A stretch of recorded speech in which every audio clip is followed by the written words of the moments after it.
There were no seasons, no cycles of growth and decay, no rhythms that living things could anchor themselves to. The only clock was the relentless cooling of rock, and even that moved too slowly to be called change. A million years might pass, and the surface temperature would drop by a handful of degrees. The magma ocean would thicken slightly, its convection currents slowing, its glow dimming from white-hot to orange to deep, sullen red. But cooling is not linear. It is not a gentle descent into stillness. Because even as the surface tried to solidify, even as the first fragile crust began to form in patches, the bombardment continued. The late heavy bombardment, it would later be called, though late is a relative term when you're speaking of the solar system's infancy.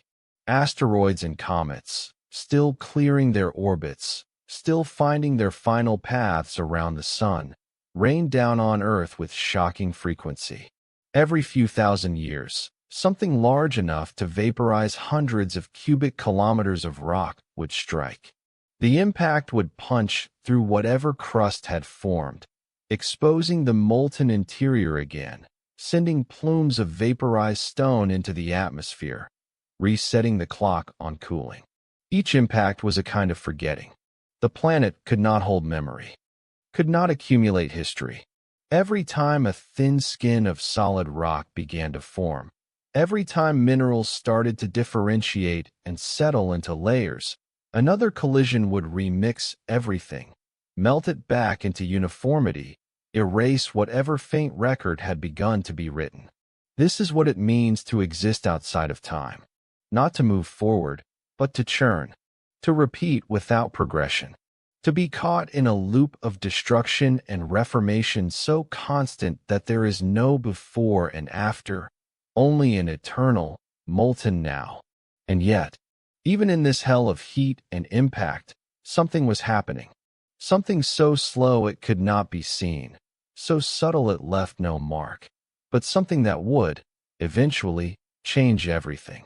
The Earth was losing heat. Not quickly, not noticeably, but inevitably, because space is cold. Space is a vacuum, and a vacuum is the most efficient insulator in existence, but it is also patient. Heat radiates. It leaks away as infrared light, photon by photon, into the infinite dark. And while the interior of the Earth remained a roiling nuclear furnace, powered by the decay of radioactive elements like uranium and thorium, the surface, exposed, naked, unprotected, was bleeding warmth into the void. The magma ocean began to thicken, not into solid ground, not yet, but into something more viscous, more sluggish. Like honey cooling in winter, like blood slowing in veins. Crystals began to form, not large, not permanent, but for the first time, minerals were solidifying out of the melt. Olivine, pyroxene, feldspar. These names would come much later, assigned by humans in laboratories, but the chemistry was ancient and indifferent. Dense minerals sank, light minerals floated. And in that separation, in that sorting by weight and composition, the first architecture of the planet's interior began to take shape. The core differentiated. Iron and nickel, the heaviest elements present, sank toward the center, pulled by gravity, releasing yet more heat as they descended, a process called differentiation, but which might better be called a kind of geological birth. The iron core would eventually generate Earth's magnetic field, that invisible shield that deflects solar wind and cosmic radiation. But that was still millions of years away. For now, the core was simply falling inward, finding its place at the center of mass, and in doing so, it allowed the mantle above it to become distinct, to organize itself into layers of silicate rock that would, one day, flow like glaciers beneath the crust. But there was still no crust, not in any stable sense. The surface was a patchwork of thin, temporary plates, islands of solidified basalt floating on a sea of magma, constantly being subsumed, melted, reborn. It looked, perhaps, like the ice flows of the Arctic, except glowing, except superheated, except utterly lifeless. There was no water, not on the surface, not in the air, not anywhere visible. And yet, and this is where the story begins to turn, where the first thread of the ocean's origin pulls taut, water was already there. Not as liquid, not as vapor, but as molecules, trapped, locked inside minerals, bound chemically into the crystal structure of rocks that had been delivered by asteroids during the planet's formation, hiding in the deep mantle, in the form of hydroxyl groups attached to silicate chains. Water was embedded in the earth from the beginning, woven into its fabric, waiting. The young earth was drier than it would later become.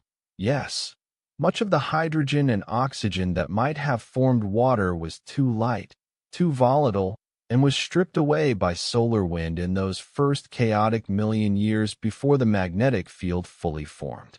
But some remained, some endured, and beyond the earth, in the cold outer reaches of the solar system, water was abundant. Frozen into comets, locked into asteroids, drifting in the form of ice grains in the vast spaces between planets. Water was everywhere out there, in the dark, in the freezing exile beyond the snow line, where the sun's heat could not vaporize it. And it was falling. Even now, even during the Hadean, comets were being perturbed from their distant orbits. Gravitational nudges from Jupiter, from Saturn, sent them spiraling inward toward the sun. Some missed Earth entirely. Some grazed past, their icy surfaces briefly flaring into glowing tails before they swung back out into the dark. But some struck, and when a comet, a dirty snowball kilometers across, composed mostly of water ice mixed with dust and organic compounds, slammed into the molten surface of the Earth at tens of kilometers per second, it did not simply splash. It exploded. The kinetic energy of impact was so immense that the ice vaporized instantly, along with a portion of the rock it struck. A fireball erupted.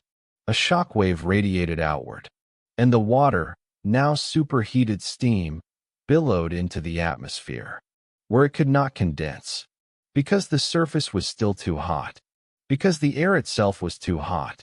Water vapor is a greenhouse gas, and in those early days, the atmosphere was choked with it, trapping heat, keeping temperatures far above the boiling point of water.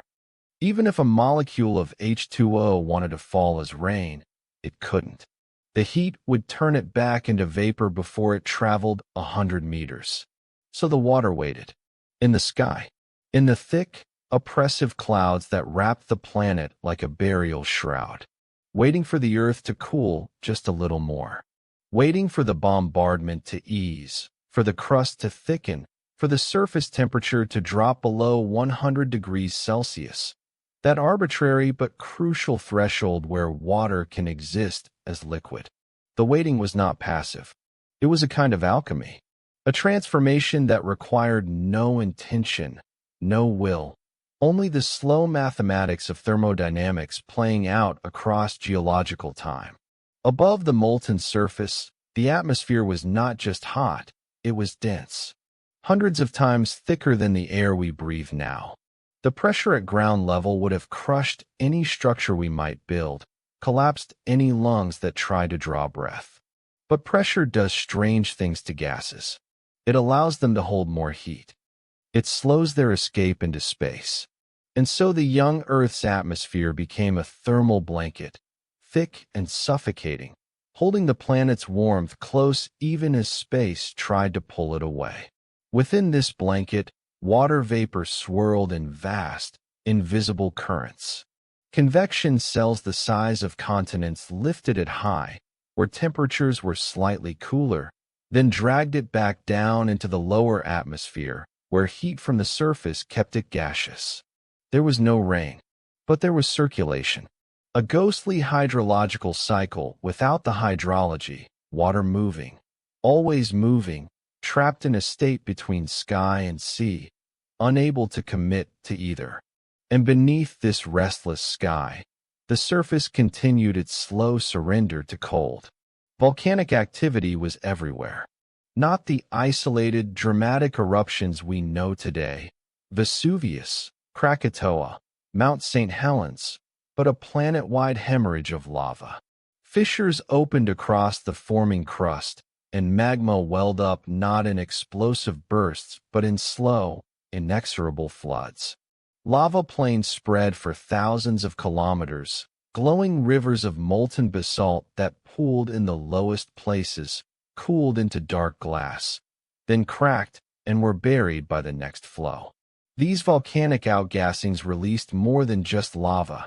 They exhaled the planet's interior, gases that had been dissolved in the molten rock under pressure, now freed to join the atmosphere. Water vapor, yes, but also carbon dioxide, nitrogen, sulfur dioxide, hydrogen sulfide, methane, ammonia.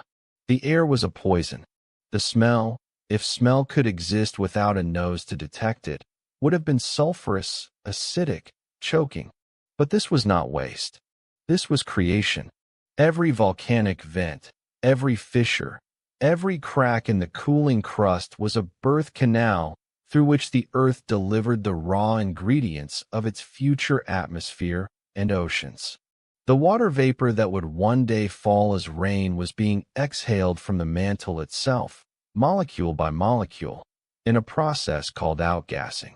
The Earth was not a closed system.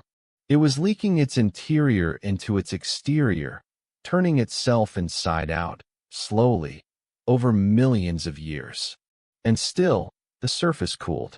The first stable crust began to form in earnest around 4.4 billion years ago. Not everywhere at once, but in patches, in the cooler regions, in places where the heat flux from below had temporarily slowed. These were not continents. They were protocratons, small, dense chunks of primordial rock, rich in elements like zircon, which could withstand the heat and pressure better than softer minerals. Zircon crystals, tiny grains, barely larger than sand, but nearly indestructible. They form at high temperatures in magma, and once they solidify, they are among the most resilient minerals on Earth. Zircon survives erosion, survives burial, survives metamorphism. And within its crystal lattice, it traps trace elements, uranium, thorium, lead, that decay at known rates, making it a natural clock, a record of when and where it formed.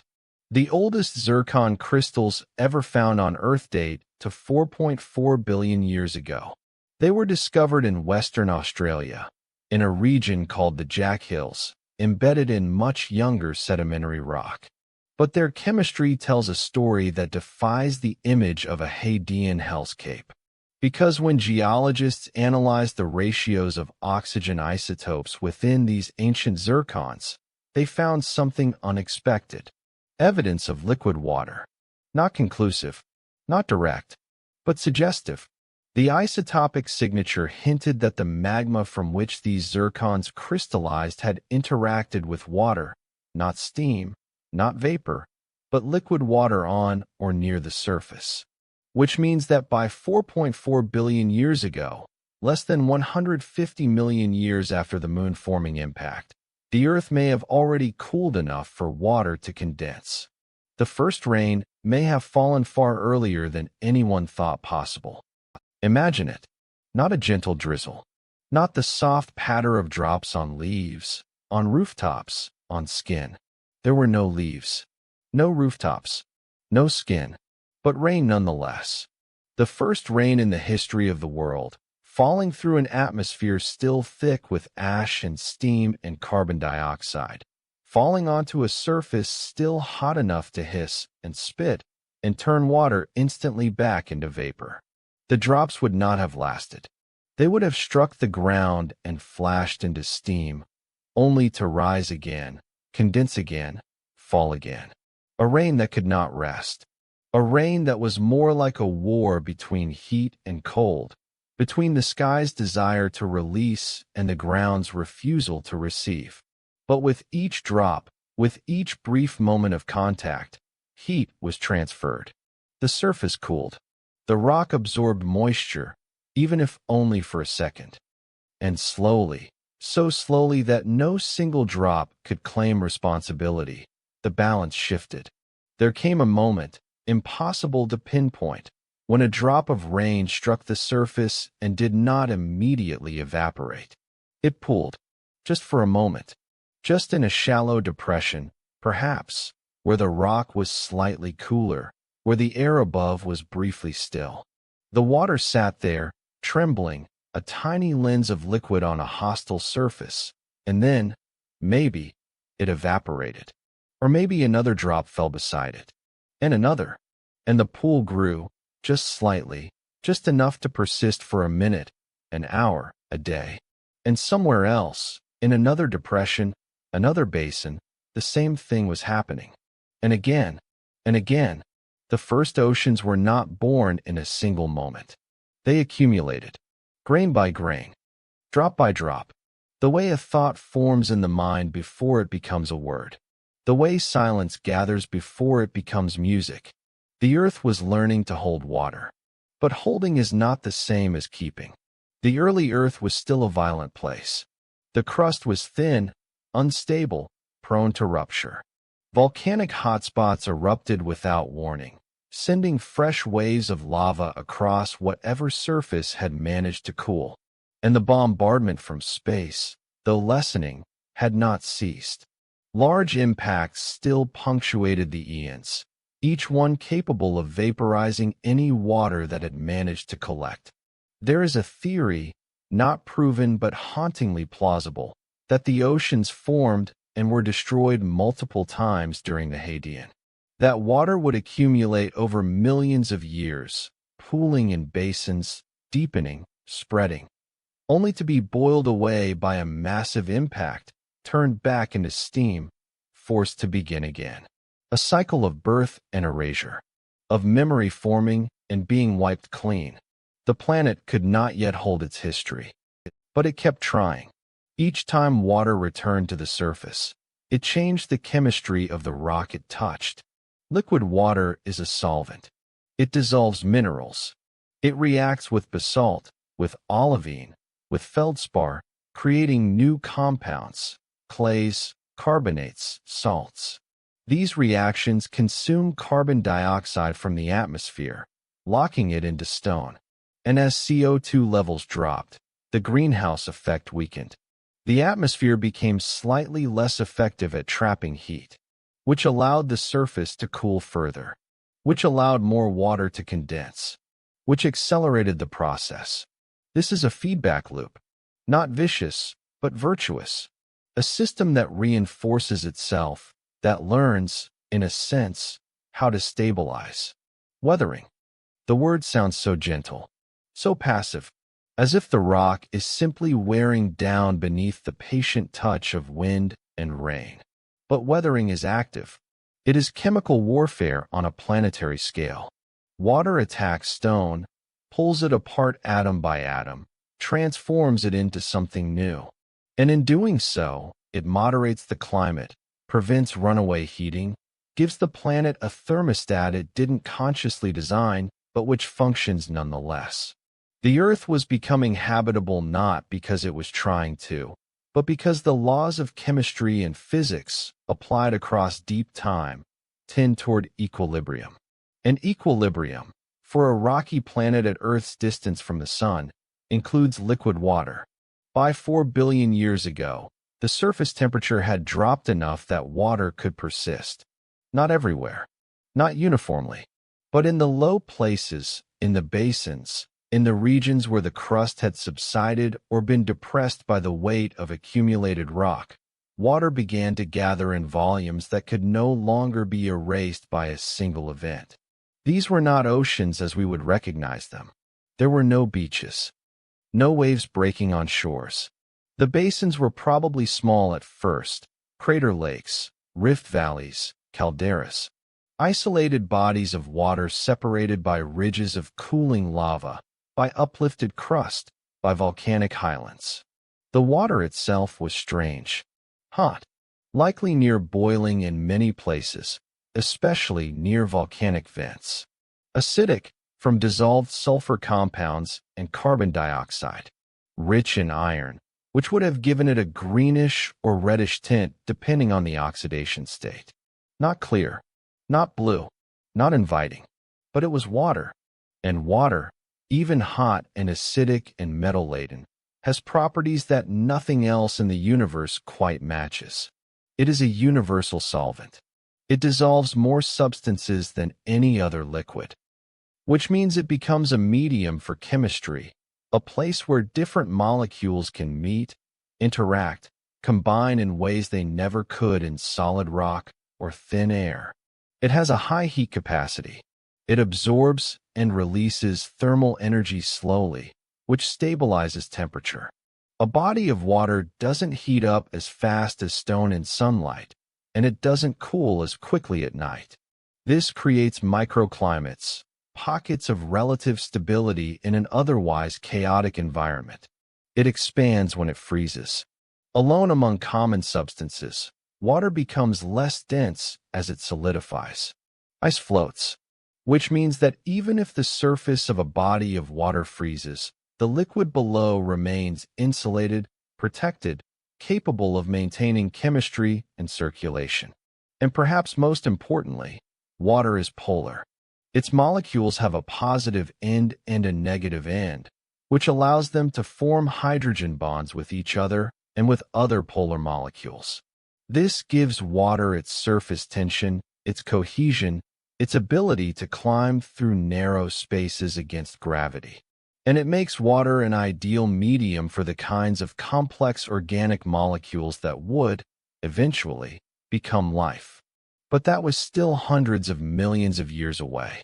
For now, the first oceans were empty, sterile, just water and rock and heat, cycling endlessly, with no witness, no memory, no purpose beyond the blind continuation of chemistry. The moon still hung enormous in the sky, closer than it would ever be again. Its gravity pulled at these early seas, raising tides that dwarfed anything we experience today. Not the gentle rise and fall of a meter or two, but walls of water tens, perhaps hundreds of meters high, surging across the shallow basins every few hours as the moon raced through its orbit. These tides were chaotic, turbulent. They mixed the water violently, prevented stratification, kept the chemistry uniform.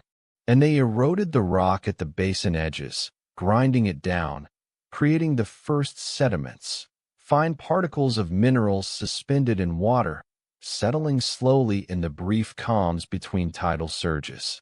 Sediment is memory. It accumulates in layers.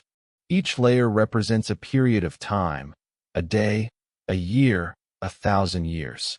And once buried, once compressed, it becomes stone again. Sedimentary rock, a record of what the water carried, where it flowed, how deep it was. But in the Hadean, there was no one to read that record. No geologist to split open a shale and see the faint ripples of an ancient current. No paleontologist to find a fossil because there were no fossils to find. The oceans were writing a story in a language that would not be understood for billions of years. And yet, the writing continued. Because the earth had crossed a threshold. It had moved from a state of pure heat, pure chaos, into something more complex.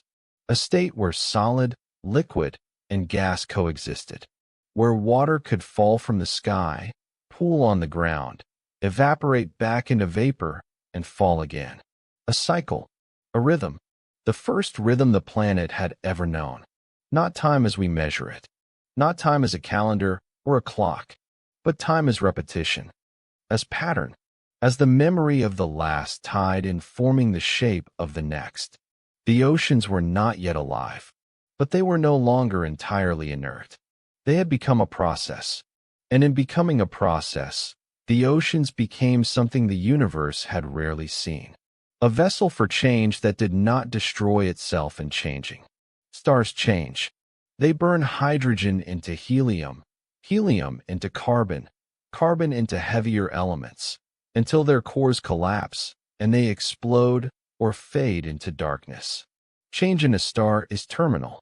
It moves in one direction only, toward exhaustion, toward silence. Planets, too, change. They cool. Their cores solidify. Their magnetic fields weaken. Atmospheres leak into space. Mountains erode into plains. But these are slow deaths, slow simplifications.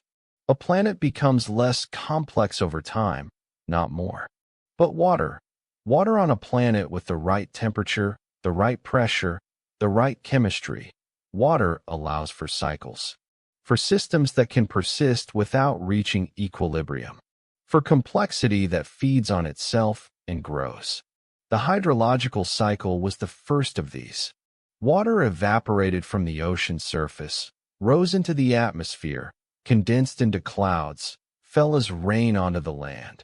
If land is even the right word for the barren, cracked expanses of cooling basalt, and flowed back to the sea through whatever channels gravity carved. And then the cycle repeated. Not perfectly, not identically, but recognizably. A pattern that reinforced itself. And within this cycle, other cycles began to nest. The carbon cycle. Carbon dioxide dissolved in rainwater, creating weak carbonic acid. This acid weathered the rocks, releasing calcium and magnesium ions, which were carried by rivers into the ocean. There, they combined with dissolved CO2 to form carbonates, limestone, chalk, dolomite, which precipitated out of the water and settled as sediment. Carbon that had been in the air was now locked in stone. And the stone, eventually, was subducted, dragged down into the mantle where the thin crust buckled and folded, and melted, releasing the carbon back into the atmosphere through volcanic eruptions. Carbon moved in a loop, sky to stone to mantle to sky. This cycle operated on timescales of millions of years. No single rain shower, no single volcano, could trace the whole pattern. But the pattern existed nonetheless, invisible, patient, self-regulating. And there was another cycle, subtler still, the tectonic cycle. The Earth's crust was not yet divided into the rigid plates we know today. It was thinner, more pliable, more prone to deformation. But even then, convection currents in the mantle, driven by heat from the core and from the decay of radioactive elements, were moving the surface. Hot material rose, cool material sank, and where the currents converged or diverged, the crust responded. It rifted, it buckled, it folded into primitive mountain ranges that were eroded almost as quickly as they formed. Water played a role here too. It lubricated the movement of rock. Water trapped in minerals lowered the melting point of stone, allowing it to flow more easily in the mantle. Water seeped into cracks, expanding when it froze, wedging the rock apart. Water made the crust more mobile, more dynamic, more capable of recycling itself. Without water, Earth might have become like Venus, a planet with a thick, stagnant crust, where heat builds up beneath the surface until the entire crust catastrophically overturns in a global resurfacing event every few 100 million years. A planet that resets violently instead of changing gradually. But Earth had water, and water allowed for continuous renewal, for small changes instead of apocalyptic ones, for a surface that could remember its past even as it transformed into its future. The oceans were not just sitting there. They were working. They were sculpting the planet, teaching it how to breathe, how to circulate, how to maintain itself in a state far from equilibrium without flying apart. And in the depths of these early oceans, in the places where volcanic vents opened onto the seafloor, something else was beginning. Heat from the mantle met cold seawater in sudden, violent encounters. Hydrothermal vents. Underwater geysers spewing superheated water rich in dissolved minerals, sulfur, iron, copper, zinc, manganese. The minerals precipitated out instantly on contact with the cold ocean, forming chimneys, towers, structures that looked almost biological in their complexity, in their branching, delicate architectures. Black smokers, they would later be called. White smokers. But these names are human. The vents themselves cared nothing for color, for classification. They simply exhaled the Earth's interior into the ocean, creating localized zones of intense chemistry, of energy gradients, of conditions unlike anywhere else on the planet's surface. These vents were oases, not of life, not yet, but of possibility. Because where there is an energy gradient, a difference in temperature, in chemical potential, in electrical charge, there is the opportunity for work, for reactions that would not otherwise occur, for complexity to emerge from simplicity, not because of intention, but because the laws of thermodynamics reward systems that dissipate energy efficiently. And the vents were extraordinarily efficient at dissipation. Hot, mineral-rich water mixed with cold, oxygen-poor seawater, and in the boundary layer between them, chemistry flourished.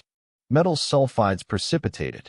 Organic molecules, methane, formaldehyde, hydrogen cyanide, formed from simple precursors, not in vast quantities, not in organized structures, but consistently, repeatedly, everywhere a vent existed.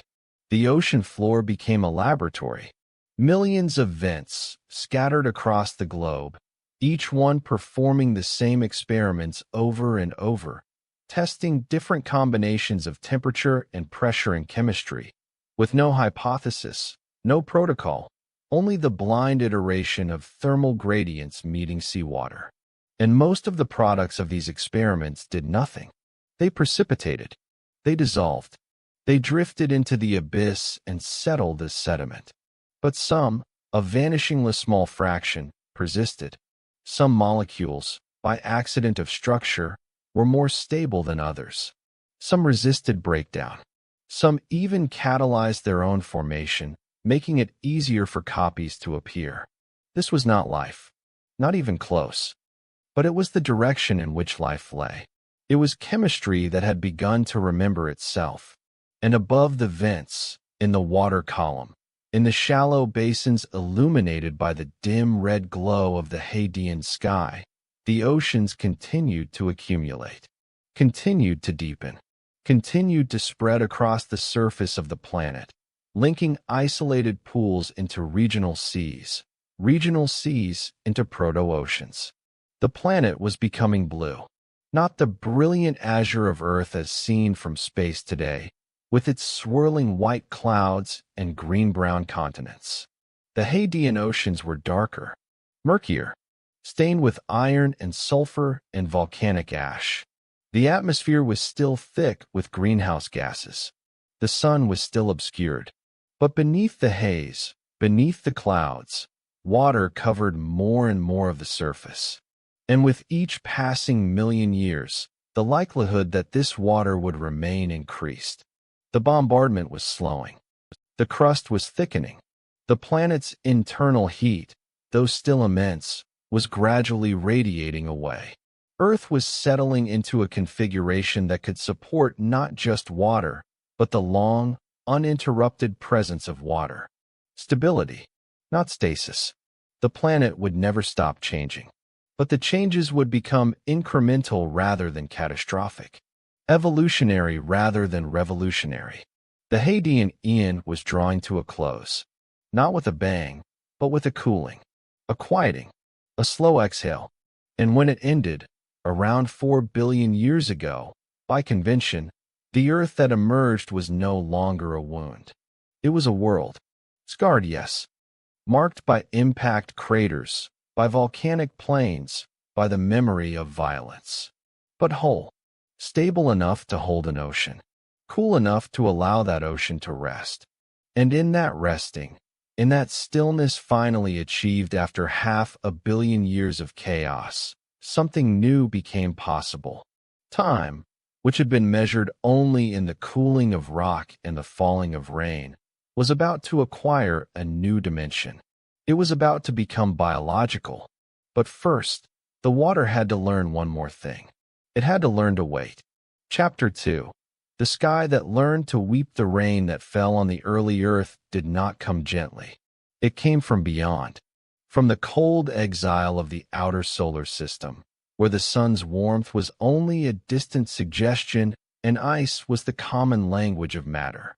Water did not originate here, not on this molten, newborn world spinning in the inner reaches of the solar system, too close to the sun for volatile compounds to condense, too hot for hydrogen and oxygen to bind and remain bound. The water came as invaders, as exiles returning, as frozen memories of the nebula from which the sun and planets had condensed. It came locked in ice. Comets are not beautiful when they strike. We see them from Earth now, when they pass through the inner solar system, and we call them beautiful. A streak of light across the night sky. A glowing tail millions of kilometers long, luminous and ethereal, like a brush stroke made by something divine. We make wishes on them. We name them after the astronomers who discovered them. We photograph them and write poems and feel, for a moment, connected to something larger than ourselves. But 4 billion years ago, there was no one to see them as beautiful. There was only the physics of impact. A comet is mostly ice, water ice, with traces of frozen carbon dioxide, methane, ammonia, and complex organic compounds mixed with silicate dust. It forms in the distant reaches of the solar system, in the Kuiper belt or the Oort cloud, regions so far from the sun that temperatures hover just a few degrees above absolute zero. Out there, ice is not rare. It is the default state of matter. Hydrogen and oxygen are the most abundant elements in the universe after helium, and in the cold dark beyond Neptune's orbit, they bond into H2O and freeze into crystals that can remain undisturbed for billions of years. But orbits are not permanent. Gravitational perturbations, from passing stars, from the slow drift of the giant planets, from the chaotic dynamics of the early solar system when everything was still finding its place. These perturbations nudge comets out of their stable orbits. They fall inward, toward the sun, accelerating as gravity pulls them down the steep well of the inner solar system. And sometimes, they cross Earth's path.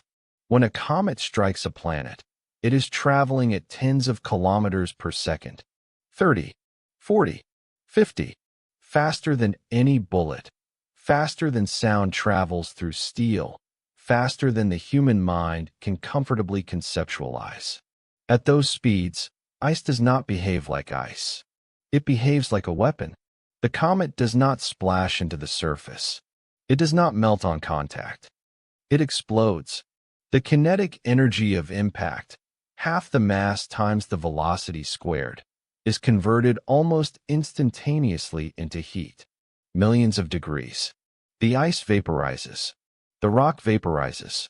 A shock wave expands outward at supersonic speed, compressing the air into a glowing fireball. The ground beneath the impact site liquefies, then vaporizes, then is thrown upward and outward in a plume of superheated ejecta that rises hundreds of kilometers into the atmosphere. If the comet is large enough, a few kilometers across, the impact energy exceeds the explosive yield of every nuclear weapon humanity has ever built, combined, and multiplied by 1,000. The surface of the Earth does not absorb this energy quietly. It screams. A crater forms, blasted into the crust, kilometers deep, tens of kilometers wide. The shockwave radiates outward, shattering rock, triggering earthquakes, collapsing whatever fragile crust had managed to cool. Magma wells up from below, filling the crater, glowing white-hot, adding its own heat to the inferno. And the water, the precious, life-giving water that the comet carried across billions of kilometers of space, is gone, vaporized. turned into superheated steam that rises into the atmosphere and joins the thick clouds already choking the sky. This was not delivery. This was assault.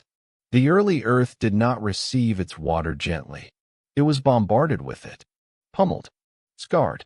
The late heavy bombardment, a period roughly 4.1 to 3.8 billion years ago when the inner solar system was swept by a storm of asteroids and comets, possibly triggered by the migration of Jupiter and Saturn into orbital resonance, was the final, violent chapter of planetary formation. Everything that had not yet collided did so then. Everything that had been orbiting in unstable configurations finally fell. And much of it fell on Earth. Hundreds of impacts. Thousands. Each one delivering ice, organic compounds, and kinetic destruction in equal measure. Each one resetting the surface, boiling away any ocean that had begun to form, sterilizing the crust, erasing memory. It is a miracle that the Earth survived this. Many planets did not. Mars, smaller and less geologically active, was heavily cratered and lost much of its atmosphere. The Moon, with no atmosphere and no magnetic field, was pocked with impact basins that remain visible today, frozen in time, because there is no wind or water to erode them. But Earth was large enough, active enough, molten enough, to absorb the punishment and continue. Its gravity held onto the atmosphere. Its internal heat kept the mantle churning, kept the crust recycling, kept the volcanic outgassing replenishing whatever gases were stripped away by impacts. And each time an ocean was vaporized, the water did not escape into space. It remained in the atmosphere, waiting, held by gravity, unable to leave, waiting for the bombardment to ease, waiting for the surface to cool again, waiting to fall. And eventually, it did. Not all at once. Not in a single, apocalyptic downpour, though that image is tempting. The idea of a planet-wide storm, lasting thousands of years, as the sky finally released all the water it had been holding. But the truth is probably subtler, more gradual.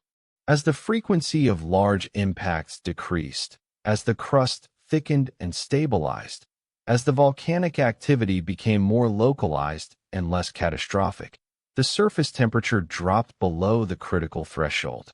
The atmosphere began to rain. Not everywhere, not uniformly, but wherever the air cooled enough, over the night side of the planet, over regions shadowed by volcanic highlands, over the poles if the planet had developed enough axial tilt to have poles, water vapor condensed.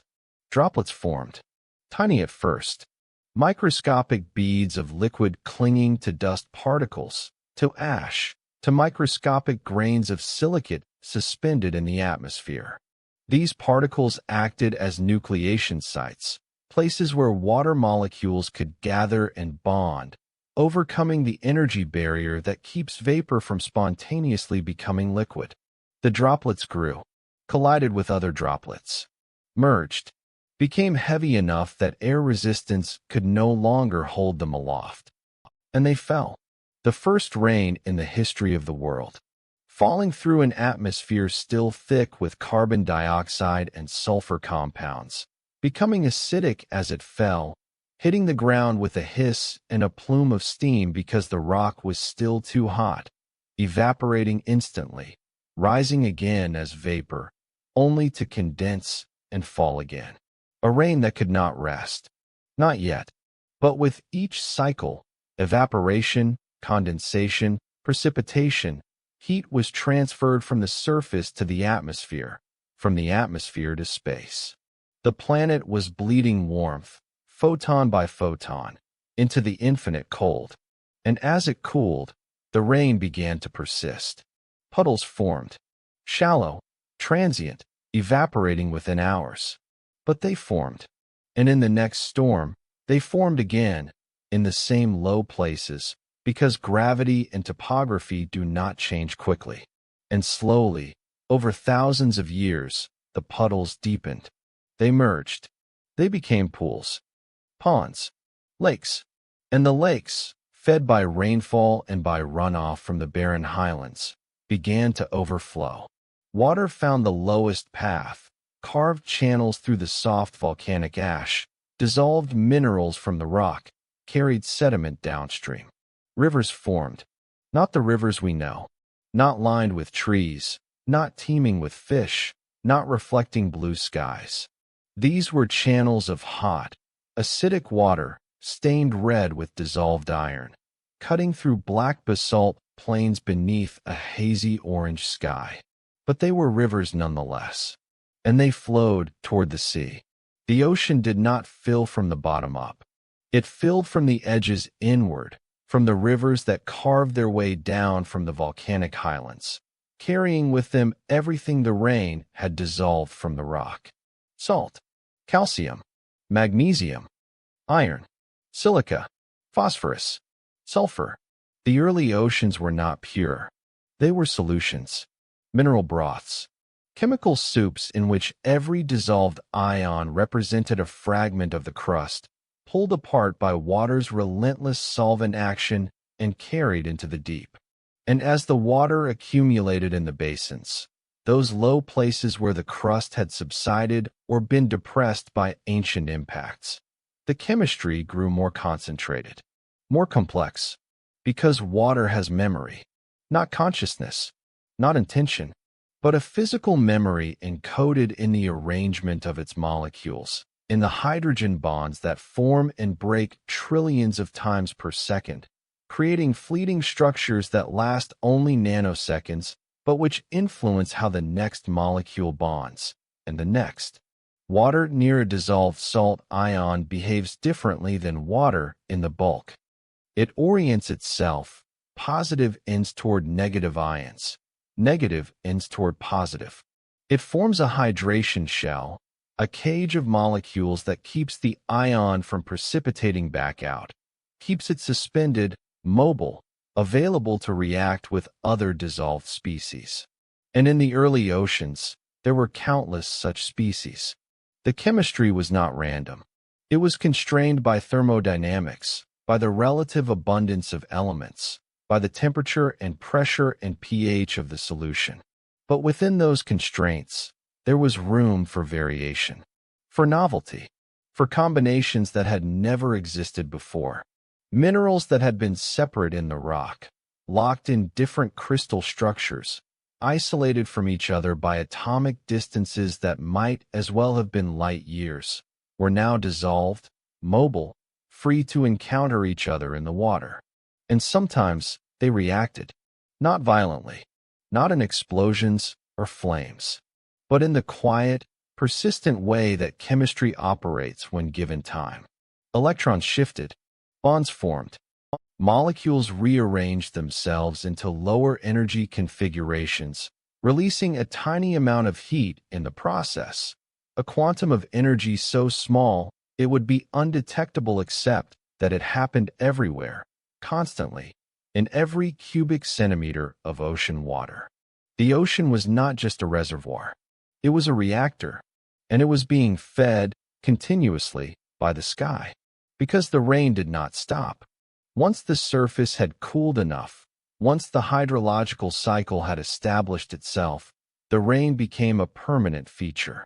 Not constant. There were surely droughts, periods when evaporation exceeded precipitation, when basins shrank and salt concentrations rose, but recurring, reliable, a rhythm the planet could count on. And this rhythm was modulated by the sun. The young sun was fainter than it is now, about 70 of its current luminosity. This is known as the faint young sun paradox, the question of how the Earth remained warm enough to support liquid water when the sun was so much dimmer. The answer, most scientists believe, lies in the greenhouse effect.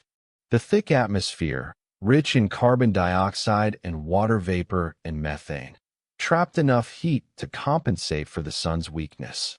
But even a dim sun creates temperature gradients. The equator received more energy than the poles. The day side warmed while the night side cooled. And these differences drove atmospheric circulation. Air heated at the equator rose, flowed poleward, cooled, sank, and returned. A convection cell, a Hadley cell, the same basic structure that drives Earth's weather today, though far more chaotic in those early times when the atmosphere was thicker and the planet's rotation was faster. And where air rose, it cooled.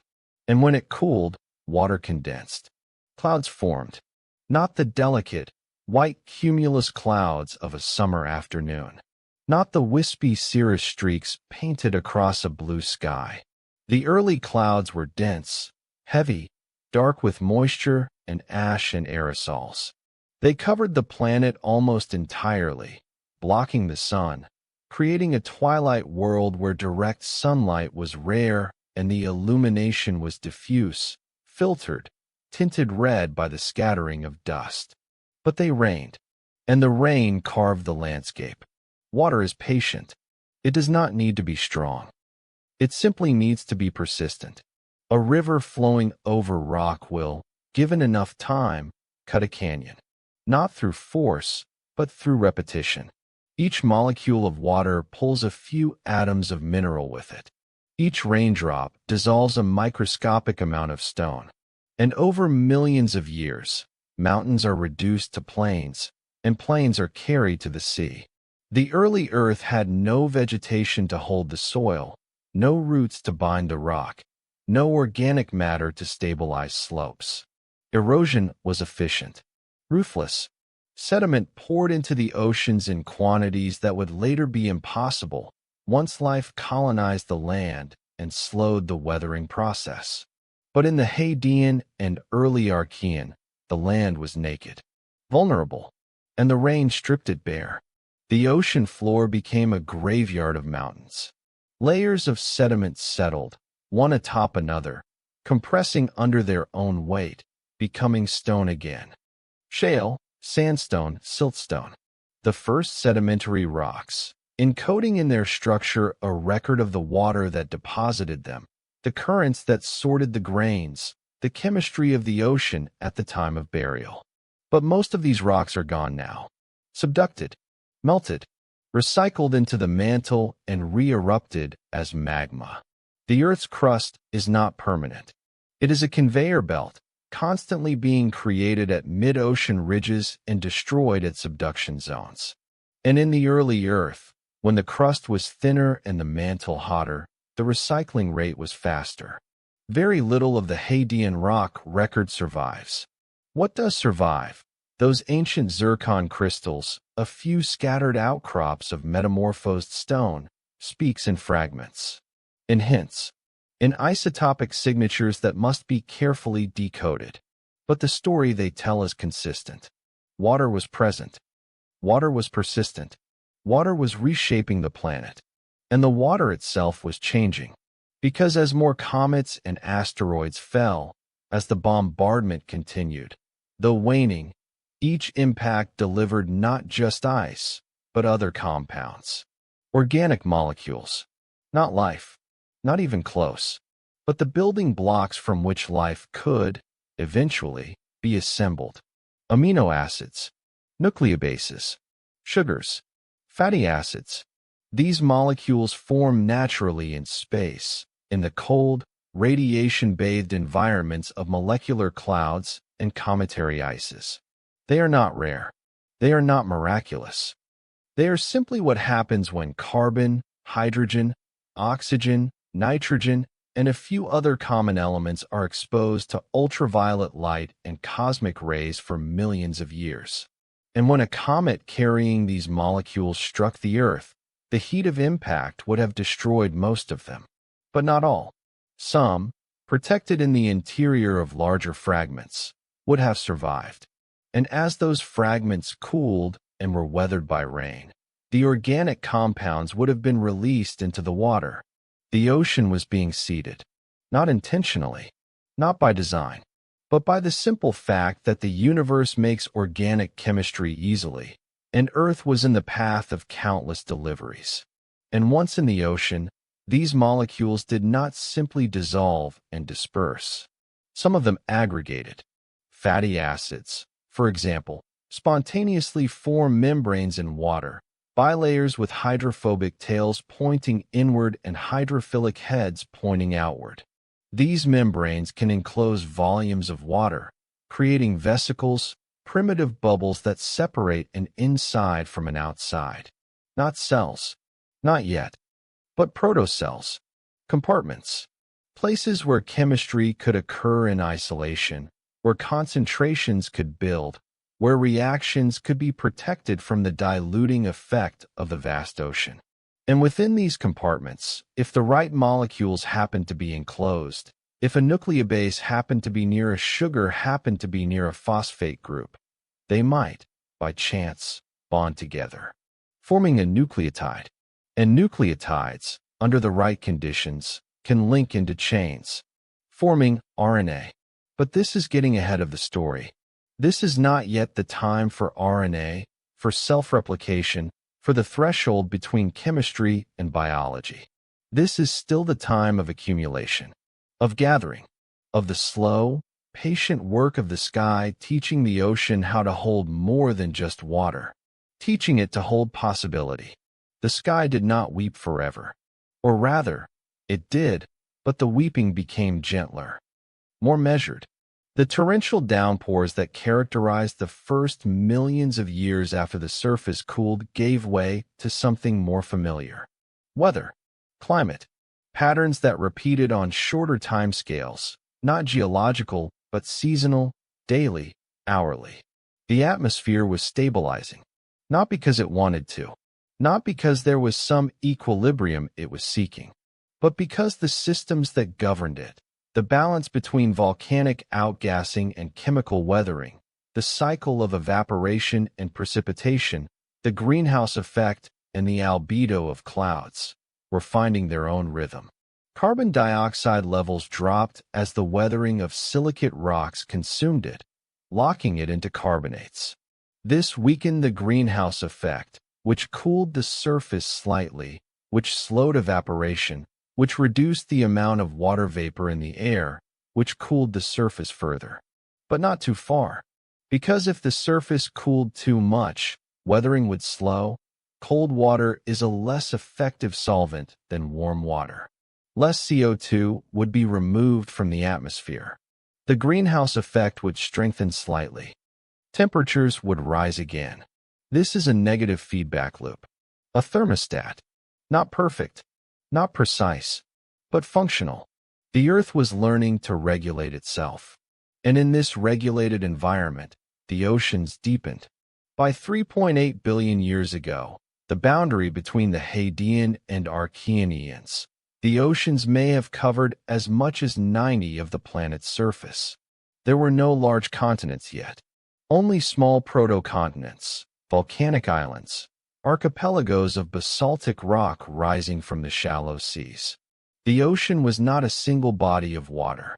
It was fractured into regional basins separated by ridges and plateaus. But these basins were connected. Water flowed between them. Currents formed, driven by temperature gradients, by the Coriolis effect of the planet's rotation, by the tidal pull of the moon. And the moon was still close, still massive in the sky, still raising tides that surged and retreated every few hours. These tides were not just vertical. They were horizontal. They moved water across vast distances, mixing the ocean, preventing stratification, ensuring that nutrients dissolved in one region could be carried to another. The tides were a circulatory system, the ocean's first heartbeat. And in the rhythm of the tides, something else was being encoded. Time. Not time as duration. Not the abstract, philosophical concept of moments passing. But time as periodicity. As the difference between high tide and low tide, between the water rising and the water falling. An organism, if one had existed, could have used the tides as a clock, could have synchronized its behavior to the rhythm of the moon's passage, could have developed an internal sense of when the next surge would come, when the shallows would be safe, when the deep would be accessible. But there were no organisms. Not yet. Only the water, rising and falling, remembering nothing, but creating the conditions under which memory could, eventually, emerge. Because memory requires repetition. It requires a pattern stable enough to be recognized, to be anticipated, to be relied upon. And the tides were exactly that. A pattern etched into the fabric of the planet by the gravitational dance between Earth and Moon. A pattern that would persist for billions of years, slowing gradually as tidal friction transferred angular momentum from Earth's rotation to the Moon's orbit, pushing the Moon farther away, lengthening the day, but never stopping entirely. The tides were eternal, or as close to eternal as anything in the universe can be. And they were teaching the ocean something fundamental. That change is not chaos. That repetition is possible. That the future can, in some limited sense, be predicted from the past. The ocean was becoming a place where history mattered, where what happened before influenced what would happen next. This is not a small thing. Most of the universe does not operate this way. Most of the universe is either static, unchanging over timescales so long that nothing meaningful can be said to occur, or chaotic, changing so rapidly and unpredictably that no pattern can establish itself. But the ocean, with its tides and currents and chemical gradients, existed in a middle ground, a place where change was constant but not random, where complexity could accumulate without being immediately erased, where information, encoded in the position of molecules, in the concentration of dissolved salts, in the temperature of the water, could persist long enough to influence the next moment. The ocean was becoming a memory, and memory, given enough time, becomes inheritance. But that transformation, from chemistry that remembers for seconds to chemistry that remembers for generations, required one more ingredient: energy. Sustained, concentrated, reliable energy. The rain brought water. The comets brought organics. The tides brought rhythm. But energy came from below, from the vents. The floor of the ocean was not silent. It hissed. It roared. It exhaled plumes of superheated water that rose like smoke from fissures in the crust, carrying with them the dissolved minerals of the deep mantle. Hydrothermal vents. They formed wherever seawater penetrated cracks in the oceanic crust, descended into regions heated by magma, and was forced back upward by convection. The water that emerged was chemically transformed, stripped of oxygen, loaded with hydrogen sulfide, methane, hydrogen gas, and dissolved metals. And it was hot, sometimes over 400 degrees Celsius, kept liquid only by the immense pressure of the deep ocean. Water at those temperatures should boil, but pressure changes the rules. At depth, water remains liquid far above its normal boiling point, creating a medium that is neither quite water nor quite steam, but something in between. When this superheated fluid met the cold seawater of the deep ocean, hovering just above freezing, the temperature shock was violent. Minerals precipitated instantly. Dissolved metals combined with sulfur to form sulfides, iron sulfide, copper sulfide, zinc sulfide, which solidified into particles, crystals, structures. These particles built up around the vent opening, forming chimneys, towers that grew taller over time, sometimes reaching tens of meters in height. Black smokers, when the precipitate was dark with iron and sulfide. White smokers, when it was lighter, rich in calcium and barium. But the color was incidental. What mattered was the chemistry. Because at the boundary between the hot vent fluid and the cold ocean water, there existed a gradient. Not just a temperature gradient, though that was there, but a chemical gradient, a pH gradient, a redox gradient. On one side, acidic, reducing conditions, electrons available, hydrogen abundant. On the other side, more alkaline, oxidizing conditions, electron acceptors present, oxygen scarce but not entirely absent in the form of oxidized minerals. And wherever there is a gradient, there is the potential for energy extraction. This is the second law of thermodynamics. Energy flows from high concentration to low. Heat flows from hot to cold. Electrons flow from reducing environments to oxidizing ones. And in that flow, work can be done. Living organisms exploit gradients constantly.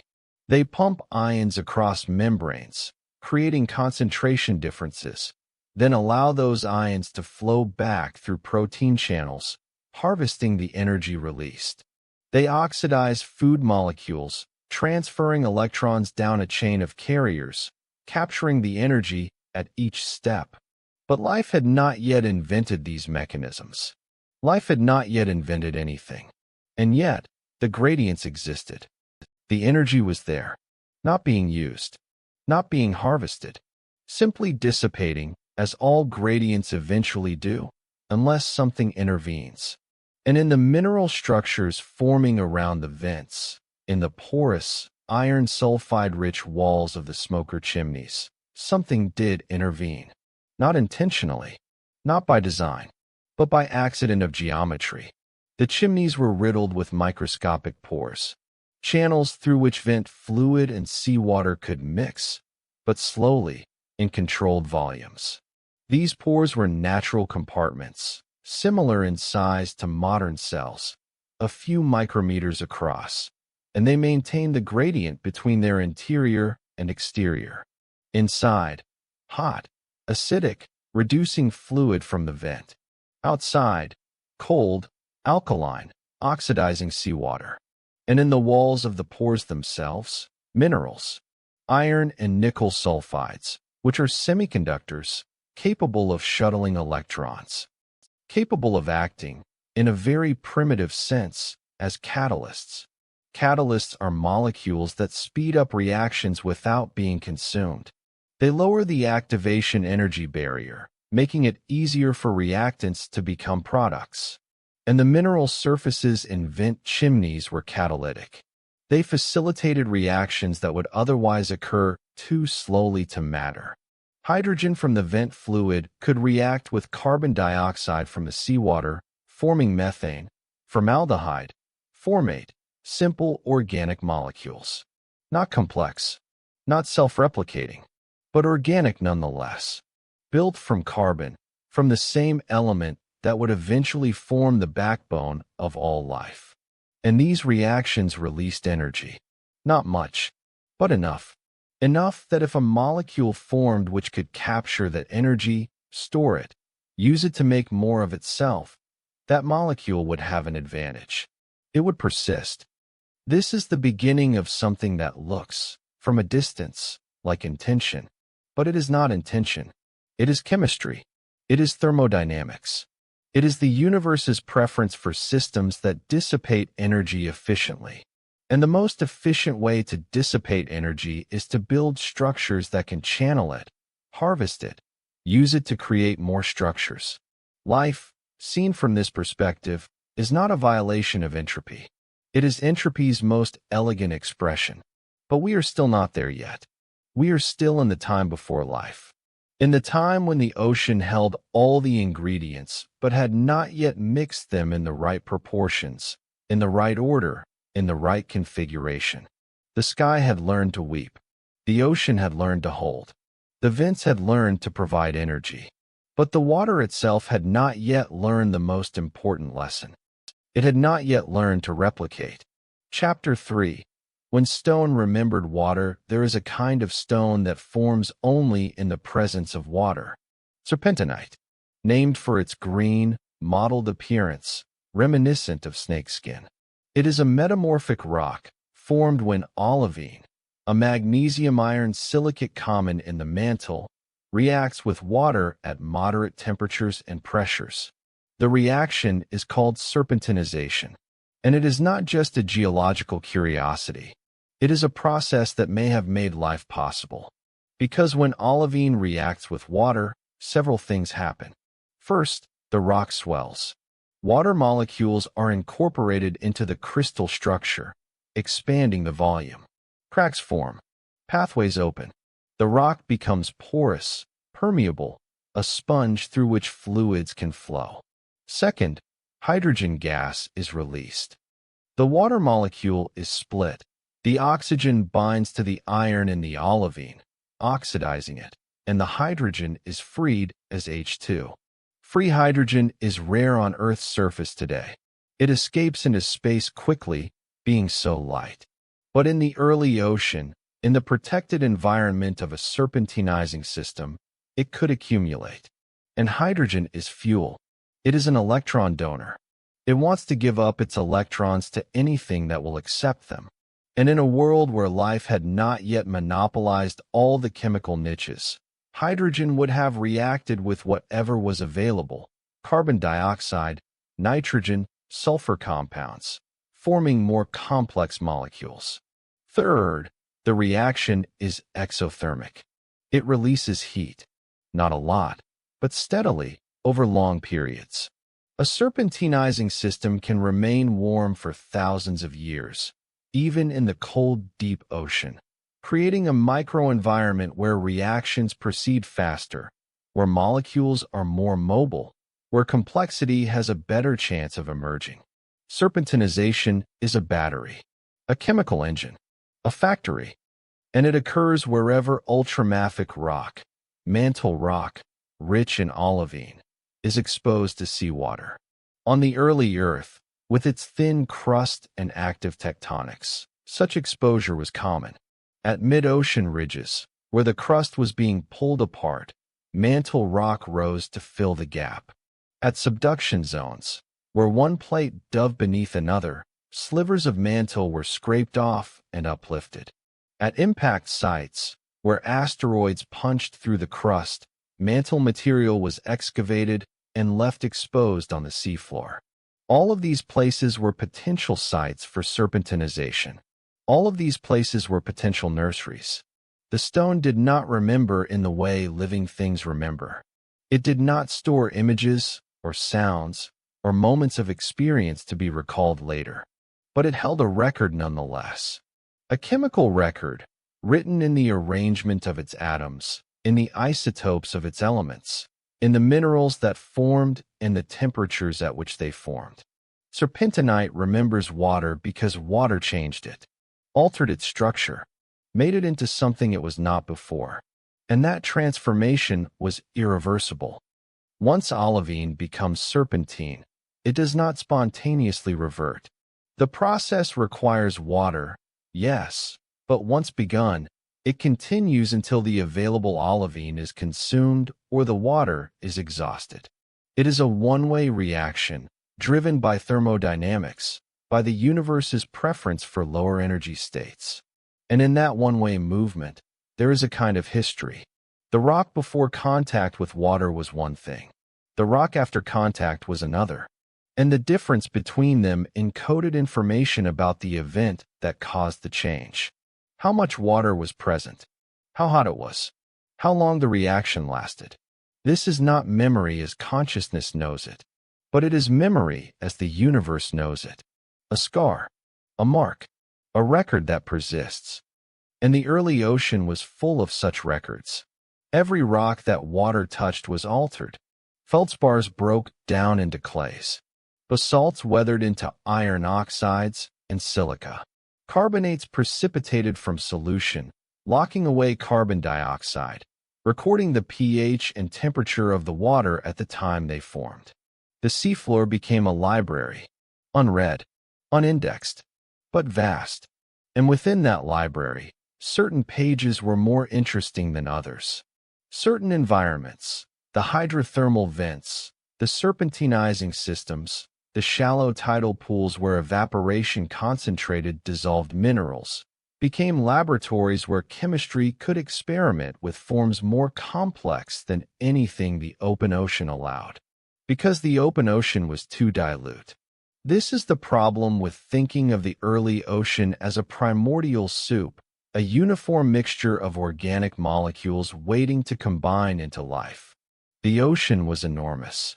Anything dissolved in it would be dispersed, diluted to the point where molecules might drift for years without encountering each other. Reactions require concentration. They require proximity. They require molecules to collide with enough energy at the right angle, in the right configuration for bonds to form. And the open ocean provided none of this. But the vents did. The serpentinizing systems did. The pores and mineral structures did. These were places where fluids were channeled, where molecules were concentrated, where gradients were maintained, where membranes, even if only mineral membranes, thin films of iron sulfide or silica, separated inside from outside, creating compartments where chemistry could occur without being immediately diluted. These places were crucibles, and in these crucibles, organic chemistry began to complexify.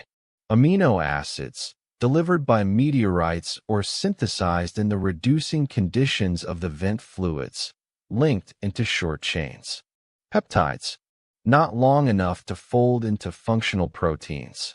Not yet, but long enough to have properties that single amino acids lacked. Some peptides were hydrophobic, repelling water.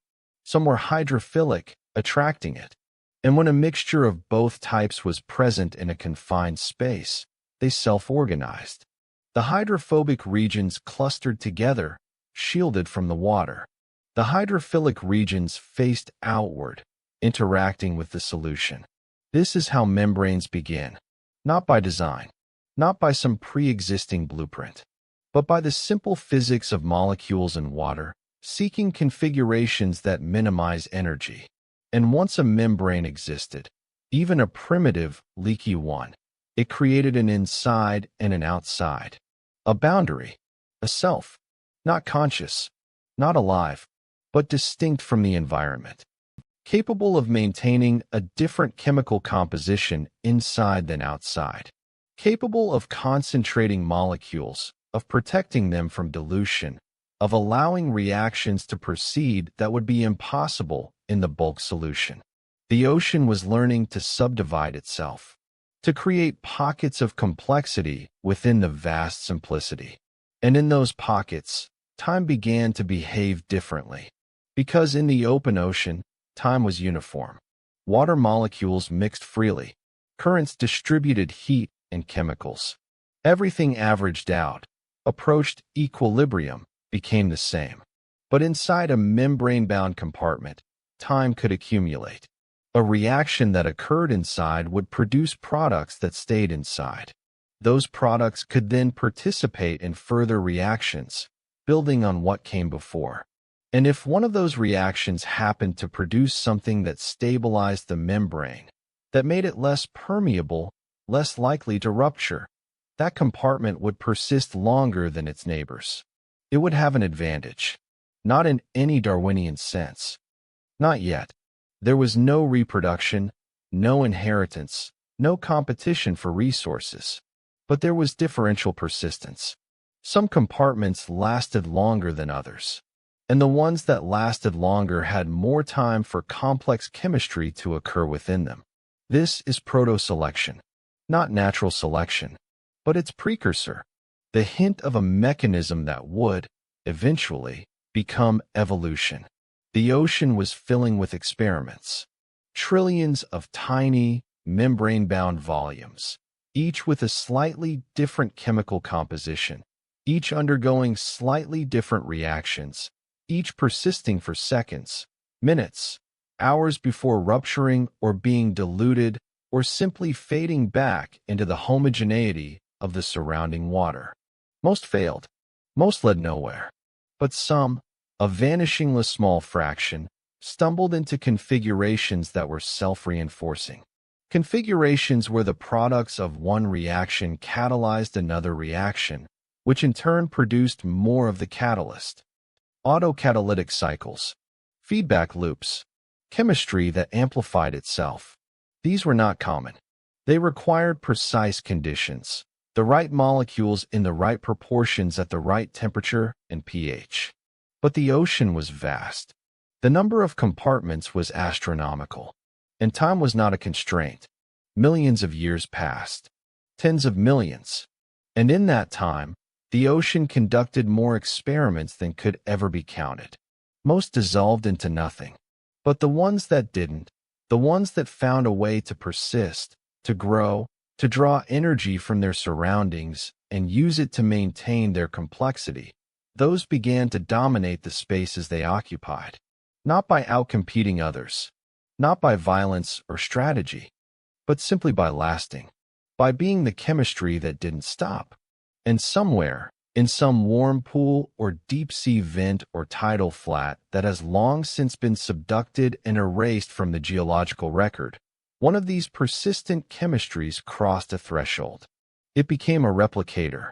Not DNA, not RNA, not yet, but something simpler. A molecule, or a set of molecules, that could catalyze the formation of copies of itself. Perhaps it was a short strand of RNA, capable of acting as both template and catalyst, a ribozyme, self-replicating through complementary base pairing. Perhaps it was a peptide that could bind to amino acids and arrange them into a sequence identical to its own. Perhaps it was something else entirely, something that has left no trace, no modern descendants, because it was outcompeted later by more efficient replicators. We don't know, but we know it happened. Because we are here. Because every living thing on Earth shares the same basic biochemistry, the same genetic code, the same amino acids, the same metabolic pathways, which means we all descend from a single common ancestor. And that ancestor had to come from somewhere. It had to emerge from the ocean, from the water that had learned to hold complexity, from the stone that had learned to channel energy, from the sky that had learned to weep. The ocean had become a womb, and in that womb, something was stirring. The first replicator did not think. It did not choose. It did not plan or anticipate or desire. It was not, in any meaningful sense, alive.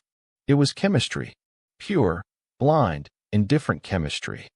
But it had one property that set it apart from all the other molecules dissolving and reforming in the early ocean. It could make copies of itself, and copies could make copies, and those copies could make copies. Exponential growth, multiplication, the beginning of something that had never existed before on this planet or any other, a system that could expand, that could evolve, that could learn.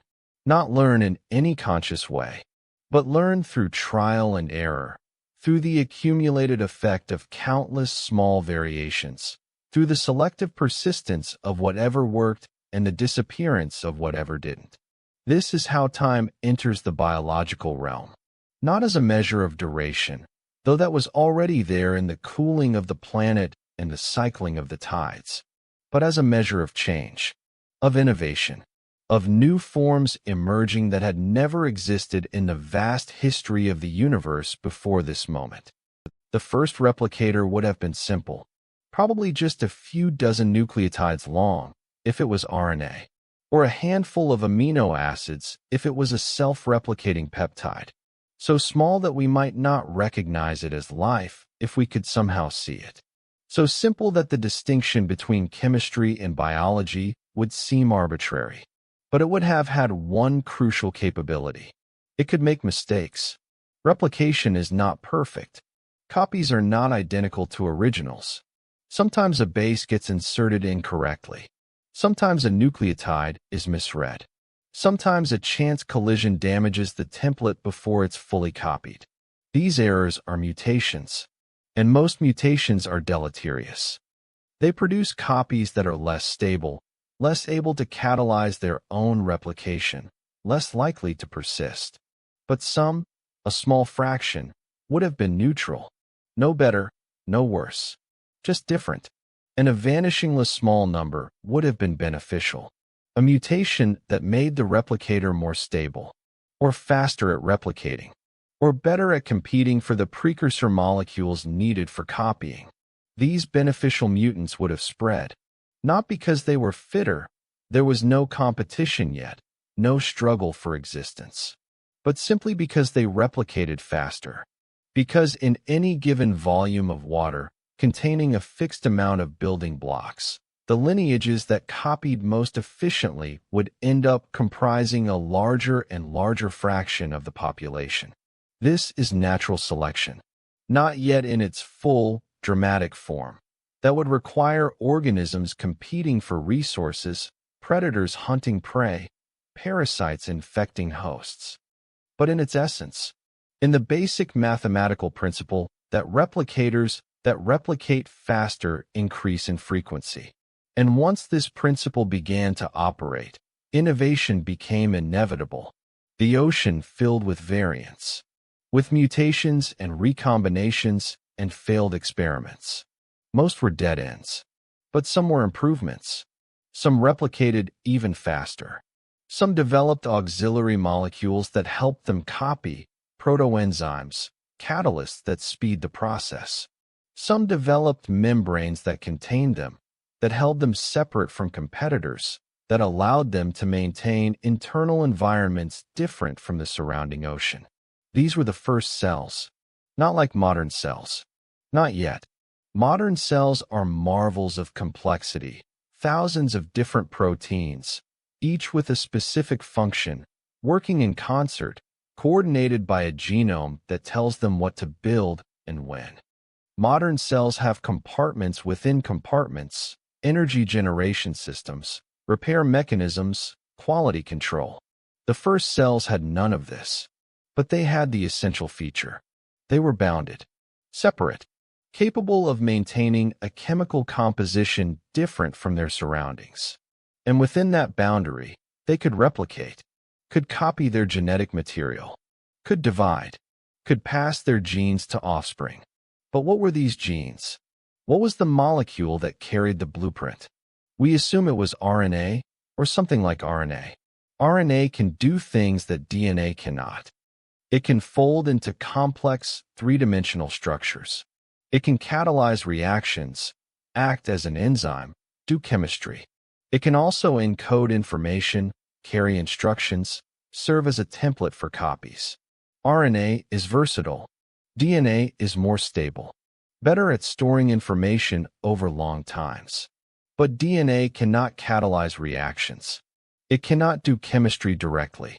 It can only encode instructions for proteins to read. So early life, most likely, used RNA for everything. To store information, to catalyze reactions, to replicate. This is called the RNA world hypothesis. And it makes sense, because RNA seems like an intermediate step. A molecule capable enough to get life started, but not optimized for any single task. A molecule that would, over time, be supplemented and replaced by proteins and DNA, more specialized tools for more specialized jobs. The RNA world would have been chaotic. Thousands of different RNA molecules, competing for resources, catalyzing different reactions, forming loose associations that sometimes amplified each other's replication and sometimes competed. Some of these associations would have been more stable than others. They would have persisted longer, developed more sophisticated catalysts, begun to regulate each other, to form networks of feedback and control.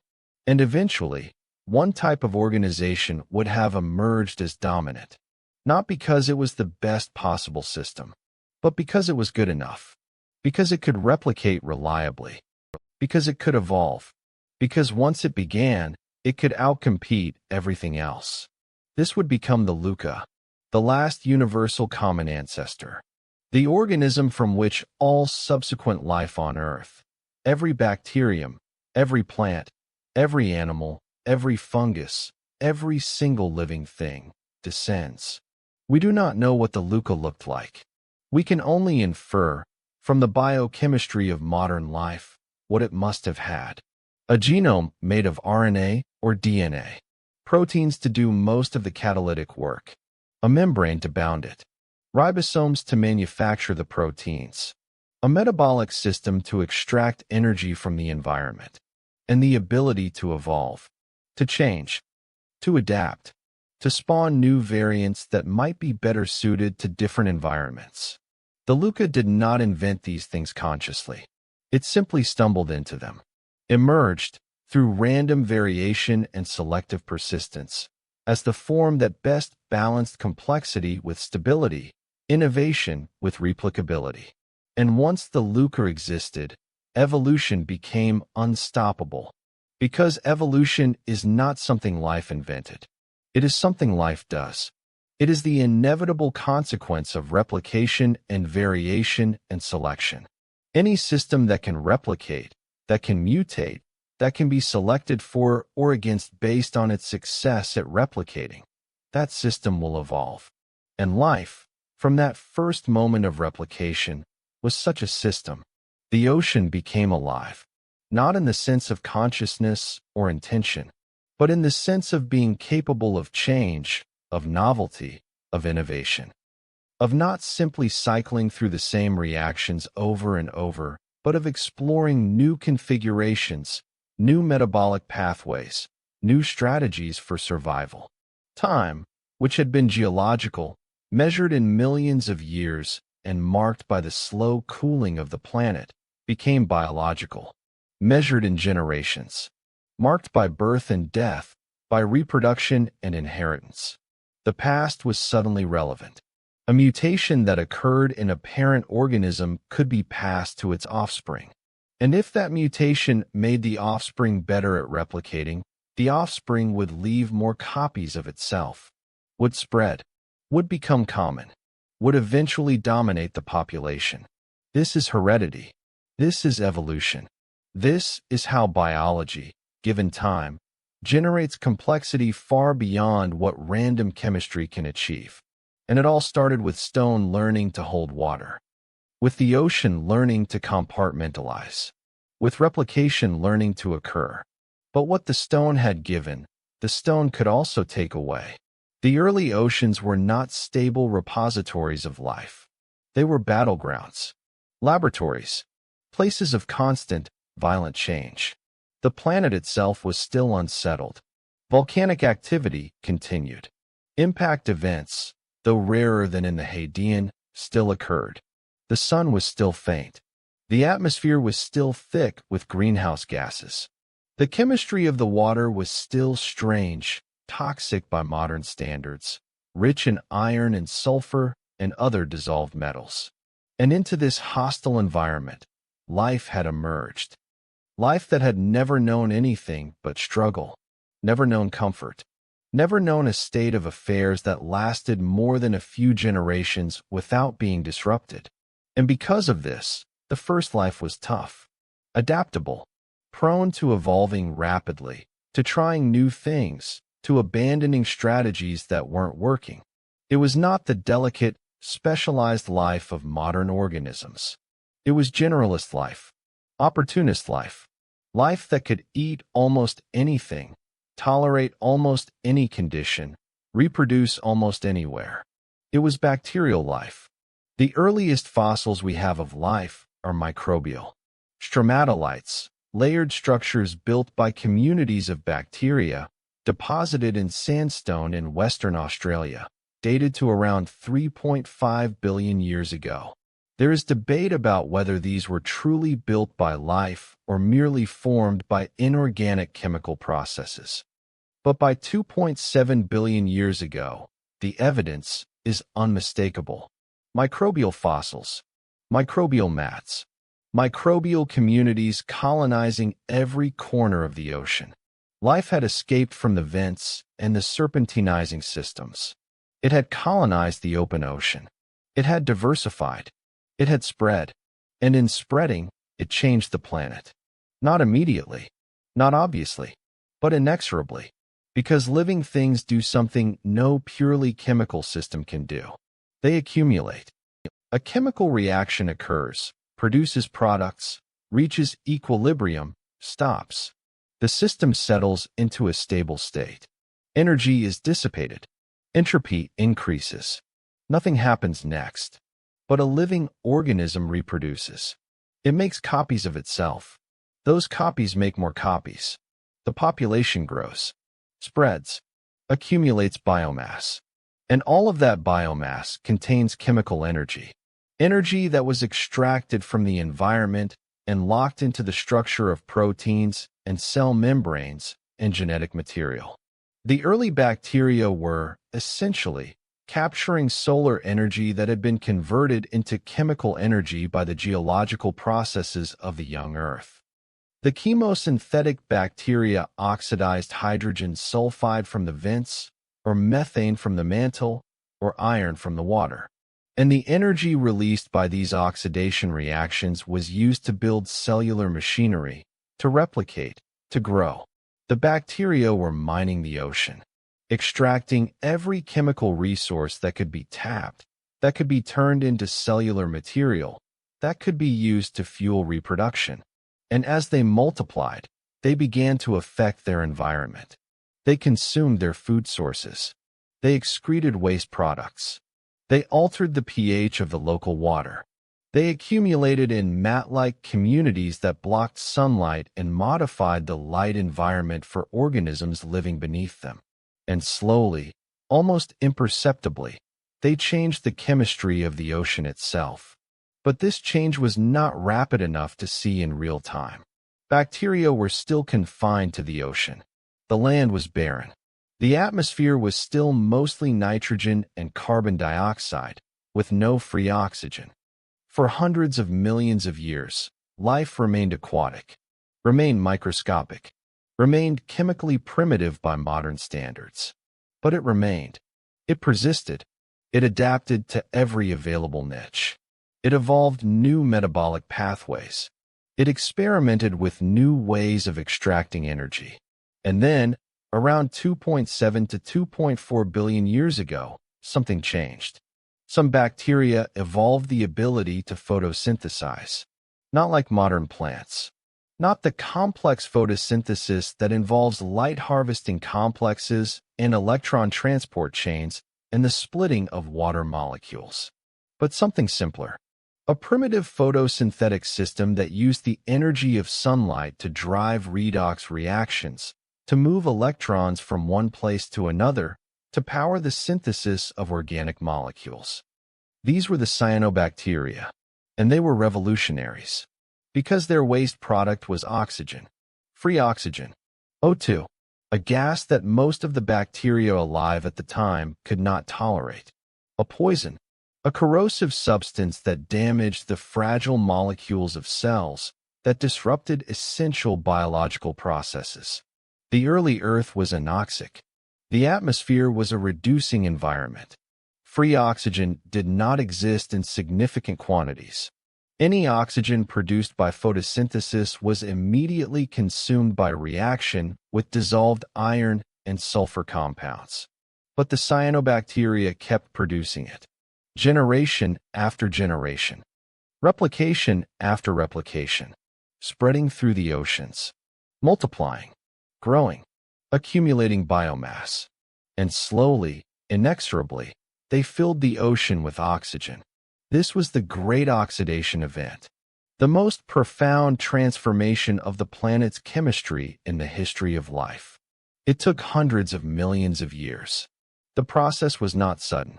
But around 2.4 billion years ago, oxygen began to accumulate in the atmosphere. The rocks began to change color. Iron minerals oxidized, turning from green to red. The chemistry of life had to adapt or die. Most of the bacteria alive at the time died. They were anaerobes, organisms that could not tolerate oxygen. And when oxygen began to accumulate in the oceans where they lived, it poisoned them. They retreated to the few remaining anoxic environments, the deep ocean, the sediments, the subsurface where oxygen couldn't penetrate. But some bacteria survived. Some had evolved defenses against oxidative stress. Some had learned to use oxygen in their metabolism, to extract energy from reactions that consumed oxygen, to thrive in the new, oxidizing environment. And these bacteria went on to dominate the world. One lineage of these oxygen-tolerant bacteria would, hundreds of millions of years later, be engulfed by larger cells and incorporated as mitochondria. They would power the rise of complex life, of eukaryotes, of multicellular organisms, of animals, of us. But that was still far in the future. For now, the world had simply changed. Irreversibly, the stone had remembered water. The water had learned to replicate, and replication had learned to breathe oxygen. Each transformation built on the previous one, using the complexity that had been created before as a foundation for something new. This is how the universe works. This is how simplicity becomes complexity, how chemistry becomes biology, how time becomes history. Not by some grand design, not by providence or purpose, but through the relentless working of physics and chemistry and the simple mathematics of replication and selection applied across vast spans of time. The ocean had given birth to time itself, and time, in turn, had given birth to life. What the planet buried beneath the waves, it never truly forgot. Some truths are not lost. They are simply folded beneath silence. The moon was falling, not in any literal sense, not plummeting toward Earth in the manner of a meteor or a doomed satellite, but drifting, slowly, inexorably, moving away from its primary. Every year, the distance increased by a few centimeters. The gravitational bond between Earth and Moon was loosening, stretched by the friction of tides, by the transfer of angular momentum from the spinning planet to the orbiting Moon. It had been doing this since the beginning. Since that violent collision 4.5 billion years ago, when a Mars-sized protoplanet called Theia struck the young Earth at an oblique angle, vaporizing both bodies, scattering debris into orbit around Earth's equator. That debris had coalesced, accrete by accrete, dust grain by dust grain, into the Moon. And the Moon, newborn and close, had begun its long journey outward. In those early days, the days of the Hadean, the Moon had dominated the sky, not a distant pale disk, but an enormous sphere filling a quarter of the celestial vault, looming overhead, pockmarked with impact craters from a bombardment that continued to rain down on it as it rained down on Earth. The Moon was close, so close that its gravity pulled the oceans not in gentle, predictable tides, but in violent surges. High tide and low tide, in the modern sense, occur because the Moon pulls on Earth's water, creating a bulge on the side facing the Moon and another bulge on the opposite side, due to centrifugal effects. But when the Moon is close, this pulling is extreme. Tidal ranges, the difference between high and low tide, could have exceeded hundreds of meters. Imagine standing at the shore of one of those early oceans, standing on the black basalt rock, beneath a sky that glowed orange with atmospheric haze, watching as the waters surged. The ocean rises, rises, rises, climbing higher and higher up the rocks, inundating everything. The shore disappears. The nearby highlands begin to be submerged. And then, as inexorably as it rose, the water falls, recedes, leaving behind bare rock, tidal pools, stranded organisms gasping in the sudden exposure to air and sunlight. This happened every few hours.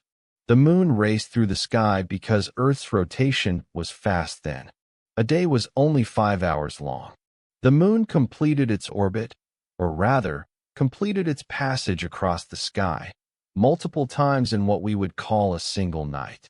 And with each passage, the tides surged and receded. This was not life-giving. This was not gentle. This was stress, trauma, a constant, rhythmic assault on any organism trying to make a living at the margin between land and sea. But it was reliable, and reliability, in a universe of chaos and change, has value. The tides came at regular intervals. They rose to predictable heights. They fell at predictable times. An organism that could anticipate the tides, that could sense the water beginning to rise and retreat to higher ground, or sense it beginning to fall and advance to newly exposed rocks and tidal, such an organism would have an advantage. It could exploit the resources made available by the retreating tide. It could escape the violence of the surging water by anticipating its arrival. It could synchronize its reproduction to the tidal cycle, releasing its offspring into the water when conditions were favorable rather than at random times. The tides were a clock, and organisms that could read that clock, that could develop an internal sense of time, a circotidal rhythm that matched the tidal period, would be selected for, would spread, would outcompete organisms that had no such sense. This is how internal timekeeping was born. Not because time existed in some abstract sense. Time had existed since the beginning, encoded in the cooling of rocks and the radioactive decay of atoms. But because the external world developed a regular rhythm, and life developed the ability to synchronize with that rhythm. The tides were the first teacher of time. The ocean, responding to the moon's gravity, learned to pulse. And life, living in the ocean, learned to pulse along with it. But the tides had no memory. They did not remember what had come before. They did not anticipate what would come after. They simply rose and fell, in an endless, mindless cycle dictated by orbital mechanics and gravity. The tides did not care about the organisms adapting to them. They did not reward those who learned to predict them. They did not punish those who did not. They simply continued, indifferent, eternal, following the laws of physics without consciousness or intention. And yet, the organisms responded, not because the tides demanded it, but because the tides made it possible. In a chaotic, unpredictable environment, no organism could develop an internal sense of time. What would be the use? If events occurred randomly, if there was no pattern to rely on, then any internal rhythm would be disconnected from the actual sequence of events. It would be wasted energy, a disadvantage. But in an environment where the rhythm was external and reliable, where the tides truly did rise at predictable intervals, then an internal rhythm that matched could be selected for, could spread, could become encoded in the genome. This is how life learns from its environment, not through conscious observation, not through deliberate study, but through the blind process of mutation and selection.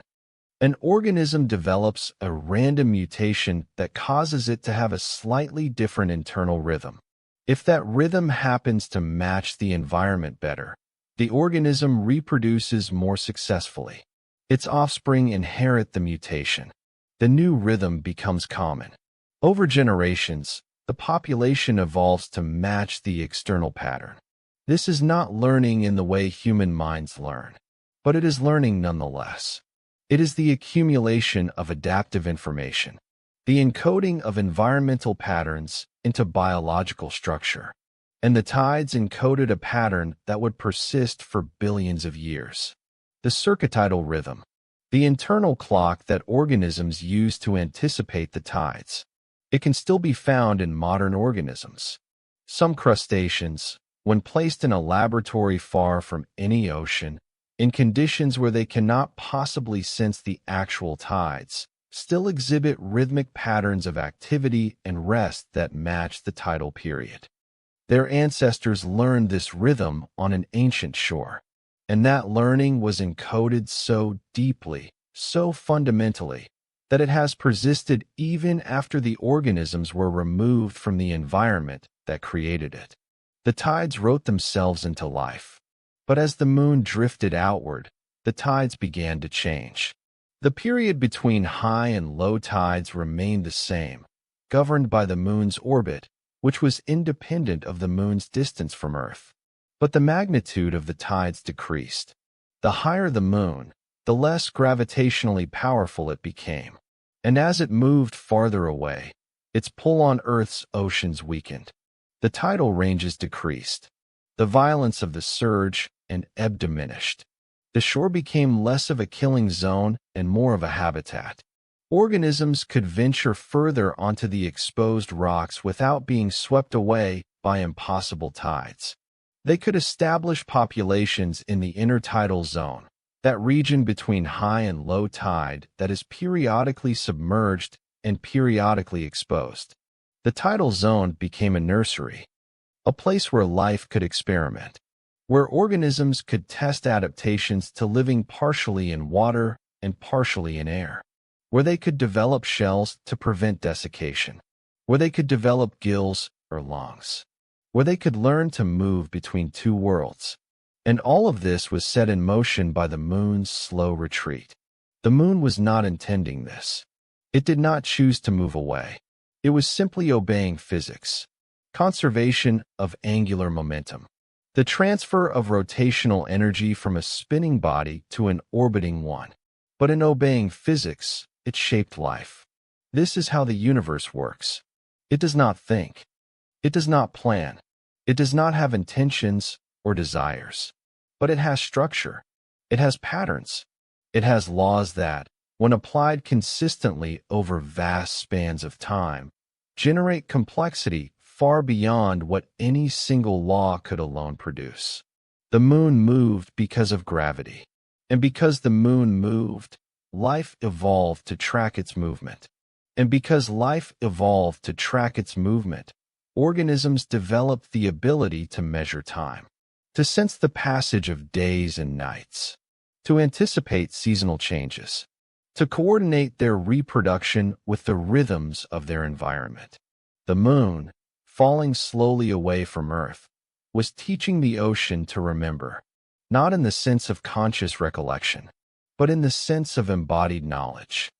The knowledge that is encoded in the structure of an organism's cells, in the genes it carries, in the proteins it produces. The moon was writing time into biology. Chapter 4, Tides with No Memory, continued.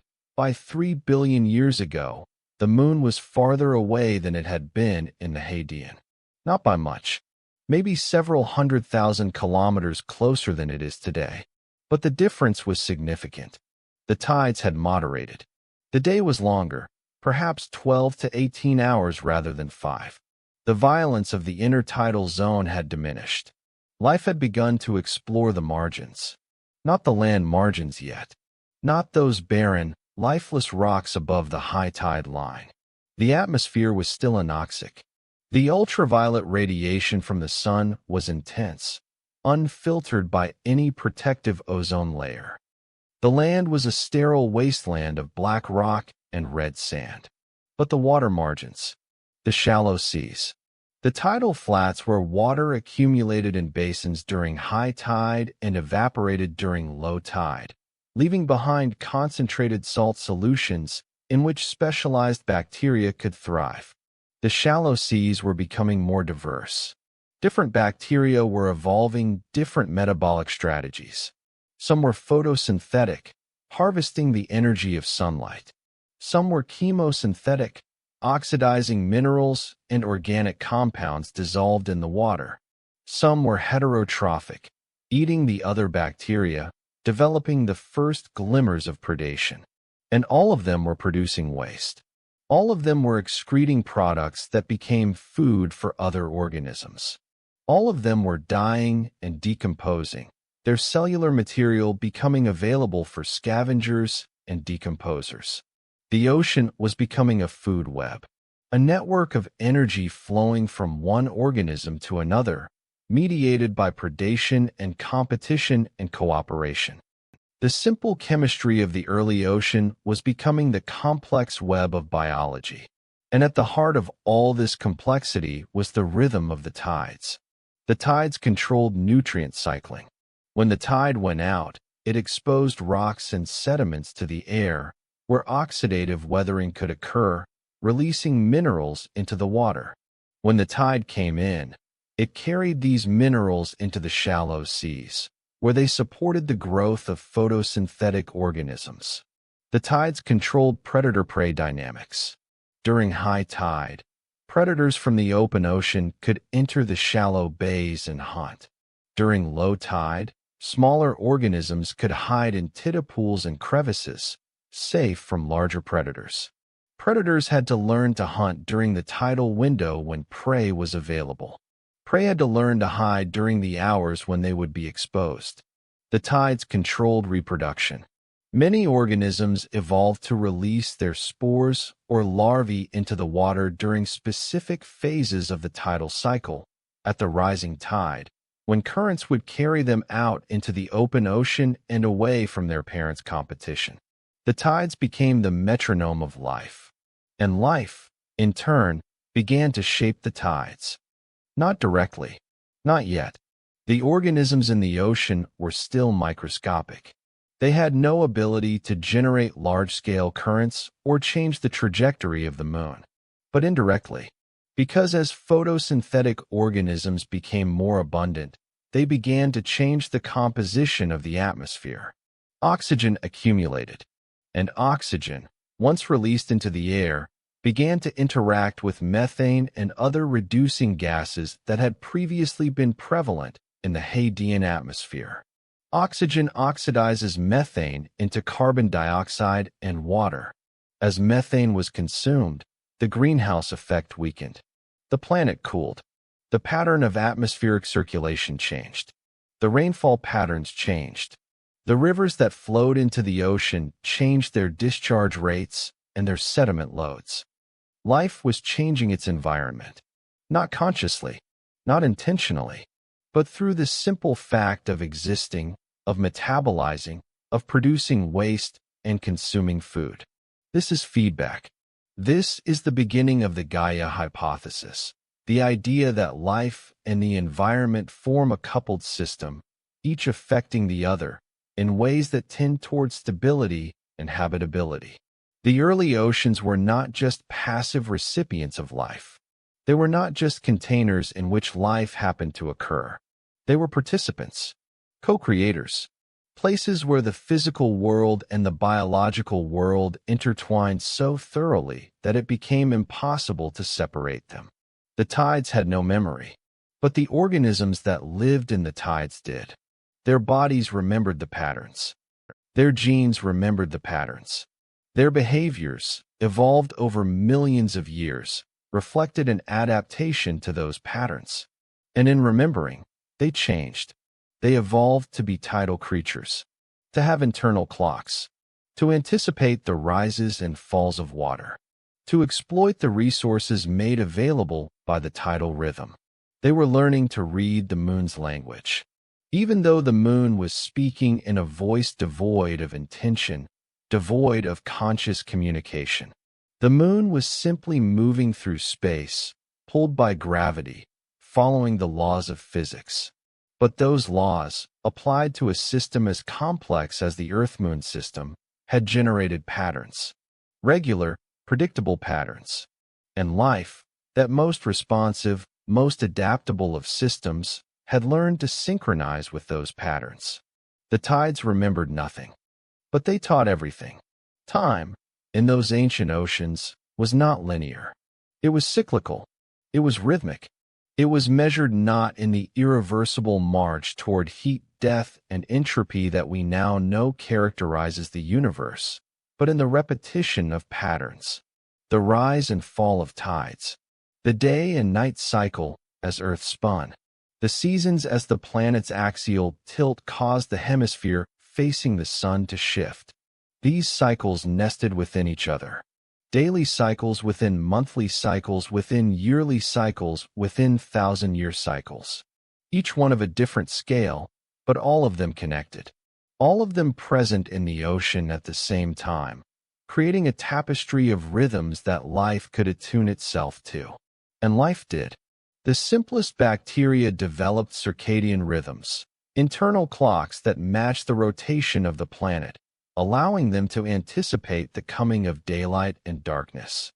This was crucial for photosynthetic organisms. By knowing when the sun would rise, they could prepare their photosynthetic machinery in advance. By knowing when darkness would come, they could shift their metabolism to use stored energy rather than light.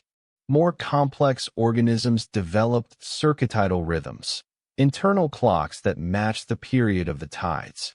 These organisms lived in the intertidal zone, where the conditions changed radically every few hours. An internal sense of when the tide would rise, when the rocks would be exposed, when predators from the open ocean would be able to enter. This was valuable information. Information worth encoding in the genome. And some organisms, living in polar regions where the tilt of Earth's axis created long seasons of daylight and darkness, developed circadian rhythms, internal clocks that matched the year. These clocks allowed organisms to anticipate seasonal changes, to prepare for winter by building up energy reserves, to time their reproduction to coincide with spring when food was abundant. All of these rhythms were biological expressions of astronomical patterns. The organism was not creating the pattern. It was not generating the rhythm from within, independent of external influence. Rather, it was internalizing the external pattern, encoding it, making it part of its own structure so thoroughly that the distinction between internal and external became blurred. A photosynthetic cyanobacterium carries within its genome the record of billions of years of tidal and diurnal patterns. Its circadian clock is not arbitrary. It is not a random rhythm that happens to have a period of about 24 hours. Rather, it is a precise implementation of the 24-hour rotation of Earth, encoded in the regulation of gene expression in the feedback loops of its molecular machinery. The organism has become a clock. And this clock, this biological implementation of astronomical time, is so fundamental, so deeply woven into the fabric of life, that it persists even in modern organisms that are no longer in contact with their natural environment. A human kept in isolation from day-night cues will still maintain a circadian rhythm very close to 24 hours. A fruit fly will still exhibit a circadian pattern of activity even when raised in constant darkness. The pattern has become heritable, genetic, encoded in the DNA. This is what it means for the ocean to have taught time to life. Not that the ocean explained time in words or concepts, but that the ocean provided a pattern, a regularity, a structure, and life, through the process of mutation and selection, evolved to embody that pattern in its own flesh. The moon was moving away. The tidal ranges were decreasing. The periods of the tides were changing slightly as the moon's orbital dynamics shifted. And as the tides changed, life had to change with them. It was an evolutionary arms race, not between predator and prey, but between organism and environment. The environment was constantly changing. The tidal pattern was slowly shifting as the moon retreated, and organisms had to evolve continuously to track those changes or be left behind, unable to anticipate the tides, unable to exploit the intertidal zone, unable to time their reproduction correctly. This created a kind of evolutionary momentum. Once a population started down the path of evolving circadian rhythms, it became locked in. Any mutation that altered the period of the internal clock had to be very precise, very small, or it would be selected against. If the internal clock ran too fast, the organism would anticipate the tides incorrectly, would emerge from hiding too early, would be exposed to predators. If the clock ran too slow, the organism would emerge too late, would miss the window when the tide had receded, would be stranded in water where it couldn't feed. The internal clock had to be accurate. And as the external tides shifted, as the moon moved away and the tidal period changed, the internal clocks had to shift too. This required continuous evolution, continuous fine-tuning. Small mutations accumulating over generations, gradually shifting the period of the internal clock to match the changing external pattern. This is what evolutionary pressure means. It's not violence. It's not struggle in the sense of conscious effort. It's simply the mathematical reality that organisms whose internal patterns match the external environment are more likely to survive and reproduce. And over millions of years, this accumulated to enormous evolutionary change. The tidal zone became a crucible of innovation. Organisms that could not tolerate the stress of constantly changing water levels evolved the ability to close themselves off when the tide went out, entering a dormant state until the water returned. Organisms that could not compete with predators from the open ocean evolved hiding places, evolved shells, evolved behaviors that allowed them to escape. Organisms that needed to feed evolved the ability to extract nutrients from the sediment, evolved the ability to filter feed, evolved the ability to hunt within their own community. The tidal zone became complex, more complex than the open ocean, more complex than the land. A relatively small region, the narrow band of shore between low tide and high tide, became a laboratory for evolution. A place where the pressure to innovate was highest because the stress was most intense. And it was in this region that some of the most important innovations in the history of life would eventually occur. Multicellularity, differentiation, the evolution of complex organisms with specialized tissues and organs. But that was still hundreds of millions of years in the future. For now, the tidal zone was still the domain of microbes, single-celled organisms, or at most loose associations of cells that hadn't yet taken the crucial step of true multicellularity. But they were evolving, adapting, becoming more complex, and all of it was driven by the rhythm of the tides. The tides had no memory. They did not remember what had come before, what patterns they had imposed in the past. Each tide was fresh, new, indifferent to history. But the organisms living in the tides did remember. They carried the memory in their genes, in their behavior, in their internal clocks. They were the tide's memory, the tide's archive, the tide's way of persisting across time, of exerting influence on the future, of shaping evolution long after each individual tide had come and gone. This is one of the great paradoxes of life. Life emerged from a non-living, non-remembering universe. It arose from chemistry, from physics, from the blind application of mathematical law to matter and energy. And yet, life became the universe's way of remembering, of encoding information, of passing patterns forward across generations. The moon, falling slowly away, was becoming encoded in every organism in the tidal zone. Its retreat was written in circutidal rhythms. Its gravity was written in the behavior of millions of species. Its presence was so fundamental, so deeply woven into the fabric of life, that organisms could not evolve away from it even if they wanted to. The moon had shaped life so thoroughly that life had become a monument to the moon. Not because the moon chose it, not because the moon intended it, but because the tides were reliable and life, being adaptable, adapted to that reliability. And once adaptation occurred, it became evolutionary law. Every organism that didn't have the right circutidal rhythm was outcompeted by those that did.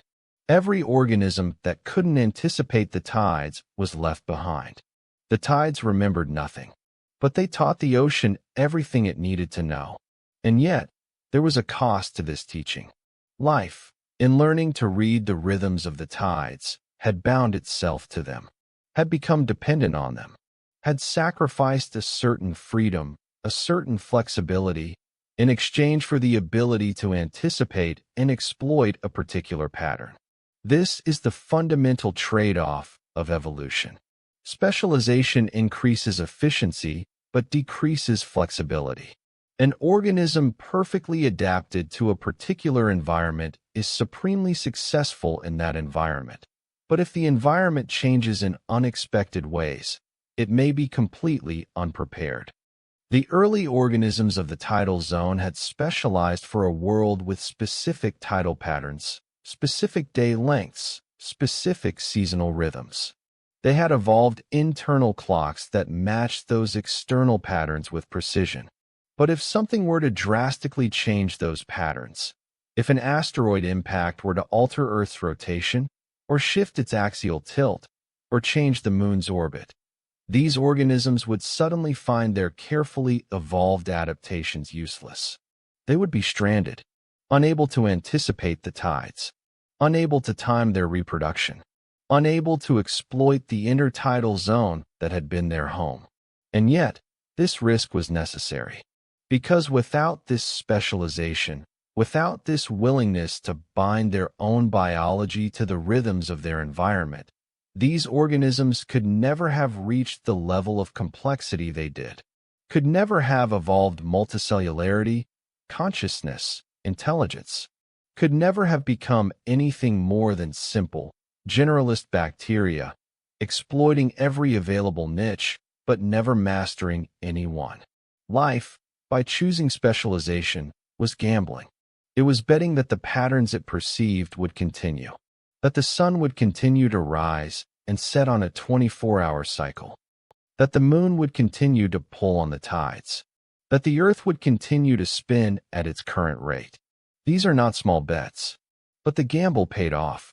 For billions of years, the patterns held. The sun rose and set. The moon pulled the tides. The earth continued to spin at a relatively stable rate. And life, having specialized for these conditions, flourished. By 2 billion years ago, the oceans were teeming with microbial life. Cyanobacteria dominated the shallow seas, generating oxygen through photosynthesis. Heterotrophic bacteria consumed the cyanobacteria. Sulfur-reducing bacteria thrived in the anoxic depths. Chemosynthetic bacteria powered entire ecosystems around the hydrothermal vents. Life had diversified into thousands of species, each one finely tuned to its particular ecological niche, each one carrying within its genome the accumulated knowledge of millions of years of evolution, each one a specialist, dependent on the continuation of the conditions that had shaped it. And all of it was possible because the tides had taught them time. Without the tides, life might have remained simple, generalist, flexible but not innovative. Without an external rhythm to synchronize to, without a reliable pattern to exploit, organisms would have no incentive to evolve internal clocks. They would have no way to anticipate changes in their environment. They would remain reactive, responding to changes only after they occurred, always playing catch-up. But the tides provided the rhythm, and rhythm provided the possibility of anticipation, and anticipation provided the possibility of planning, of evolving behaviors that could respond to future conditions rather than just present ones. This is how consciousness begins, not all at once, not in a single leap from unconscious chemistry to conscious awareness, but gradually, through the evolution of internal models, through the development of systems that represent the external world and predict its future state. Simple organisms have the simplest possible internal models, a circadian clock that tracks the 24-hour cycle. More complex organisms have more elaborate models, a circadial clock plus a circannual clock, maybe even a lunar cycle tracker that helps them predict the phases of the moon. And if you keep adding layers, keep making the models more elaborate, keep evolving the ability to represent more and more aspects of the external world, eventually, you arrive at something that looks like consciousness, like awareness, like the ability to think about the past and future and imagine possibilities. But it all started with the tides, with life learning to read a pattern written by gravity and orbital mechanics, with specialization, with commitment, with the binding of biology to astronomy. The tides had no memory, but they had left an indelible mark on life. They had written themselves into the genome, into the behavior, into the very structure of cells and tissues and brains. By the time multicellular organisms evolved, hundreds of millions of years later, the circadian clock was already ancient, already so fundamental that it seemed like a basic feature of life itself, not something that had been painstakingly evolved in response to an external pattern. A human today, reading these words, carries within their body a circadian clock that is virtually identical to the circadian clocks of single-celled bacteria from 2 billion years ago. It is one of the most conserved biological structures known. Why? Because it works. Because it has been refined for so long that it cannot be improved. Because it represents a nearly perfect implementation of the 24-hour day cycle that Earth has maintained throughout life's history. The tides had taught so thoroughly that the lesson had become written into the very foundation of biology. And as time passed, as evolution continued, as life became more and more complex, this lesson would be built upon. New layers would be added, new internal clocks, new ways of tracking time, new ways of anticipating the future. But the foundation would always be there. The tides, the moon, the old lesson that time is real, that patterns matter, that the future can be predicted from the past if you know the right patterns to look for. The tides were slowing, not noticeably, not in any way that could be measured in human lifespans or even in the lifespans of civilizations. But over geological time, the slowing was inexorable, inevitable. Every tide that crashed against the shore, every surge of water that moved across the continental shelves, every kilometer of friction between ocean and land, all of it was dissipating energy. Energy that had come from the rotational motion of Earth itself. Energy that was being transferred, through tidal friction, from Earth's spin to the moon's orbit. The Earth was slowing down. The day was getting longer. In the Hadean, a day had been 5 hours. By the time the first oceans formed, it was perhaps 18 to 20 hours. By 2 billion years ago, when the oceans had filled with life, a day was approximately 21 to 23 hours. Gradually, inexorably, the day was approaching the 24-hour period we know today. But it was not there yet. The day was still slightly shorter than 24 hours in the late Archean. And this mattered.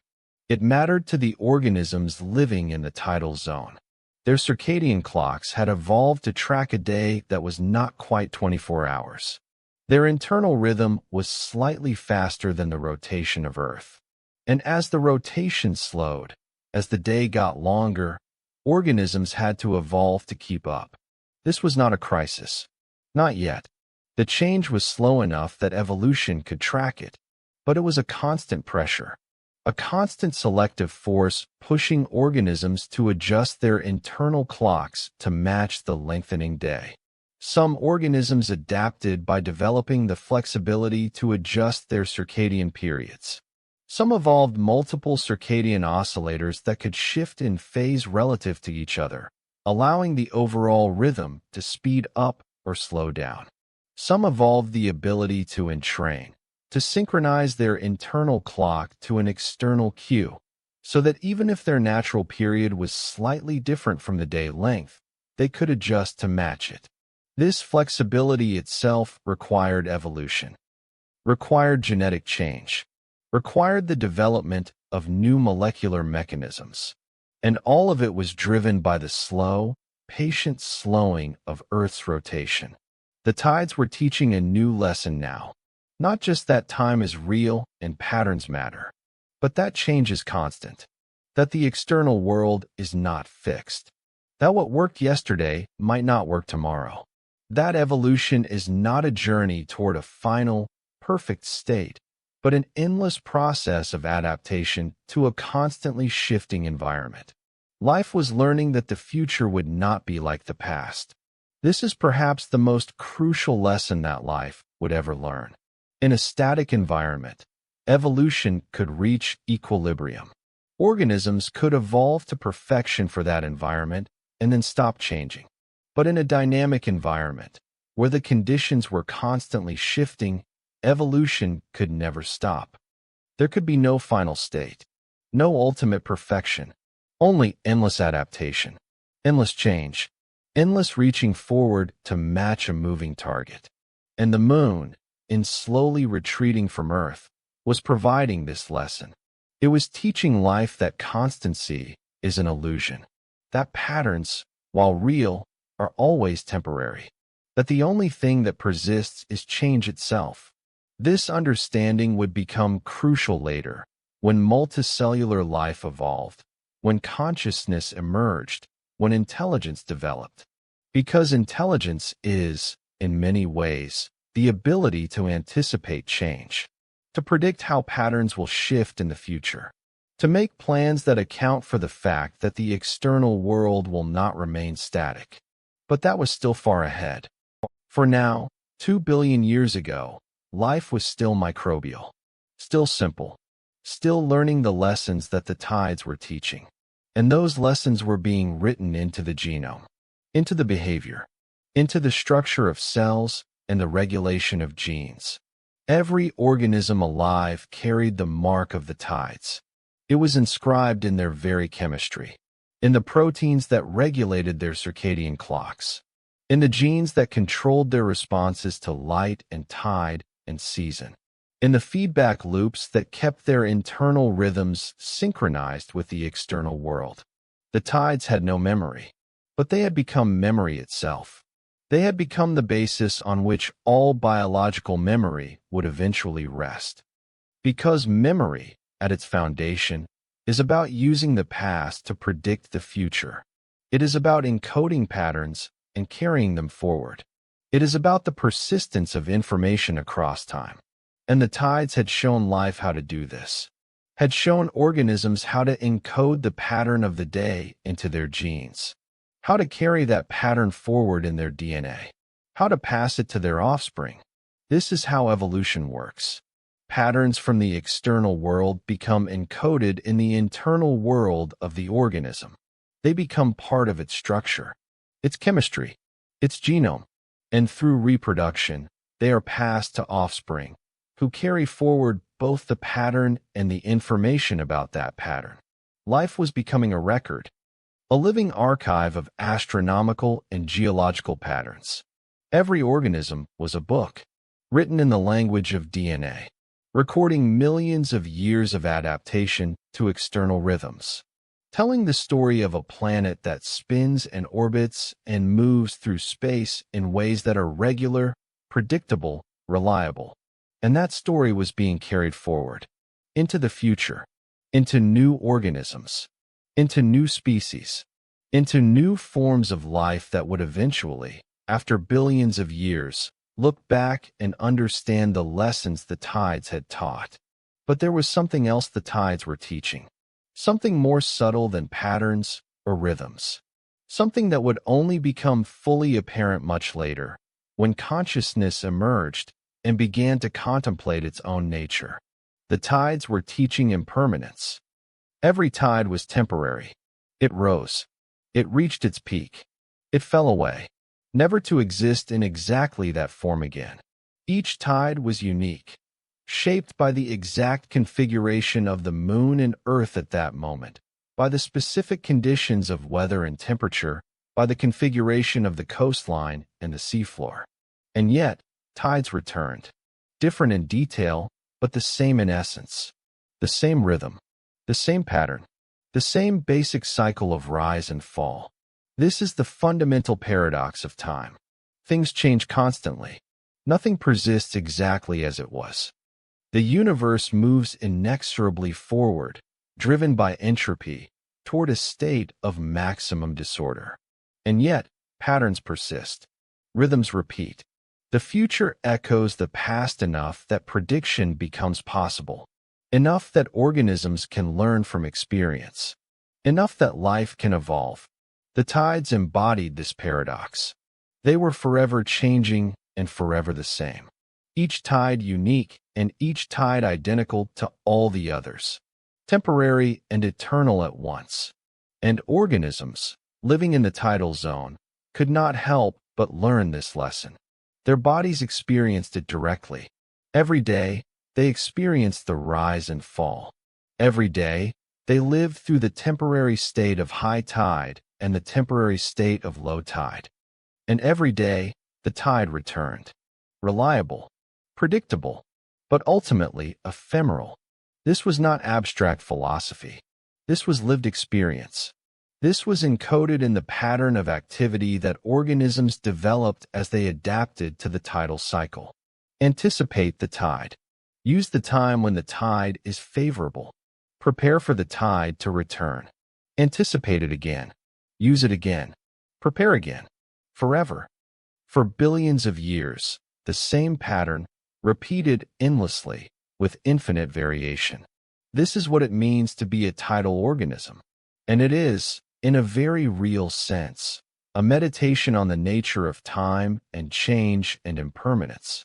Life, by adapting to the tides, had committed itself to a particular philosophical understanding of existence, had encoded that understanding in its biology, had made it part of its fundamental nature. That understanding was, change is constant, but patterns persist. Nothing lasts forever, but repetition is reliable. The future is uncertain, but it will echo the past enough that you can prepare for it. And all you can do is keep moving with the rhythm, keep adapting to the changes, keep living in the present moment while honoring the pattern that connects past to future. This is not a thought that any bacterium could articulate, but it is a truth that every organism in the tidal zone lived out, day after day, tide after tide. And eventually, when consciousness evolved, when humans emerged millions of years later and began to contemplate their own existence, they would find that this ancient lesson was still written in their bodies, in their circadian rhythms that tracked the 24-hour day, in their monthly reproductive cycles that tracked the lunar month, in their larger life rhythms that tracked the seasons and the years. All of it was inherited from those ancient tidal organisms. All of it was an echo of lessons learned billions of years ago when life first encountered the rhythm of the tides and learned to move with it. The tides had no memory, but they had taught life to remember, and life, in remembering, had become memory itself. Chapter 5. The chemistry that whispered in the deep places where light did not reach, where pressure was so immense it crushed all sound, where temperatures fluctuated in ways that would have seemed impossible to the creatures of the sunlit waters above. Something was happening. Not silently. Silence is the absence of sound, and in the deep ocean there was constant sound. The hiss and roar of hydrothermal vents. The crack and groan of the seafloor as tectonic plates collided and slid past each other. The drip and flow of fluids percolating through rock. The subtle whisper of chemical reactions occurring at rates so slow that no organism could consciously detect them, yet occurring in such vast quantities that they amounted to a continuous chemical symphony. This was not the world of photosynthetic life. The sun's light never reached here. There was no way to harvest the energy of starlight. And yet, life thrived. Life that had never seen the sun, life that would never see the sun, life that had evolved in complete darkness, drawing its energy not from light, but from chemicals. From the temperature gradients between superheated vent fluid and cold ocean water. From the redox gradients between reducing mantle-derived fluids and oxidizing seawater. From the energy stored in the chemical bonds of hydrogen, methane, hydrogen sulfide, iron. This was chemosynthetic life, and it had developed in the spaces where the ocean floor was fractured and broken, where the rock was porous and permeable, where fluids could flow and mix and react. The hydrothermal vent ecosystems were miniature worlds unto themselves. Each vent was an oasis of energy in an otherwise energy-poor deep ocean. Each vent was a beacon that attracted life. Chemosynthetic bacteria colonized the walls of the vent chimneys. Larger organisms, shrimp, crabs, fish, all of them blind or with reduced eyes because sight was useless in the darkness, fed on the bacteria or on each other. It was a complete ecosystem, powered not by the sun but by the heat of the earth itself. And all of it was driven by chemistry, by reactions that occurred in the interface between fluids, by the slow diffusion of ions through porous rock, by the precipitation of minerals and the dissolution of others, by the transfer of electrons from reducing compounds to oxidizing ones, releasing energy that organisms could capture and use. But the chemistry was not random. It was constrained, limited, channeled into pathways determined by the geometry of the rock, the composition of the fluids, the temperature and pressure conditions. And in this constrained chemistry, patterns began to emerge. Patterns that were not alive, not yet, but that exhibited some of the properties of life. Self-organization, the tendency for molecules to arrange themselves into ordered structures. Autocatalysis, the tendency for reactions to accelerate their own reproduction. Dissipation structures, systems that maintained order at the cost of energy, creating gradients and patterns that would dissipate if the energy source was removed. These were the predecessors of life. Not life itself, but the chemistry from which life would eventually emerge. The walls of a hydrothermal vent chimney are not smooth. They are porous, riddled with microscopic channels and cavities. Structures that form as minerals precipitate from the superheated vent fluid, layering on top of each other, building walls but leaving gaps. Tiny spaces, pores measured in micrometers, small enough that surface tension and molecular forces dominate over gravity, small enough that diffusion matters more than bulk flow. These pores are natural laboratories. In each pore, a tiny volume of vent fluid is separated from the surrounding seawater by a thin wall of mineral. Inside, the chemistry is different. The temperature is hotter, not as hot as the pure vent fluid, but warmer than the surrounding ocean. The chemistry is reducing, hydrogen-rich, oxygen-poor. The pH is different. The composition of dissolved minerals is different. And across the mineral wall, gradients exist. A temperature gradient from hot inside to cold outside. A chemical gradient from reducing to oxidizing. A pH gradient from acidic to neutral. And where gradients exist, reactions can proceed. Energy can be harvested. Work can be done. Life, in a sense, is the ultimate harvester of gradients. All living things work by maintaining gradients across membranes. A difference in concentration of ions between the inside and outside of a cell. A difference in electrical charge. A difference in pH. These gradients contain energy, potential energy, stored in the separation of unlike things. And organisms use this potential energy to power the machinery of life, to build proteins, to replicate DNA, to move and think and reproduce. But the gradients in a hydrothermal vent chimney existed long before life did. They were natural features, inevitable consequences of the mixing of hot and cold, reducing and oxidizing, acidic and alkaline. And in those natural gradients, chemistry could occur that would not occur in a uniform solution. Reactions that were impossible in the open ocean became possible here. Hydrogen could react with carbon dioxide to form methane. Hydrogen could react with nitrogen to form ammonia.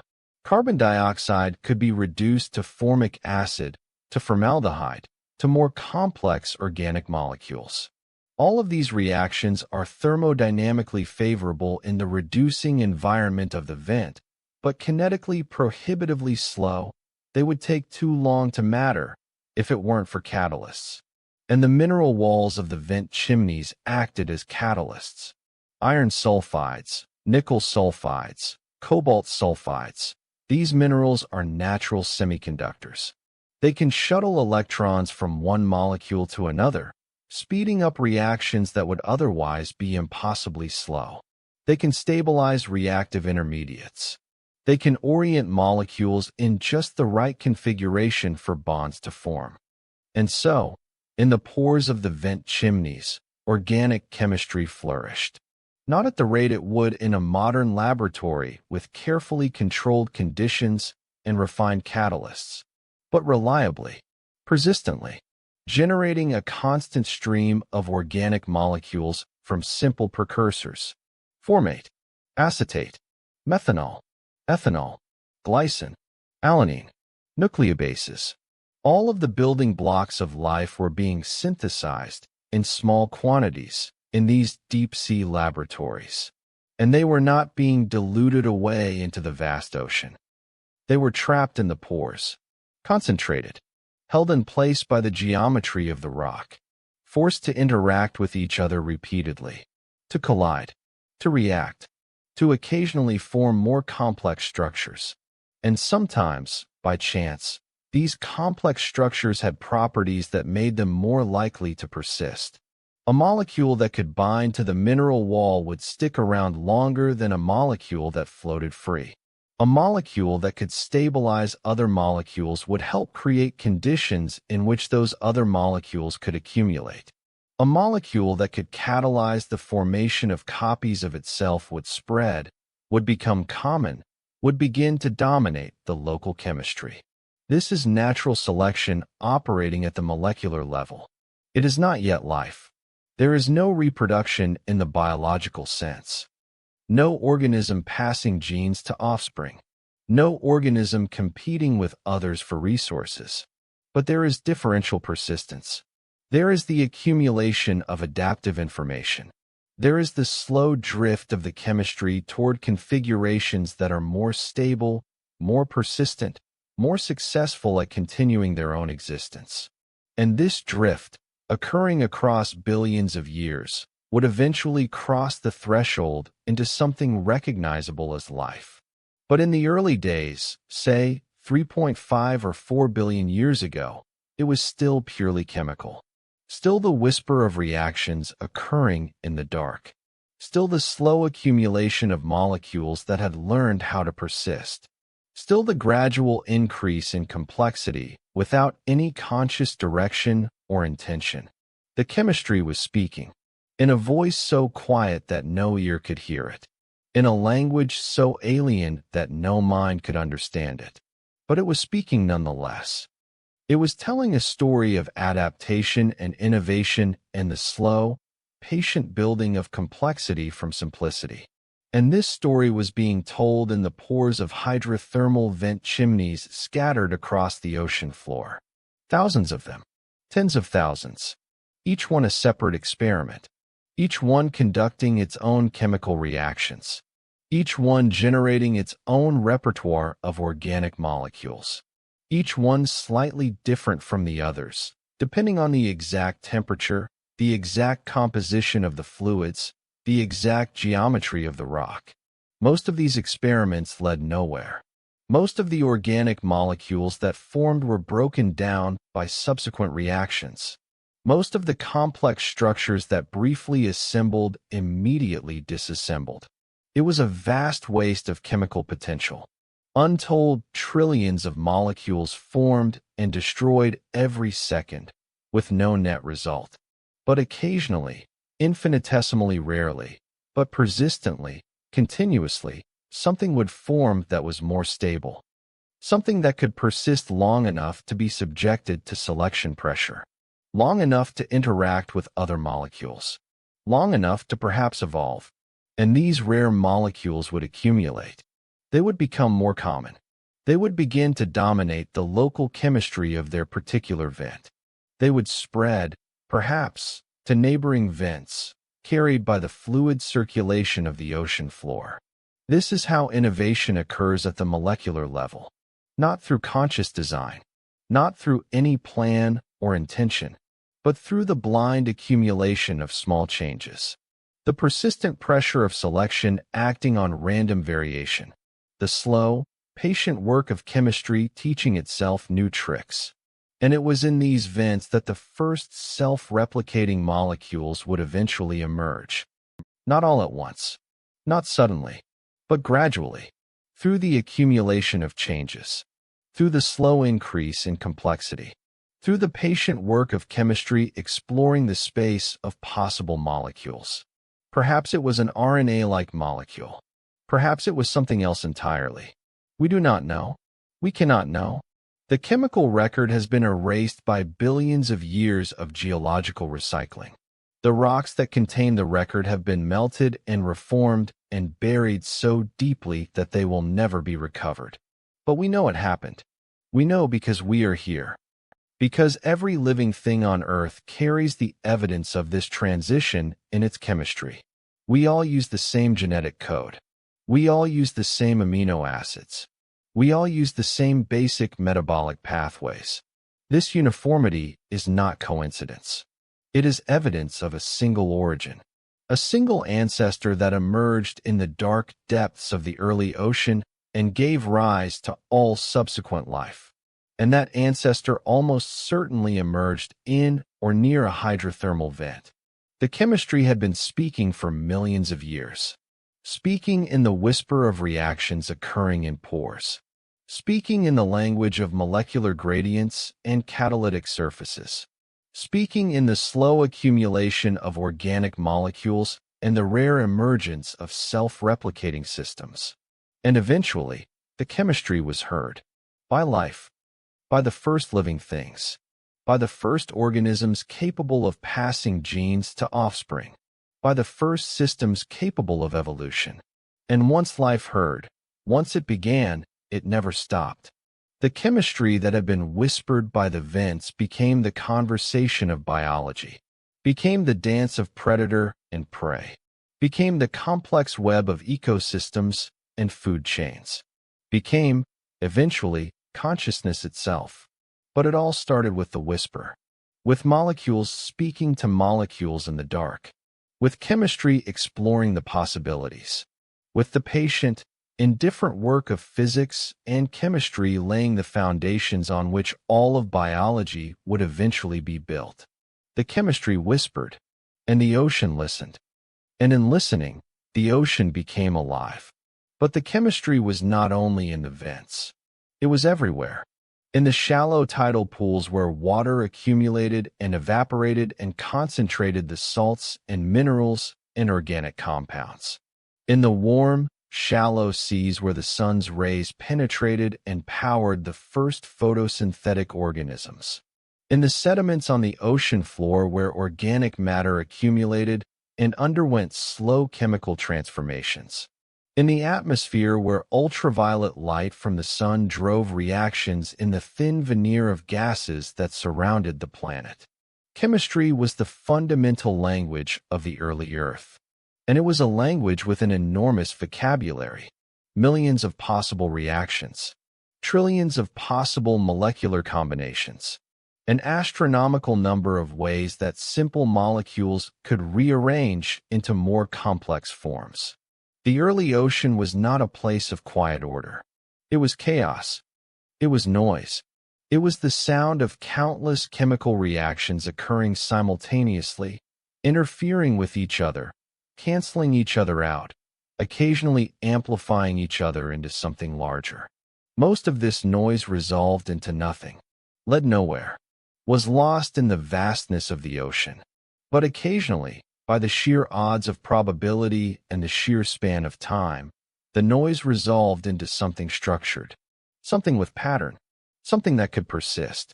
And that persistence was the beginning of selection. This is a key insight. Natural selection does not require life. It does not require organisms or genes or reproduction in the biological sense. All it requires is three things: variation, inheritance, and differential success. In chemistry, variation occurs through the random generation of different molecular combinations.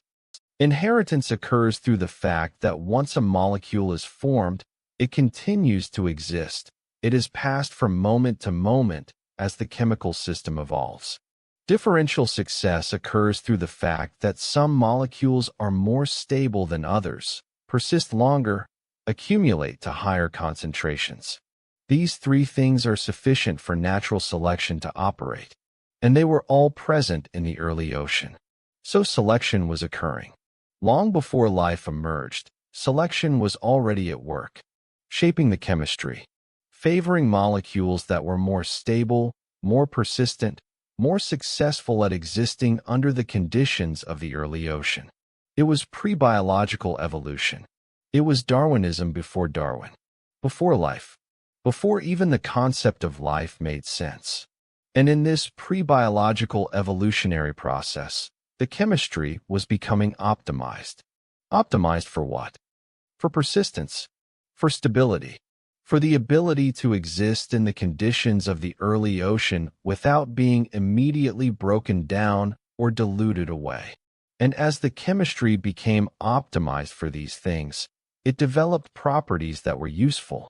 Properties like catalysis, the ability to speed up reactions. Properties like self-replication, the ability to create copies.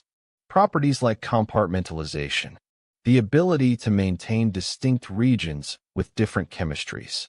These properties were not designed. They were not chosen. They simply emerged as the result of selection acting on random chemical variation. And once they emerged, they could be selected for further. A molecule with the ability to catalyze its own formation would spread, would become common, would accumulate to high concentration. Once common, this molecule would be subject to further mutation and selection. It could evolve to be a better catalyst. It could evolve to work better with other molecules. It could evolve to be more efficient at replicating. And this would lead to the emergence of more sophisticated chemistry. Chemistry that was organized, structured, that had something like purpose, not in any conscious sense, but in the sense of being oriented toward the continuation of its own existence. This organized chemistry would eventually be called life. But the boundary between chemistry and life is not sharp. It is fuzzy, blurred, a gradient rather than a cliff. At what point does chemistry become life? When does a self-replicating molecule cross over from being an interesting chemical system into being an organism? There is no clear answer. But we can say this. At some point in the early ocean, the chemistry became complex enough, organized enough, self-interested enough, that we would recognize it as life. And that point was almost certainly in or near a hydrothermal vent, because the vents provided everything that emerging life would need. Energy in the form of chemical gradients, building blocks in the form of organic molecules being synthesized in the vent fluids, catalysts in the form of mineral surfaces, compartmentalization in the form of the porous rock structure, and time. Billions of years of time for the chemistry to explore the vast space of possible molecular combinations. The vents were the crucible in which life was forged. But the story of that forging was not dramatic. There were no sparks, no sudden flash of creation, no moment when chemistry suddenly became life. Just the slow, patient accumulation of complexity, the gradual refinement of molecular systems. The steady increase in organization and efficiency. The chemistry whispered so quietly that no one could hear it. It whispered for millions of years. And then, one day, though of course there was no such day, the change occurred so gradually that no single moment could be identified as the transition. The chemistry began to speak. Not with words, not with meaning, but with intention. With the momentum that comes from self-interest, with the drive to persist and replicate and spread. Life had emerged, not as a clear, unambiguous thing, but as a tendency, a direction in which the chemistry was flowing, a preference that the system had begun to exhibit for certain configurations over others. And once this tendency began, it could not be stopped. It could only accelerate. Because self-replicating systems breed more self-replicating systems. They populate the space they occupy. They exhaust the resources they depend on. They begin to compete with each other. And competition drives evolution, drives innovation, drives the exploration of new niches and new strategies. The chemistry had become alive. And life, once alive, would never stop. It would spread through the oceans. It would diversify into millions of species. It would eventually colonize the land, the air, every environment on the planet where energy could be found and conditions were not immediately lethal. But all of it, all of that vast diversity and complexity and beauty, originated in the whisper of chemistry in the dark depths of the early ocean, in the pores of hydrothermal vent chimneys, in the slow, patient work of molecules learning to copy themselves. In the beginning, before time had learned to speak in any language but chemistry, the chemistry whispered, and in that whisper was encoded the future of billions of years of evolution, the future of dinosaurs and mammals and humans, the future of cities and civilizations and the written word, the future of consciousness contemplating itself. All of it was already there, not consciously, not explicitly, but implicitly, contained in the laws of chemistry and physics and probability, inevitable given enough time. The chemistry had been speaking all along, telling the story of how simplicity becomes complexity, how matter becomes organized, how molecules dream of becoming mind. And the ocean had been listening, holding the chemistry close, protecting it, nurturing it in the darkness and the warmth and the chemical abundance of the hydrothermal vents. What the planet buried in the depths, it was learning to treasure. Some truths do not emerge in the light. They emerge in darkness, in silence, in the patient whisper of chemistry that has learned to remember itself. The chemistry that emerged from the vents was not uniform. It was diverse, varied, different in every vent, different from moment to moment, different in response to changes in temperature, pressure, the composition of the fluids, the phase of the moon, the seasons. This diversity was crucial, because diversity is the raw material of evolution. If all the chemistry had been identical, if all the vents had been the same, if there had been no variation, then there would have been no selection pressure. No reason for one configuration to outcompete another. No impetus for change. But the oceans were not uniform. The vents were scattered across the seafloor, separated by distances that made slow diffusion the only way for molecules to travel between them. Each vent was, in a sense, isolated, a separate experiment, a separate laboratory running its own chemical reactions under its own particular conditions. And this isolation was important. It allowed for the emergence of different lineages, different chemical systems that had evolved in different directions. Some vents might produce more methane, others more hydrogen sulfide. Some might have higher temperatures, others lower. Some might be rich in iron, others in copper or zinc. And in this chemical diversity, different molecular systems could emerge, different self-replicators, different ways of catalyzing reactions, different strategies for persisting and spreading. This was pre-biological speciation, the emergence of different types of chemistry adapted to different vents, developing different properties, different strategies, different ways of being alive. Some of these chemical systems would be more successful than others. Some would spread from their vent to neighboring vents. Some would evolve to be better competitors, better at out-replicating their rivals. Some would develop the ability to exploit new resources, to inhabit new niches, to thrive in conditions where other chemistries could not.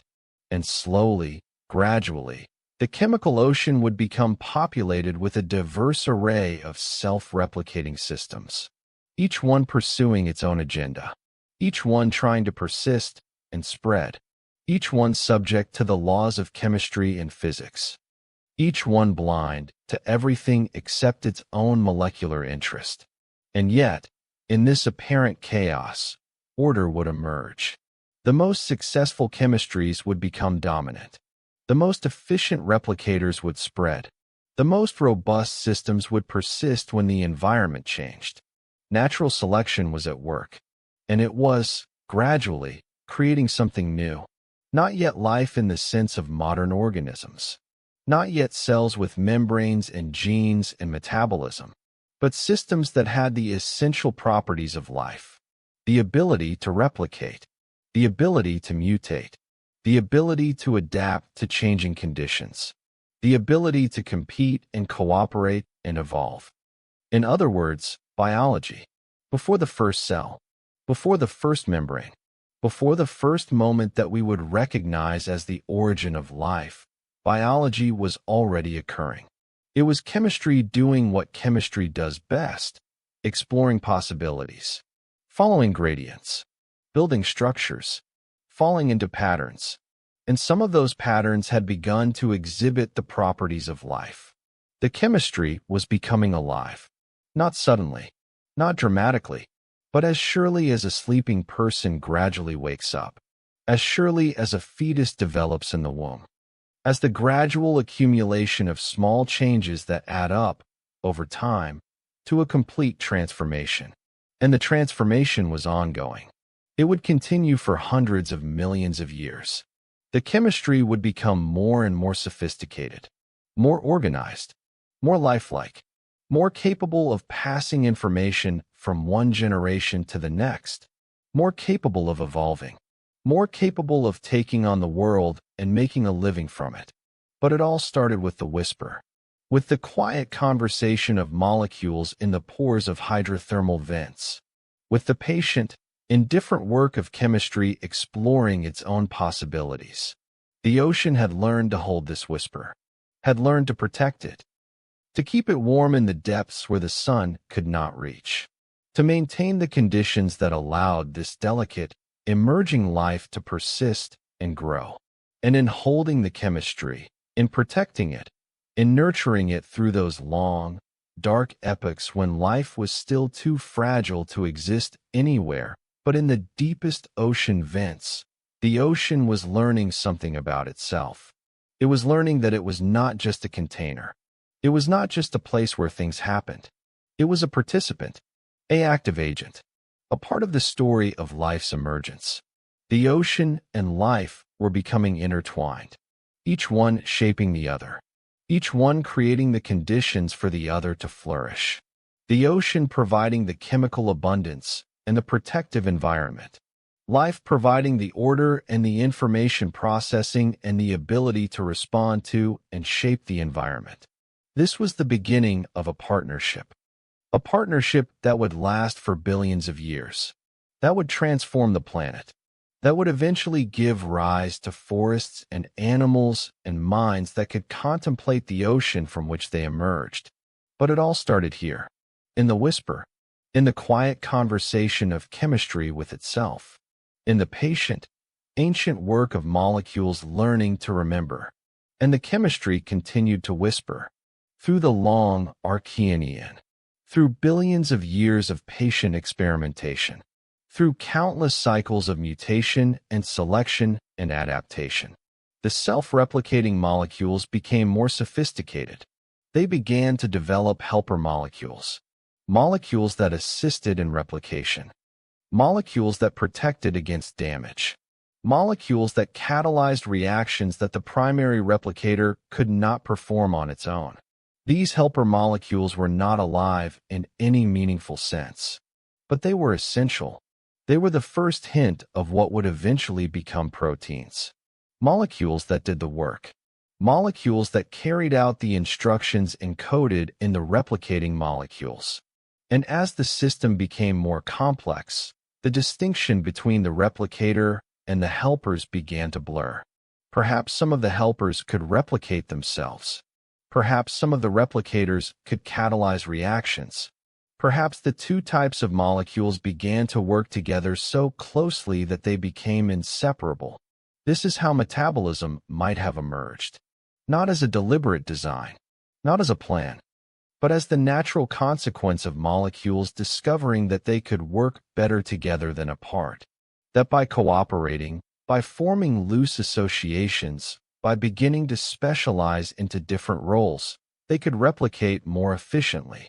And once this cooperative chemistry emerged, it would have spread. Because a molecular system that could replicate faster would outcompete one that replicated slower. A system that was more efficient would dominate over one that was wasteful. A system that could adapt to changing conditions would persist when others died out. Natural selection was relentlessly refining the chemistry, honing it, improving it, making it more sophisticated and more efficient with each passing generation. And slowly, over millions of years, the chemistry was transformed. It went from simple self-replicators to complex molecular networks, from isolated molecules floating in solution to systems that began to develop structure, to systems that began to organize themselves around a central replicator, to systems that began to develop something like a membrane, a boundary that separated inside from outside. This is how the first cell might have emerged, not as a sudden invention, but as the natural consequence of chemistry becoming more and more organized, more and more self-interested, more and more oriented toward perpetuating its own existence. And once the first cell emerged, once the boundary was crossed between chemistry and biology, between the non-living and the living, everything changed. The chemistry became life. The patient whisper became a voice. The silent conversation became dialogue. And the ocean listened. The ocean responded. The ocean began to reshape itself in response to the presence of life. Because life changes things. Life consumes resources. Life produces waste. Life grows and reproduces and spreads. Life competes and cooperates and evolves. Life is never passive. It is never satisfied with the status quo. It is always pushing, always exploring, always trying new things. And the ocean, holding this life, began to change. The chemistry of the water began to shift as living things consumed some compounds and produced others. The sediments began to show signs of biological activity, traces of organic matter, signatures of metabolic processes. The rocks began to carry the imprint of life, encoded in isotopic ratios and chemical compositions. The planet was becoming alive, not just on the surface, not just in the shallows, but throughout the ocean, in the vents and the sediments and the shallow seas and the open water. Everywhere that energy could be found and conditions were not immediately lethal, life was beginning to colonize. And all of it had started with the whisper, with chemistry learning to speak, with molecules discovering that they could replicate, that they could compete, that they could evolve. The chemistry had whispered for so long that it had forgotten it was whispering. The act of speaking had become so natural, so fundamental to what it was, that it ceased to be a conscious choice and became simply existence. The chemistry was alive, and it would never stop being alive. It would continue to evolve, to diversify, to explore, to push the boundaries of what was possible. For billions of years, it would continue. It would transform itself from simple bacteria to complex bacteria. It would invent photosynthesis and begin to change the atmosphere. It would develop the ability to eat other organisms and begin the food web. It would eventually give rise to eukaryotic cells, cells with nuclei and organelles and far greater complexity. It would give rise to multicellular organisms, to plants and animals and fungi, to the first creatures that swam in the oceans, to the first creatures that crawled onto land, to trees and insects and dinosaurs and mammals, and eventually, after billions of years, to human beings. But all of that vast, intricate, beautiful complexity originated in the whisper, in the quiet conversation of molecules in the dark, in the patient, ancient work of chemistry learning to remember itself. The chemistry had whispered, and the ocean, in listening, had learned to dream. Memory is not a uniquely biological phenomenon. This is a truth that emerged slowly, painfully, over the course of the 20th century, as physicists and chemists began to understand that the universe itself has memory, that patterns can persist, that information can be encoded and preserved. A crystal remembers, not consciously, not intentionally, but the arrangement of atoms in a crystal encodes information about the conditions under which it formed. The temperature, the pressure, the presence of impurities. All of this is written into the crystal structure, and this information persists, can be read, can be decoded centuries or millennia later by someone who knows how to interpret it. A rock remembers, not just in the sense of crystals, but in the broader sense that rocks are archives. Layers of sediment deposited in sequence encode the history of the environment at the time of deposition. Fossils trapped in stone preserve the form of organisms that have long since died. Isotopic ratios record the chemistry of ancient oceans. A molecule remembers, in the form of bonds, in the arrangement of atoms, in the configuration of electrons. A molecule structure encodes information about how it was formed and what reactions it has undergone. But water remembers differently. Water is a liquid. Its molecules are in constant motion, constantly colliding with each other, constantly forming and breaking hydrogen bonds. There is no fixed structure, no permanent arrangement, no obvious way for water to encode or preserve information. And yet, water does remember. It remembers through its interactions with other molecules, through the traces they leave, through the ways it is changed by contact with them. When a salt dissolves in water, the water molecules orient themselves around the ion. When an organic molecule is dissolved, the water forms a hydration shell. When a mineral reacts with water, the water becomes enriched in the products of the reaction. The water is changed, and those changes persist. If you remove the salt and the organic molecules and the minerals, the water is not identical to what it was before. It carries the memory of what it contacted. It is slightly different, marked, altered. This is not mystical. This is not magic. It is simply chemistry. But it is important, because it means that water, which covers most of the planet, which is the medium in which all known life occurs, which is perhaps the most important substance for the existence of complex chemistry, water is capable of retaining information, of being changed by experience, of carrying memory. And in the early ocean, the water was learning to use this capacity. The first cells were not separate from the ocean. They were not distinct entities that had somehow emerged from the water and then existed in opposition to it. They were, rather, expressions of the water, elaborations of it, water that had learned to organize itself, to maintain a boundary, to establish a difference between inside and outside. But the boundary was permeable. Water passed in and out. Dissolved molecules passed in and out. The cell was not sealed. It was not isolated. It was in constant communication with the surrounding ocean. And this communication was crucial, because the ocean was not homogeneous. It had regions, gradients, places where the chemistry was different. And the cells, existing in this heterogeneous medium, began to respond to the heterogeneity.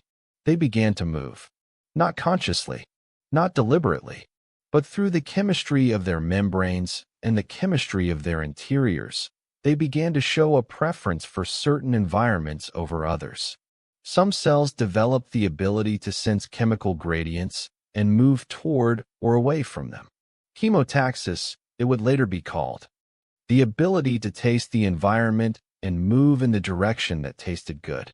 This was the first sense, the first time an organism responded to information about its environment, the first hint of what would eventually become sensation, perception, the ability to know the world. And once this ability emerged, selection would favor organisms that used it well. Organisms that could sense where their food was and move toward it would eat better than organisms that simply drifted passively. Organisms that could sense where the poison was and move away from it would survive better than organisms that were struck down by toxins. Selection was now operating at the level of behavior, not just on the chemistry of replication, but on how organisms moved, how they responded to their environment, how they made decisions about where to go and what to do. And this opened up new possibilities for evolution. Because if behavior could be selected for, Then behavior could become more sophisticated, could become more responsive, could evolve to track more complex features of the environment. Early organisms were simple. Their brains, if they could be called brains, were single cells. Single cells with perhaps a few thousand genes. Simple chemical computers that could perform simple computations. Sense one type of molecule and respond. Sense another type and respond differently. But even this simple computation was revolutionary, because it meant that organisms could now have goals, could now have preferences, could now act in ways that were motivated by something other than pure physics, could now behave as if they were trying to accomplish something. This is the beginning of agency, not free will, not consciousness, but the appearance of goals and purposes encoded in the behavior of organisms. The appearance of intention, the appearance of trying, and all of it emerged from chemistry, from the simple fact that certain molecular configurations were more stable than others, that certain behaviors led to more successful replication than others, that selection could operate on behavior just as easily as it operated on molecular structure. The water had learned to remember not just in the form of chemistry and rock and isotopic ratios. The water had learned to remember through the behavior of the organisms that lived in it. Every organism was a record of its evolutionary history. Every behavior was a solution to a problem that ancestors had faced. Every gene was a memory passed down through generations, carrying information about what had worked in the past. Life was memory. Living organisms were memories made flesh, or rather, made of chemistry and energy and behavior. And the ocean was the archive in which all these memories were stored. Every organism that had ever lived, every behavior that had ever been selected for, every innovation that had ever emerged, all of it was recorded in the ocean, in the genes of organisms, in the fossils and the sediments, in the isotopic signatures of rocks. The ocean was becoming a library, but it was not a static library. It was a living one. The records were not just stored. They were being consulted, used, built upon. Every organism was reading the memories encoded in its genes and using them to navigate the present moment. And every successful innovation was becoming part of the permanent record. Every new strategy that emerged was becoming available for future organisms to inherit and build upon. This is how complexity accumulates. Not through creation, not through some external force imposing order from above, but through the accumulation of information, through the gradual building up of knowledge, encoded in genes, passed down through generations, refined and improved with each generation that survived and reproduced. Evolution was operating, not just as a mechanism for adaptation, but as a mechanism for accumulation, for the building up of complexity, for the gradual transformation of simple chemistry into sophisticated biology. And the water was the medium in which all of this was occurring. The water was not passive. It was not just a container for chemistry to occur in. It was a participant. It was holding the organisms, protecting them, providing the medium in which they could exist, providing the gradient of nutrients and energy that they could exploit, providing the connection that allowed them to interact with each other and with the minerals and the light and all the other components of the environment. The water was learning to remember through the organisms that lived in it, and the organisms were learning to remember through the water that held them. It was a feedback loop, a partnership, a dance between the non-living and the living that would continue for billions of years and would eventually result in the most complex systems the universe had ever known. The water had learned to remember, and in learning to remember, it had learned to dream. It had learned to imagine futures, to anticipate changes, to prepare for what was coming, to respond to what had been. All of this was encoded in the behavior of organisms, in their circadian rhythms that remembered the rotation of the planet, in their tidal sensitivities that remembered the pull of the moon, in their seasonal responses that remembered the tilt of the Earth's axis. The water remembered everything, and it was using those memories to shape what came next. Chapter 6. When the water learned to remember, continued. By 2 billion years ago, the ocean had filled with memory. Memory encoded in stone. Memory encoded in chemistry. Memory encoded in the behavior of billions of organisms. Memory encoded in the genes that were being passed from generation to generation. The ocean was no longer just a place where things happened.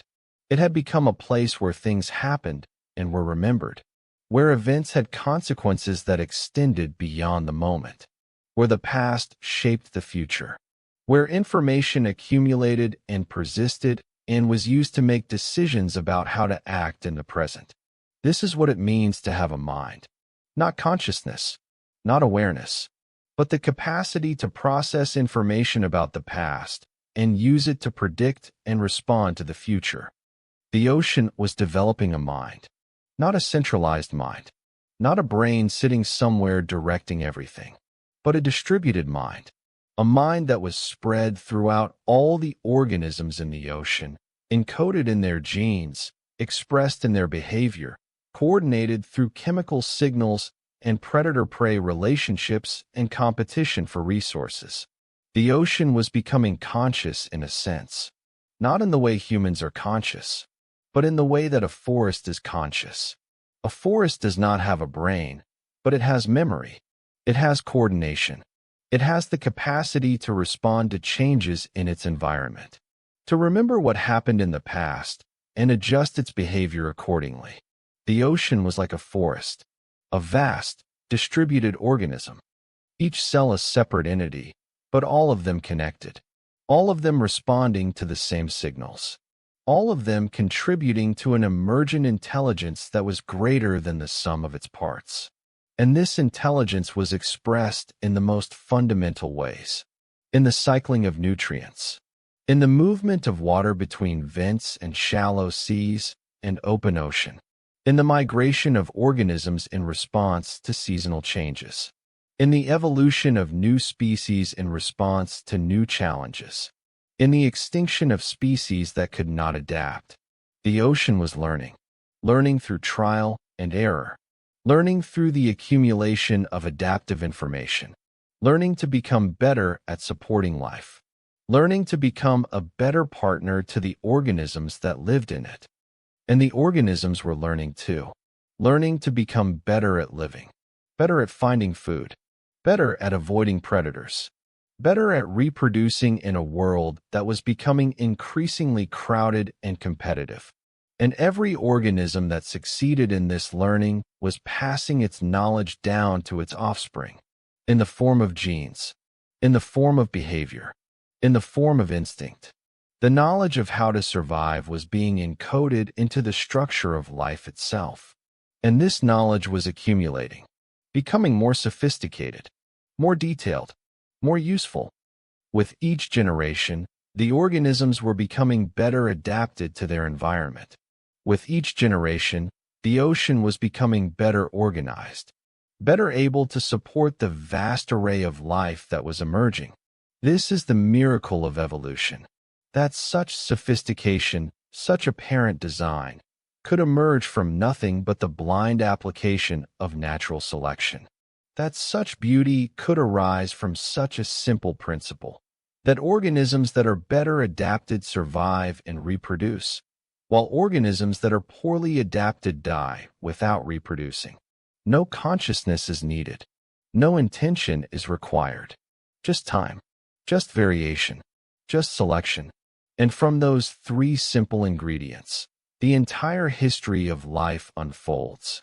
The ocean had learned to remember, and in remembering, it had learned to create, to innovate, to evolve, to become something far more complex and beautiful and full of possibility than it had been in the beginning. Water had started as a simple chemical compound, H2O, 3 atoms bonded together. Nothing special, nothing remarkable, but water had learned to hold other compounds, to concentrate them, to channel them into reactions that would not otherwise occur.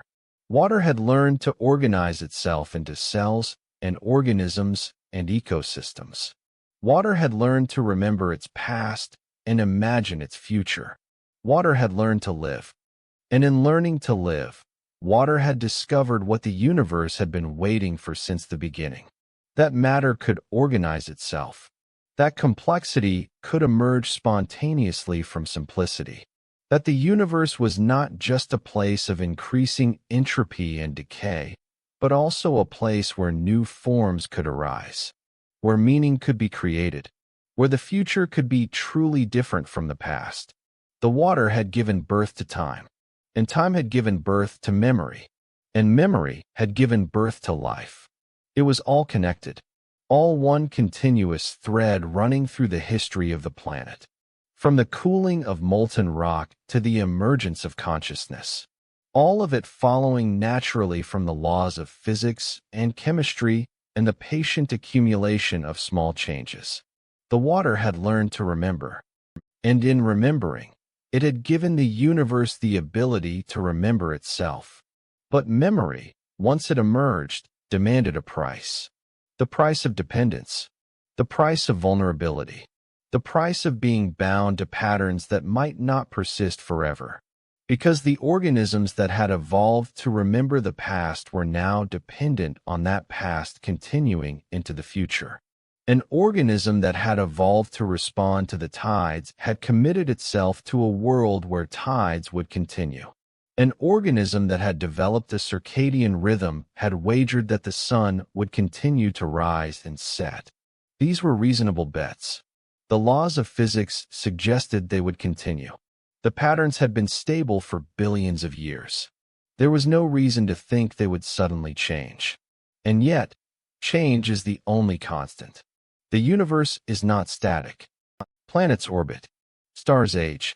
Asteroid orbits decay. Impacts occur. Catastrophes strike without warning. And when they do, the organisms that have most closely adapted to existing conditions often suffer the most. This is the paradox of specialization. It allows for efficiency and sophistication in a stable environment. But it makes an organism vulnerable when the environment changes. The first cells that emerged in the ocean had no such vulnerability. They were simple, adaptable, generalists. They could survive almost anywhere and exploit almost any energy source. They were robust, resilient, not sophisticated, but flexible enough to handle change. But as life evolved, as organisms became more complex and more specialized, this flexibility was traded away. Traded away for efficiency, for the ability to do one thing very well instead of many things adequately.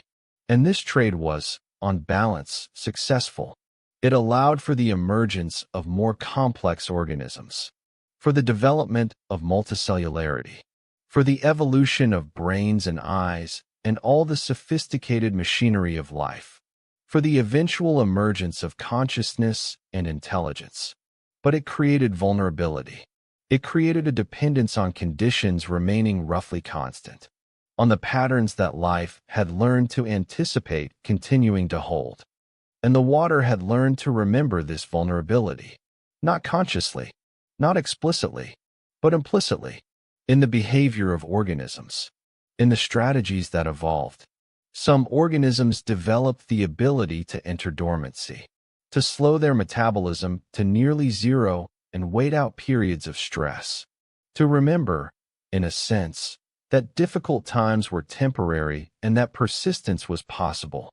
Some organisms developed the ability to store energy, to accumulate reserves that could sustain them through periods when energy sources were scarce.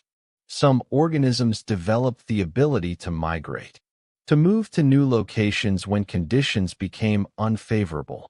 Some organisms developed the ability to reproduce rapidly, to generate so many offspring that even if most died, some would survive.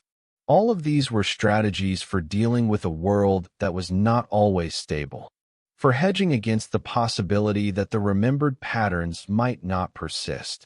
And these strategies worked. Life persisted through changes in the ocean's chemistry, through fluctuations in temperature, through droughts and floods and volcanic eruptions and climate shifts.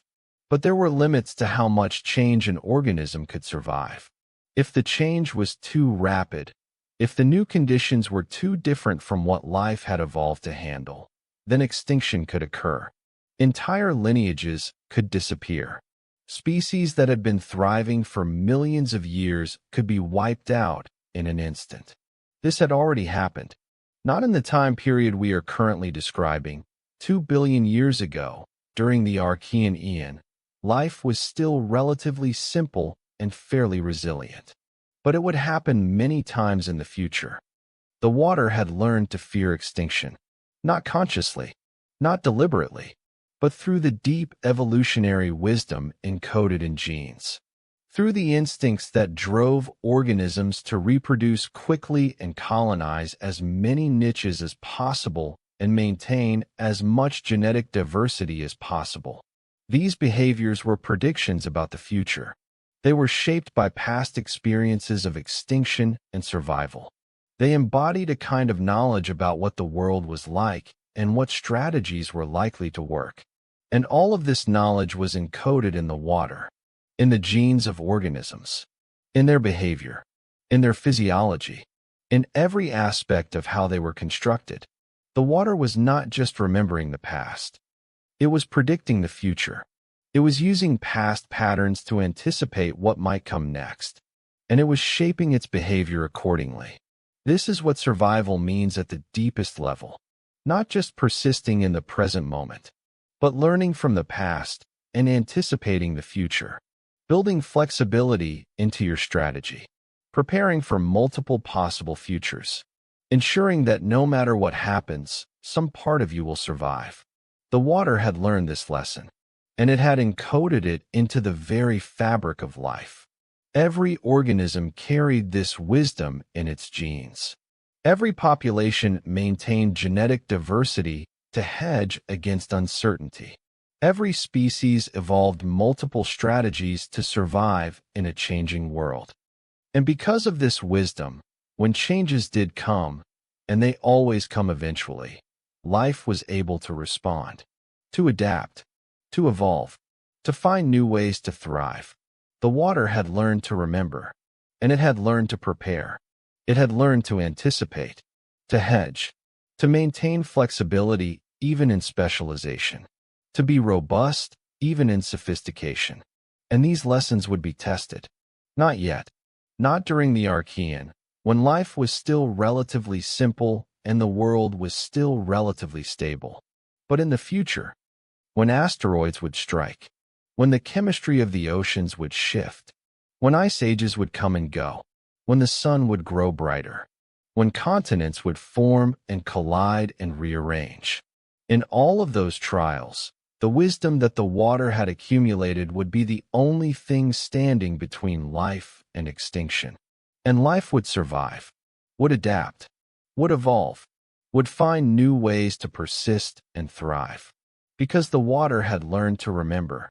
And memory, more than any other single thing, is what separates the living from the non-living.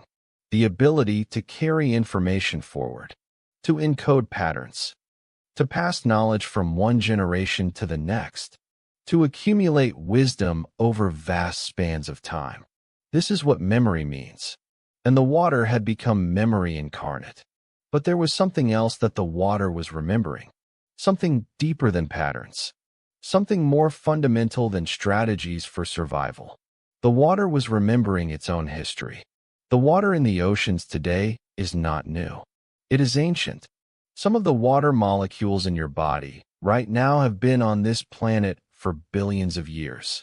They have cycled through clouds and rain and rivers and oceans and the bodies of countless organisms. They have been inside dinosaurs and ferns and bacteria and fish.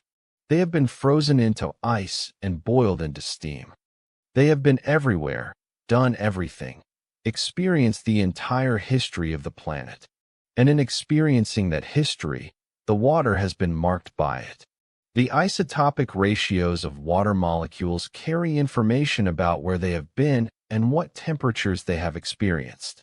The dissolved minerals in water carry information about what rocks it has encountered. The organic compounds dissolved in water carry information about what organisms it has passed through.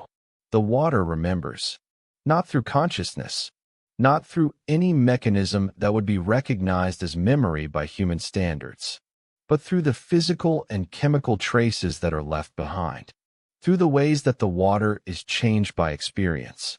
And these traces persist. A water molecule that cycled through the body of a dinosaur 65 million years ago still carries traces of that experience. Traces that could, in principle, be read and interpreted by someone who knew how to do so. The water is a record, a vast, molecular record of everything that has ever happened on this planet. Every organism that has ever lived has left its mark on the water. Every process that has ever occurred has altered the water in some way. And the water, being the most abundant substance on the planet, being the medium in which all chemistry occurs, being the substance through which everything else must pass. The water is the ultimate archive. The water remembers everything. And in remembering everything, the water remembers what it was like to be non-living. The water remembers the Hadean, remembers being part of molten rock, remembers cycling through an atmosphere of steam and acid and poison, remembers the violence of impacts and the slow cooling of the earth. The water remembers the transition, remembers the first time it pooled in a basin and did not immediately evaporate, remembers the first rain that fell on cooling rock, remembers the slow accumulation of oceans. The water remembers the emergence of life, remembers the first self-replicating molecules, remembers the first cells, remembers the slow diversification of organisms and the gradual filling of every available niche. All of this is recorded in the water, in the isotopic ratios, in the dissolved minerals, in the traces of organic matter, in every aspect of the water's chemistry. The water is not just the medium in which life occurs. The water is the chronicle, the record, the memory. And by 2 billion years ago, the water had been accumulating memories for over 2 billion years. It had witnessed the entire history of life on this planet. It had participated in every moment. It had been changed by every event. The water was ancient, more ancient than any single organism, more ancient than any species, more ancient than life itself. The water molecules that made up the oceans had existed since the formation of the solar system. They had survived impacts and volcanism and the emergence of life and the slow reshaping of the planet's surface. They had seen everything, and they carried that seeing, that witnessing, that ancient memory in their structure, in their chemistry, in the traces of all the things they had encountered. The water was not just remembering the past because it had to, in order to support life. The water was remembering the past because it could not help but remember, because its very nature, the nature of H2O molecules and their interactions with other substances, made remembering inevitable. The water was memory, and memory was beginning to reshape the planet, because organisms were beginning to use that memory, to read the traces, to respond to the information that the water was carrying. Organisms were beginning to develop the ability to sense their environment, to taste the water, to detect the molecules that were dissolved in it, to respond to the chemical signals that the water was transmitting. And this was leading to the emergence of new possibilities. Organisms were beginning to communicate with each other through chemistry, releasing molecules into the water that other organisms could detect, coordinating their behavior, forming communities, organizing themselves in ways that were more sophisticated than simple competition. Cooperation was beginning, and cooperation was beginning to create new forms of complexity. Single-celled organisms were beginning to work together, to form biofilms, to share resources and coordinate their behavior. And eventually, over vast spans of time, this cooperation would lead to the emergence of multicellular organisms. But that was still hundreds of millions of years in the future. For now, the water was learning to be a medium of communication, to carry messages between organisms, to create the possibility of coordination and cooperation. And in doing so, the water was becoming something new. No longer just a container, no longer just a medium for chemistry, but an active participant in the emergence of complexity, a facilitator, an enabler, a tool that life was using to organize itself into higher and higher levels of sophistication. The water had learned to remember, and in learning to remember, it had learned to communicate. And in learning to communicate, it had learned to organize. And in learning to organize, it had learned to create. The water was not just the medium in which life occurred. The water was life itself. Or rather, it was becoming life. Becoming part of the great project of life. Becoming integrated into the machinery of biology.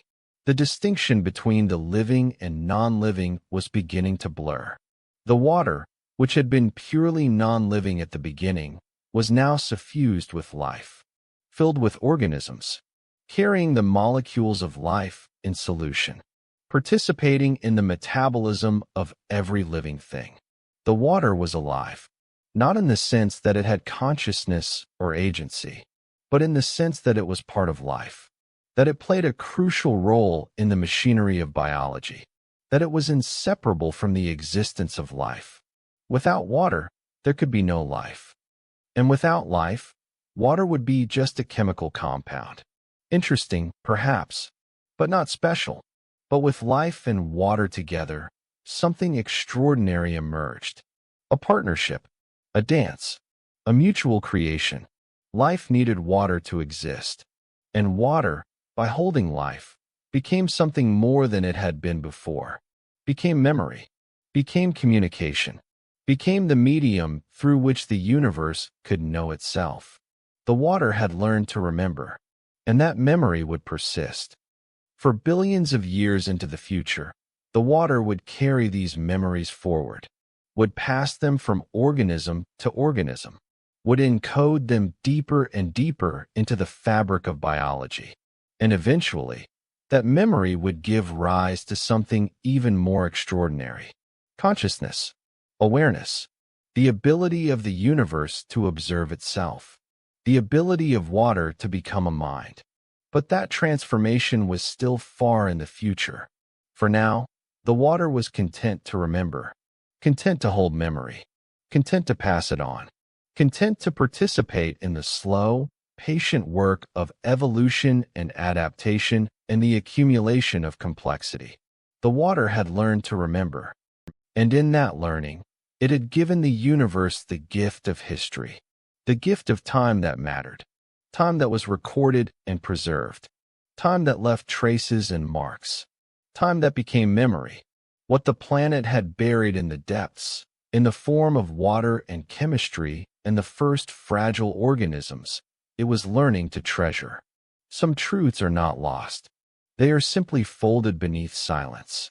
And water, silent and patient and ancient, holds them all. There was a time when the earth held its breath. Not literally, of course. The planet has no lungs, no consciousness, no capacity to hold or release anything in the way that living things do. And yet, there is a sense in which this is true. A sense in which the early earth, filled with life but not yet transformed by it, was in a state of suspension. Waiting, holding. For nearly 2 billion years, the oceans remained anoxic. This means without oxygen, without the free, molecular form of oxygen gas that modern organisms depend upon. The atmosphere was still a reducing environment. Nitrogen and carbon dioxide and methane and hydrogen sulfide. But no O2. Or if there was oxygen, it was so scarce that it existed only in trace amounts, locked away in compounds and minerals, never free to float as a gas. And yet, life thrived. This is one of the great revelations of modern microbiology. That life does not require oxygen. That oxygen is not some fundamental necessity without which existence is impossible. That there are entire ecosystems that function perfectly well without it. The anoxic ocean was teeming with life. Cyanobacteria at the surface, harvesting the energy of sunlight through photosynthesis. But their photosynthesis was different from the photosynthesis of modern plants. Modern photosynthesis uses water as the electron donor, splits H2O into hydrogen and oxygen, using the hydrogen for energy and releasing the oxygen as waste. But the cyanobacteria of the early Archean were using different electron donors. Hydrogen sulfide, perhaps, or ferrous iron, or other compounds that were abundant in the oxygen-free oceans. And their waste product was not oxygen. Or rather, when they did produce oxygen, it was immediately consumed by reaction with the dissolved iron and sulfur compounds in the water. The oxygen would oxidize the iron, turning it from ferrous to ferric, causing it to precipitate out of solution as rust-colored sediment. The oxygen was being buried almost as quickly as it was produced, locked away in mineral form, unable to accumulate in the atmosphere, unable to alter the fundamental chemistry of the planet. And in the depths of the ocean, in the anoxic zones where light never reached, other microorganisms were thriving. Sulfur-reducing bacteria, methane-producing archaea, organisms that used sulfur compounds as their terminal electron acceptor, organisms that produced methane as their metabolic waste product, organisms that had evolved in complete isolation from the photosynthesizers of the sunlit surface. And between these two worlds, the oxygenated surface and the anoxic depths, a gradient existed. A redox gradient, a boundary between oxidizing and reducing conditions, a frontier where the two different metabolic strategies met and sometimes competed and sometimes cooperated. And in this frontier zone, diverse ecosystems emerged. Organisms that could tolerate low oxygen conditions. Organisms that could exploit both reduced and oxidized compounds. Organisms that had evolved to exist in the twilight world between the two extremes. The ocean was stratified, layered, different in the shallows than in the depths, different in the sunlit zones than in the darkness, different in the sediments than in the water column. Each region with its own chemistry, its own suite of organisms, its own strategies for survival and reproduction. And all of it was sustainable. All of it could persist indefinitely, in principle. There was no reason this state could not have continued for billions of years. The sun would continue to shine. The cyanobacteria would continue to photosynthesize. The methanogens and sulfur reducers would continue to metabolize. The nutrients would cycle. The organisms would reproduce. It was a steady state, not static. Life is never static. Organisms were still evolving. Species were still going extinct and being replaced. The chemistry was still shifting in response to the activities of life.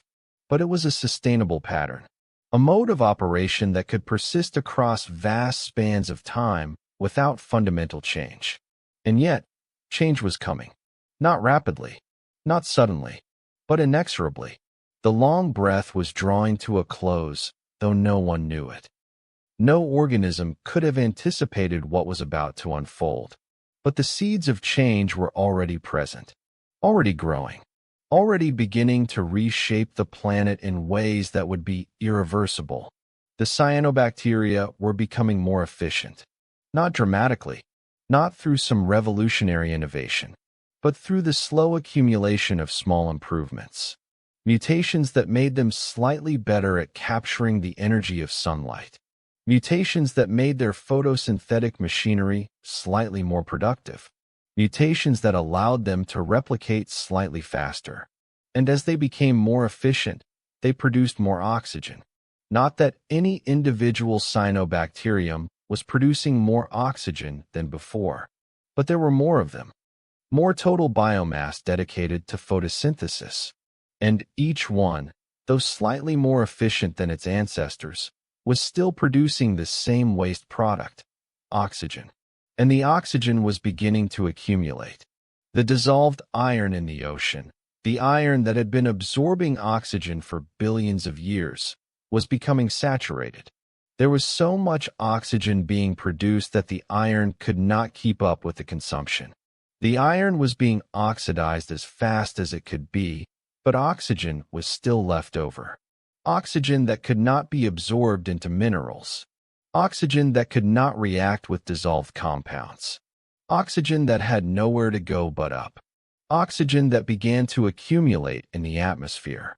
This is called the Great Oxidation Event, or the Great Oxygenation Event, or the Oxygen Crisis.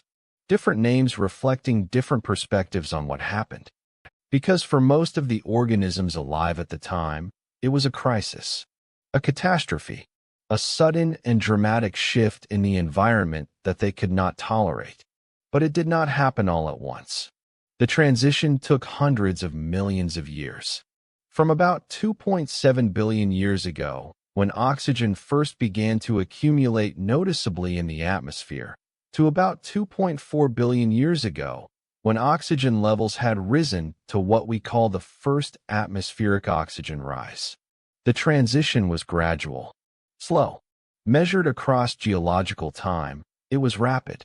But measured against the timescale of an individual organism's life, it was unimaginably slow. An organism living during this transition period might experience fluctuating oxygen levels. Periods when oxygen accumulated. Periods when it was consumed. Periods of relative anoxia alternating with periods of increasing oxygenation. And during all of this, life had to adapt, or go extinct. This is where the pressure of evolution became intense. Organisms that were obligately anaerobic, that required the absence of oxygen to survive, suddenly found themselves in an environment that contained increasing amounts of oxygen, an environment that was becoming toxic to them. They had to either evolve defenses against oxygen or retreat to the few remaining anoxic environments. And many of them retreated. The anaerobic bacteria and archaea did not disappear. They still exist today. You carry them in your gut. They still thrive in anoxic environments like deep sediments and the deep ocean. But they could no longer dominate the planet, could no longer inhabit the surface, had to retreat to the margins. And in their place, new organisms emerged. Organisms that could not just tolerate oxygen, but exploit it. Oxygen, it turns out, is a remarkably useful molecule from a metabolic perspective. It has a high affinity for electrons. It wants electrons so badly that organisms can use it to generate energy. By oxidizing organic compounds and transferring the electrons to oxygen, an organism can extract far more energy than by using other terminal electron acceptors. Aerobic respiration is more efficient than anaerobic metabolism, much more efficient. An organism that can use oxygen can extract about 10 times as much energy from a given amount of organic matter as an organism that relies on anaerobic pathways. This is a huge advantage. If you can survive in an oxygen-rich environment, you can outcompete organisms that cannot. You can reproduce faster, spread faster, evolve faster, dominate the environment. And so, organisms that could tolerate and exploit oxygen began to thrive. They were not all new. Some were cyanobacteria that had evolved the ability to use oxygen as a terminal electron acceptor in addition to their photosynthetic metabolism. Some were heterotrophic bacteria that had evolved aerobic respiration. Some were archaea that had adapted to the new conditions. But all of them had one thing in common. They could thrive in an environment that was becoming increasingly oxygen-rich. And as the oxygen-tolerant organisms became more abundant and more diverse, the anoxic ocean began to shrink. Not disappearing entirely. The deep ocean, far from the atmosphere, remained anoxic. The sediments remained anoxic. There were still refuge zones where anaerobic life could persist. And it did. And it still does today. But the shallow waters, the sunlit zones, the regions of high productivity, these became oxygen-rich, became habitable for aerobic organisms, became the domain of a completely different kind of life. The planet was transforming, and the transformation was driven by life itself, not by some external force, not by a change in the sun or the position of the Earth or the rotation of the planet, but by the organisms that lived here, by their metabolism, by their waste products, by their success at exploiting an energy source that had been unavailable before. Life was changing the world, and the world was changing life in return. The organisms that thrived in the oxygen-rich environment were different from the ones that had thrived before. They had different metabolic pathways, different ways of extracting energy, different evolutionary trajectories. And among these new organisms, new possibilities emerged. Possibilities for larger bodies, more complex structures, faster metabolism, greater capacity for movement and sensing and responding to the environment. Oxygen enabled complexity. Not directly. Oxygen does not cause complexity to emerge, but by providing a much more efficient way to extract energy from organic matter, oxygen allowed organisms to afford greater metabolic expenses, allowed them to support larger bodies, allowed them to power more sophisticated machinery, and this would, eventually, lead to the emergence of eukaryotic cells, cells with a nucleus and organelles, cells that were orders of magnitude more complex than bacteria, cells that would become the ancestors of all plants and animals and fungi. But that transformation was still hundreds of millions of years in the future. For now, the cyanobacteria were content to continue photosynthesizing. The aerobic bacteria were content to exploit the oxygen. The anaerobic organisms were retreating to the deep, seeking the remaining anoxic refuges. And the ocean was breathing, slowly, patiently, with the long, patient rhythm of geological time. But it was breathing nonetheless, exhaling oxygen, transforming itself, becoming a different kind of ocean. The long breath before oxygen was ending, and a new breath was beginning. But the world that emerged from this transformation was not immediately hospitable. Oxygen is toxic. This is a fact that modern organisms have largely forgotten because we have evolved to live with it. We have evolved defenses. We have evolved repair mechanisms. We have evolved entire enzymes whose sole purpose is to neutralize the harmful effects of reactive oxygen species. But for organisms that had never encountered oxygen in their evolutionary history, it was poison. Pure and simple, oxygen reacts with organic molecules. It damages them. It breaks them apart. It destabilizes the structures that cells depend on. It interferes with the delicate machinery of metabolism. An organism without defenses against oxygen would be torn apart by it. And so, as oxygen began to accumulate, a selective pressure emerged. The pressure to evolve defenses, to evolve the ability to neutralize oxygen before it could do damage, to evolve the ability not just to tolerate oxygen, but to exploit it without being harmed. This was the beginning of antioxidant chemistry. Enzymes like superoxide dismutase and catalase, molecules like glutathione and ascorbic acid, compounds whose sole purpose was to break down reactive oxygen species, to render them harmless, to protect the delicate molecules of the cell from oxidative damage. And organisms that evolved these defenses were at an enormous advantage. They could survive in the oxygen-rich environment. They could harvest energy from oxygen. They could dominate the new world that was emerging. And organisms without these defenses were left behind. They went extinct, or they retreated to the anoxic refuges, or they evolved their own defenses and then spread. but the ones that could not adapt were eliminated. This is natural selection operating at its most basic level. Survival of the fittest, or more accurately, survival of the most fit for the current environment. And the current environment was becoming oxygen-rich.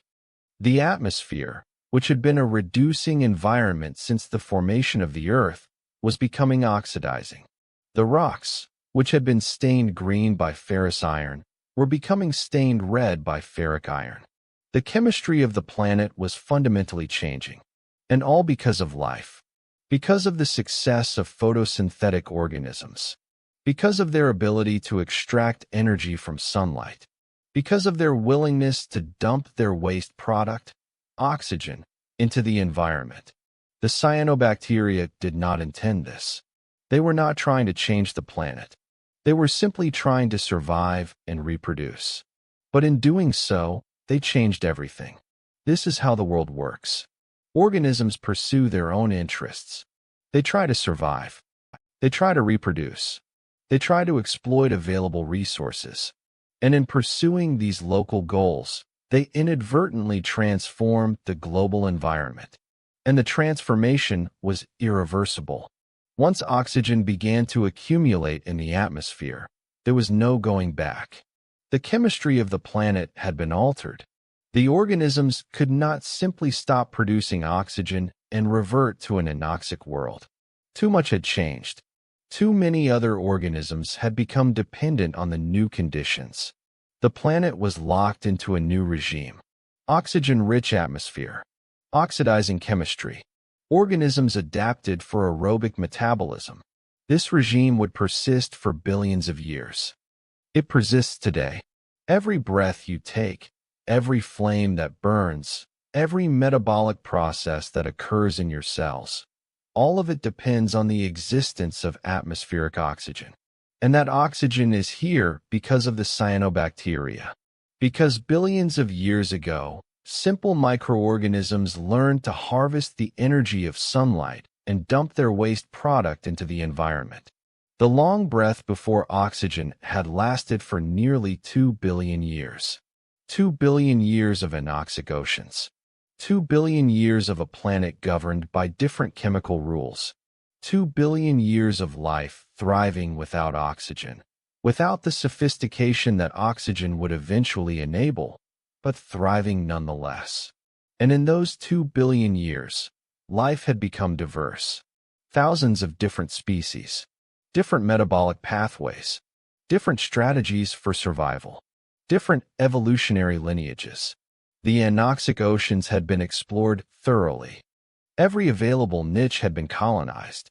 The basic patterns of life, predation, parasitism, competition, cooperation, had all emerged. Life had learned the fundamentals. And then the oxygen came, and everything changed. The diversity had to reorganize itself around the new conditions. Some lineages adapted. Some died out. New lineages emerged. The basic patterns persisted, but they were expressed in new forms, by new organisms, in a new environment. But the essence remained. The essence of life. The essence of evolution. The essence of survival and reproduction and adaptation. These did not change. These could not change. They were the fundamental laws of biology, as immutable as the laws of physics. What changed was the details, the implementation, the specific strategies and structures that organisms used to pursue these fundamental goals.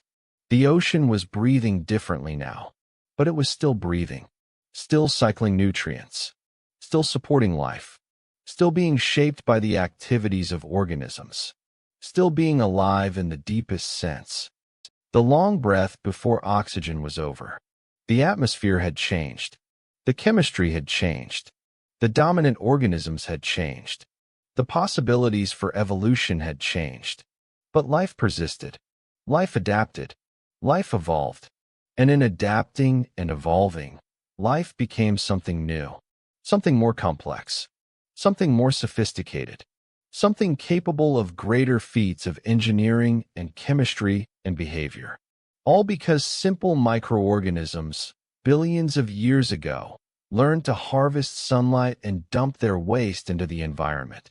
All because the cyanobacteria did not know what they were doing, did not know they were changing the planet, did not know they were setting the stage for the emergence of plants and animals and eventually human consciousness. They were simply trying to live, and in living, they transformed the world. This is the power of life, not to consciously design or plan, but to pursue its own interests so successfully that the world is remade in the process. The long breath before oxygen was ending, and a new breath was beginning, a breath that would lead, over billions of years, to forests and oceans teeming with fish and skies filled with birds. A breath that would lead to the emergence of consciousness and intelligence and the capacity to wonder about one's own origins. All of it contained in that first exhalation of oxygen. All of it waiting, patient, unfolding according to the laws of chemistry and physics and evolution. What the planet buried in the form of photosynthetic organisms, it was learning to resurrect. Some truths do not emerge suddenly. They emerge as slowly as the accumulation of oxygen in an ancient sky, as patiently as the waiting of anoxic organisms for a world they could not imagine. In the depths, far from the sunlight, far from the oxygen that was accumulating at the surface, another world persisted.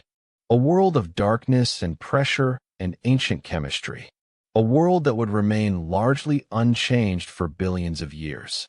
A world that, in some sense, still exists today in the deep ocean and in the subsurface, untouched by the great transformation that was occurring at the surface. The anaerobic bacteria and archaea retreated to this world. They did not die.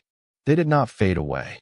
They simply withdrew from the competition, gave up the shallow waters and the sunlit zones to the aerobic organisms, and found refuge in the places where oxygen could not reach, in the sediments beneath the ocean floor, in the deep water far below the oxygen-rich surface, in the pores of rocks deep underground.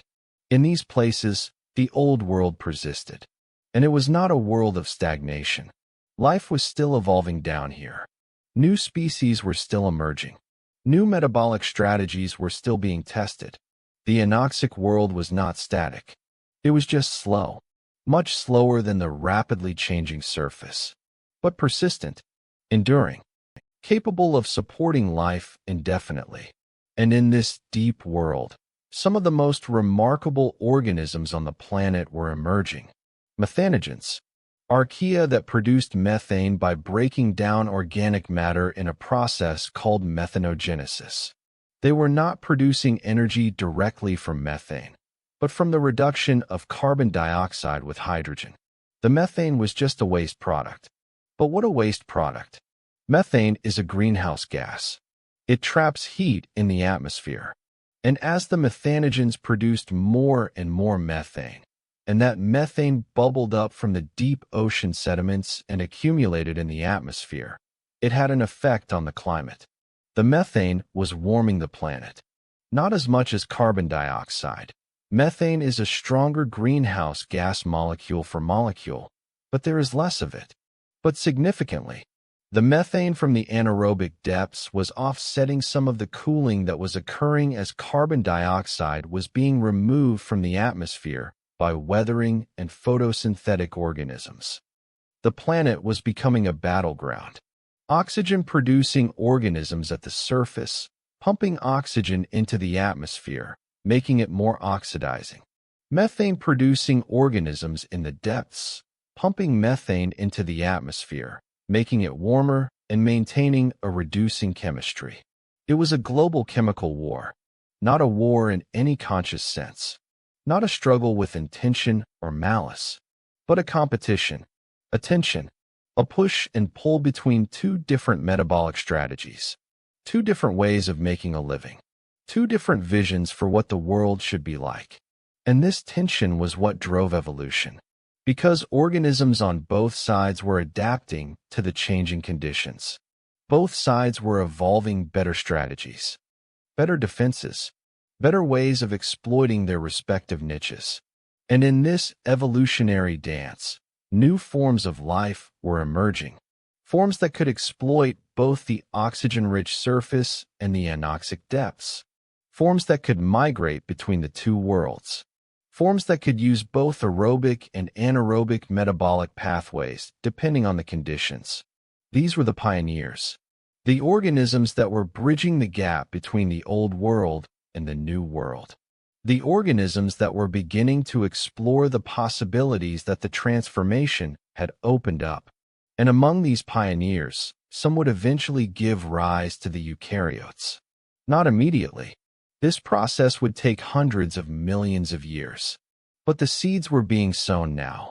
The possibilities were being explored. The first steps were being taken toward the emergence of cells that were fundamentally different from bacteria and archaea. But that story is for later chapters. For now, the long breath before oxygen was still being exhaled. The transformation was still occurring. The oxygen was still accumulating. The anaerobic organisms were still retreating. The aerobic organisms were still adapting and diversifying. And the planet was being remade, layer by layer, organism by organism, mutation by mutation. The transformation was so slow that no one could have observed it. A cyanobacterium living during this time would not see any difference from one generation to the next. An anoxic bacterium would not notice the slow rise in oxygen levels. An aerobic organism would not perceive the subtle shifts in the chemical balance of the atmosphere. But across millions of years, the transformation was complete. The world had changed. The long breath before oxygen was ending, and a new epoch was beginning. An epoch of oxidizing chemistry, an epoch of aerobic metabolism, an epoch of greater complexity and greater possibility. An epoch in which the stage would be set for the emergence of multicellular life, for the emergence of plants and animals, for the emergence of consciousness, all of it waiting, patient, unfolding in geological time. The ocean had held its breath for billions of years, but it was learning to breathe differently, learning to exhale oxygen instead of holding anoxia, learning to support a new kind of life, learning to become a partner in a new world that was being created by life itself. The transformation was not violent, though it appeared so to the organisms that had to adapt. It was not sudden, though it was rapid by any reasonable timescale. It was not planned or directed by any conscious force, yet it had direction. It had momentum. It had inevitability. Because once oxygen began to accumulate, once the aerobic organisms discovered how efficiently they could extract energy from it, the old world was doomed. Not immediately, not completely, but doomed nonetheless. The anoxic ocean would persist in the margins, in the depths, in the subsurface, but it would no longer be the center of the story, would no longer be the dominant mode of life on the planet. That role would pass to the aerobic organisms, and through them, eventually, to the eukaryotes, to the multicellular organisms, to the animals and plants that would populate the surface of the planet for the next billion years. But all of that was contained in the exhalation of oxygen. All of that potential was encoded in the success of the cyanobacteria. The long breath before oxygen was ending. And as it ended, it was giving birth to something new. Something that would be even more beautiful, even more complex, even more full of possibility. The ocean was learning to breathe. And in learning to breathe, it was learning to create. And yet, in all of this transformation, something was being preserved. Memory, the ancient patterns, the ancient strategies, the ancient ways of being alive that had emerged during the long anoxic epoch. Even as the aerobic organisms came to dominate the surface, even as oxygen accumulated in the atmosphere, even as the chemistry of the planet shifted toward oxidation, the anaerobic organisms carried forward the memory of what had come before. They were living fossils, living archives, living records of what life had been like before oxygen, before the great transformation, and they still are today. If you look in the deep ocean, in places where oxygen cannot penetrate, you will find ecosystems that look remarkably similar to what must have existed billions of years ago. Sulfur-reducing bacteria, methane-producing archaea, organisms using hydrogen and iron and other compounds as their energy sources, organisms thriving in conditions that would seem hostile to modern aerobic life. They are the survivors, the ones who did not adapt to oxygen, who did not join the revolution, who held fast to the old ways and found refuge in the margins where they could persist. And their persistence is a form of memory, a memory encoded in genes, in metabolic pathways, in the structures of their cells and the chemistry of their existence. They are remembering what it was like to live in an oxygen-free world, remembering the strategies that worked, remembering the ancient solutions to the problem of how to extract energy from chemical compounds without oxygen. And this memory is valuable because it tells us about the past. It tells us what life was like billions of years ago. It tells us about the path that evolution took. It tells us about the possibilities that were explored and the dead ends that were avoided. The anaerobic organisms are time machines, living links to Earth's deep past. And they are still evolving, still adapting to their environment, still generating new variations and new possibilities. But they are constrained by their commitment to the old ways, by their lack of access to the energy bounty that oxygen provides, by their relegation to the margins of the planet. They will never dominate again. The age of anaerobic dominance is past. The age of aerobic life has begun, but they will persist, will continue to occupy the niches that are available to them, will continue to evolve and diversify within those constraints, will continue to play important roles in the cycling of nutrients and the functioning of ecosystems. They are not relics, not fossils, not dead things preserved in stone. They are living reminders, reminders of what was, reminders of the long breath before oxygen, reminders that life is resilient, that life adapts, that life persists even in the margins. And as the Earth continued its transformation, as the oxygen levels continued to rise, as the anaerobic organisms retreated ever further, life was also continuing to explore new possibilities. New forms were emerging, new strategies were being tested, new ways of being alive were being discovered and refined. And all of it was happening against the backdrop of the gradual oxygenation of the planet.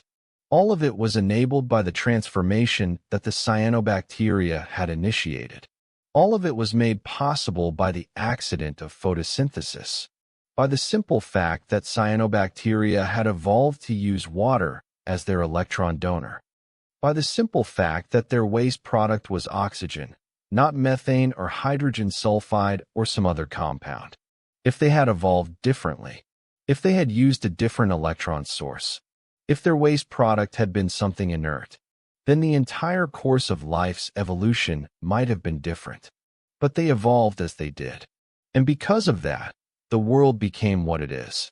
The long breath before oxygen is remembered now only in memory, in the genes of anaerobic organisms, in the rocks and fossils and isotopic signatures of the Archean rock record, in the slow, patient work of geologists and biologists uncovering the secrets of the deep past. The long breath before oxygen is remembered by the planet itself, encoded in the layers of rock, in the composition of ancient oceans, in the patterns of life that emerged and persisted and eventually went extinct or transformed into something new. The planet remembers, just as the water remembers, just as the organisms remember. All of it is memory. All of it is encoded in the structure of matter and the chemistry of life and the patterns of evolution.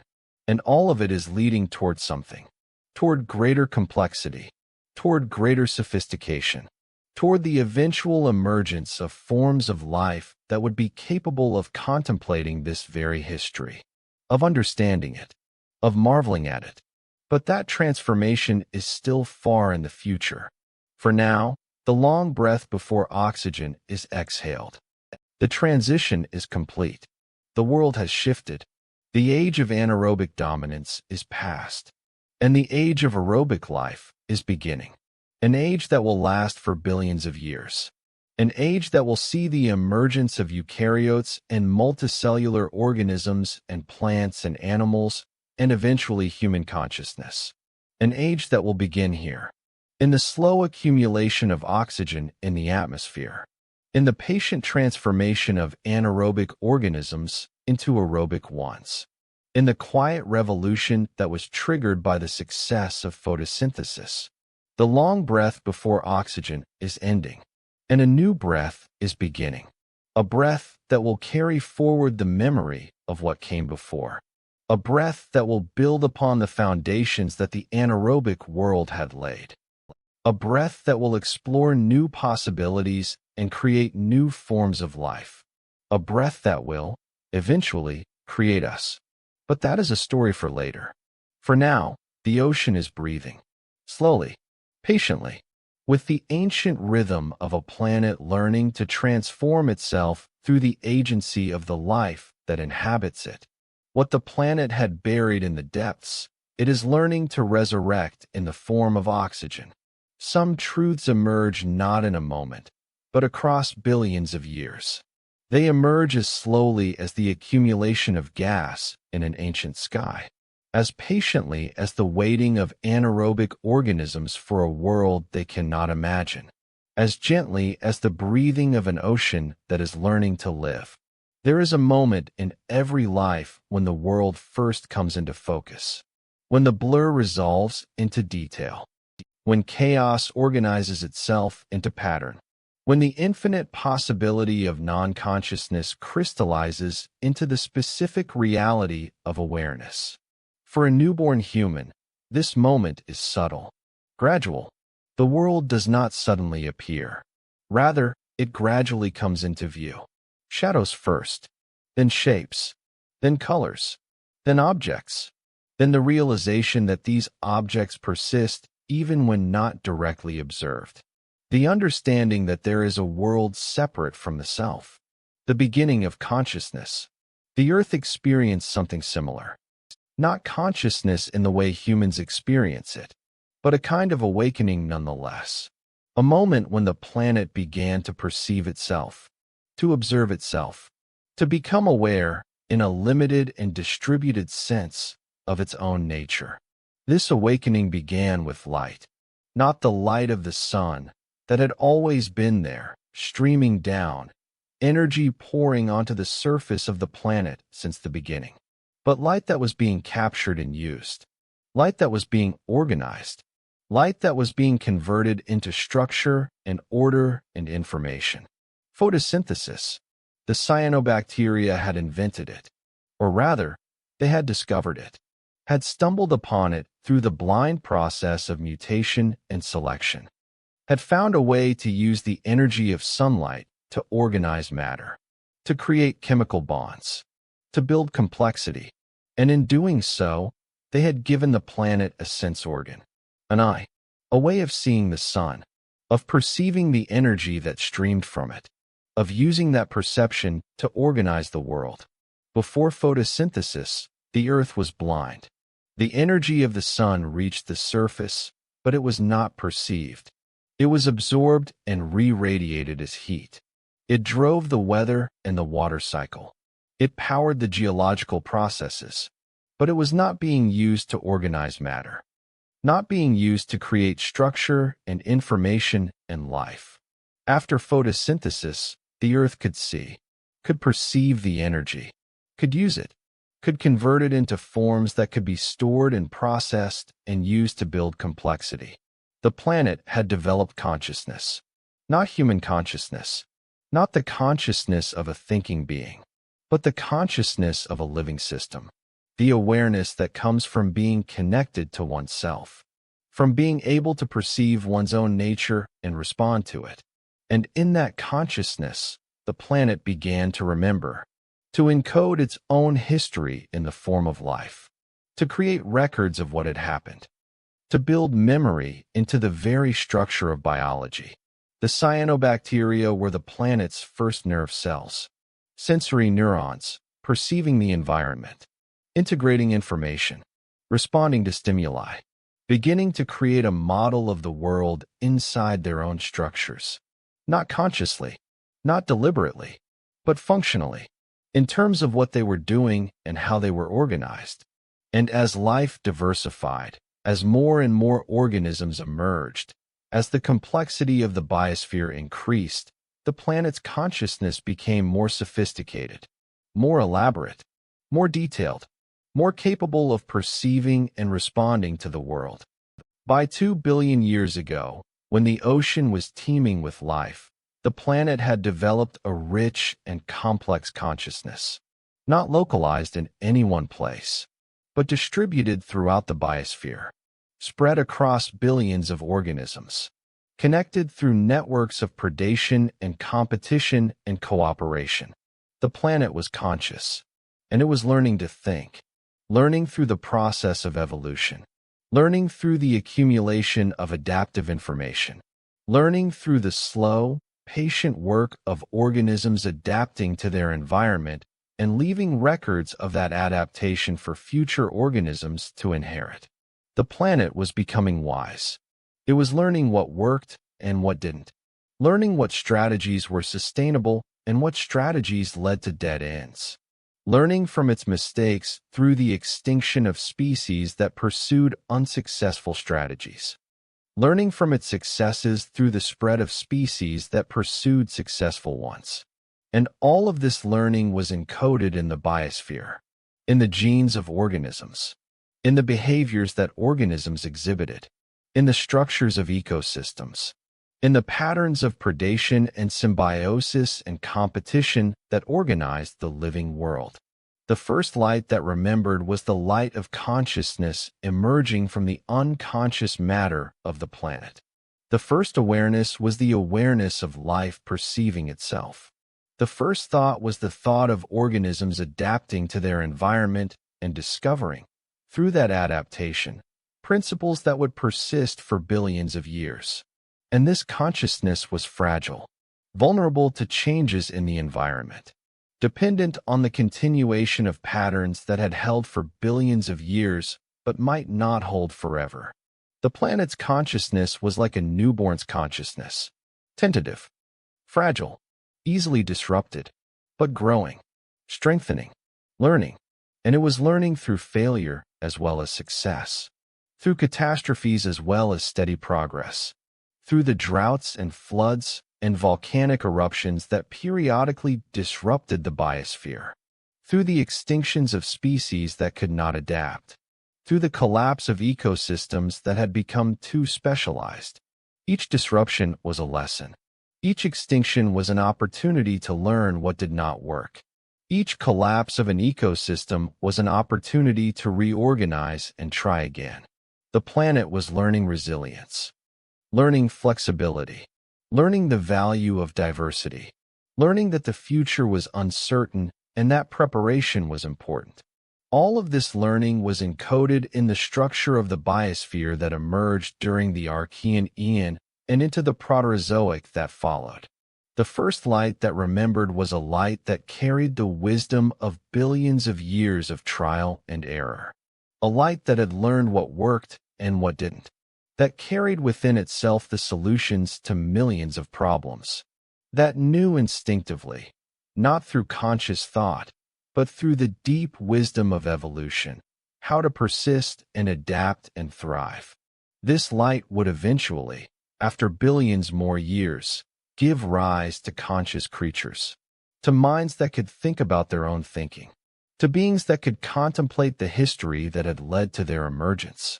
But even before that final step, even before human consciousness emerged, the light itself was conscious, was aware, was remembering and learning and growing. The first light that remembered was not a human light.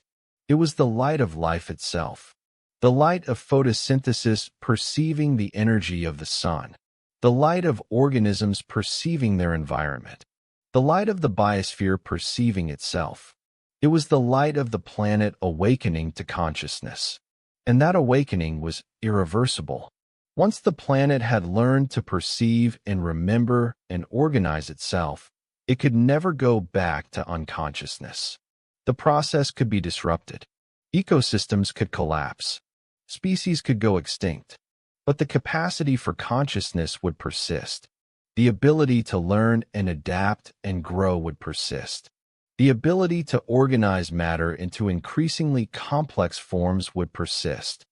Because consciousness, once emerged, is the most powerful force in the universe. Not in the sense of physical power.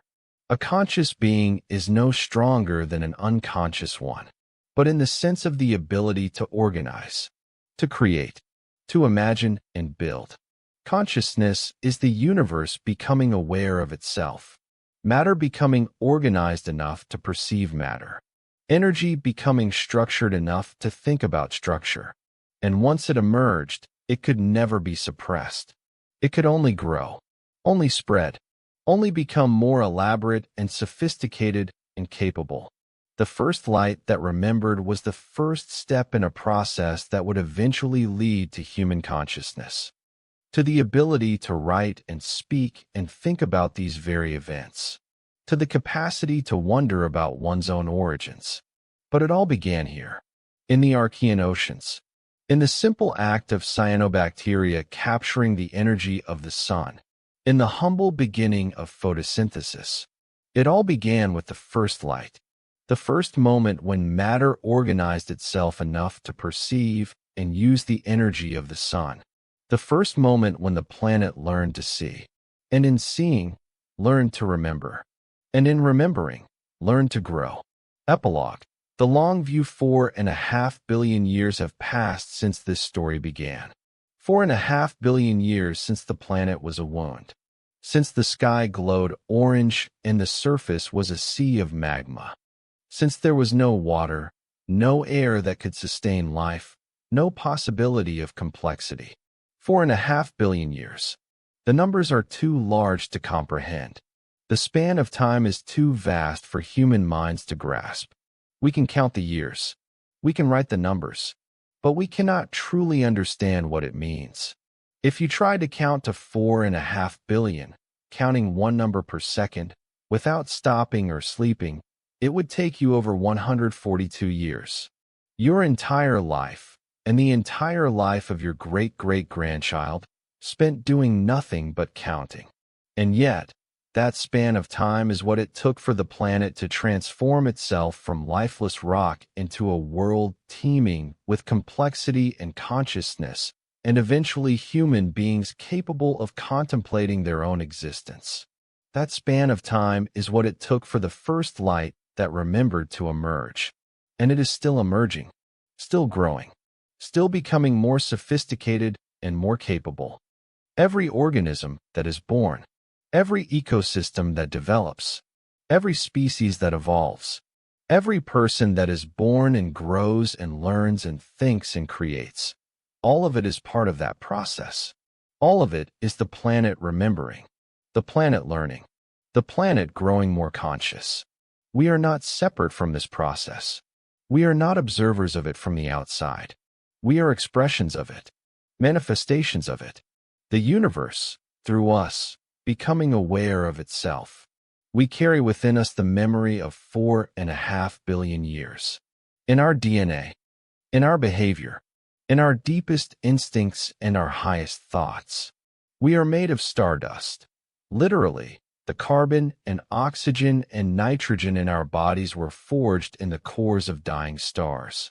We are made of earth, the calcium in our bones, the iron in our blood, the water that fills our cells. All of it came from this planet.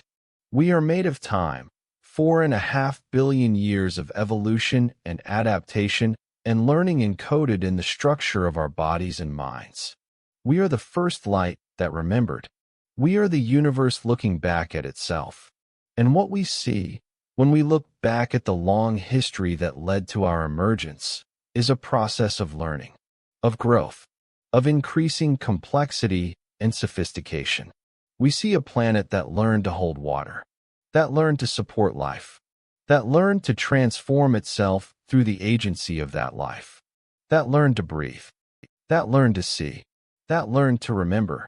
We see a process that is still ongoing, that is still unfolding, that has no final destination, no ultimate goal, no conclusion. We see a process of becoming, and we are part of it. We are the moment when the process became aware of itself, when the universe stopped being a collection of unconscious matter and became something that could contemplate its own nature. We are the first light that remembered, and our remembering, our ability to look back and understand the history that led to our emergence, is perhaps the most remarkable thing about us.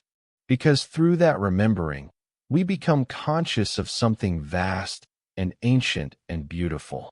We become aware of the deep connections that bind us to all other life. We become part of the planet's own self-awareness.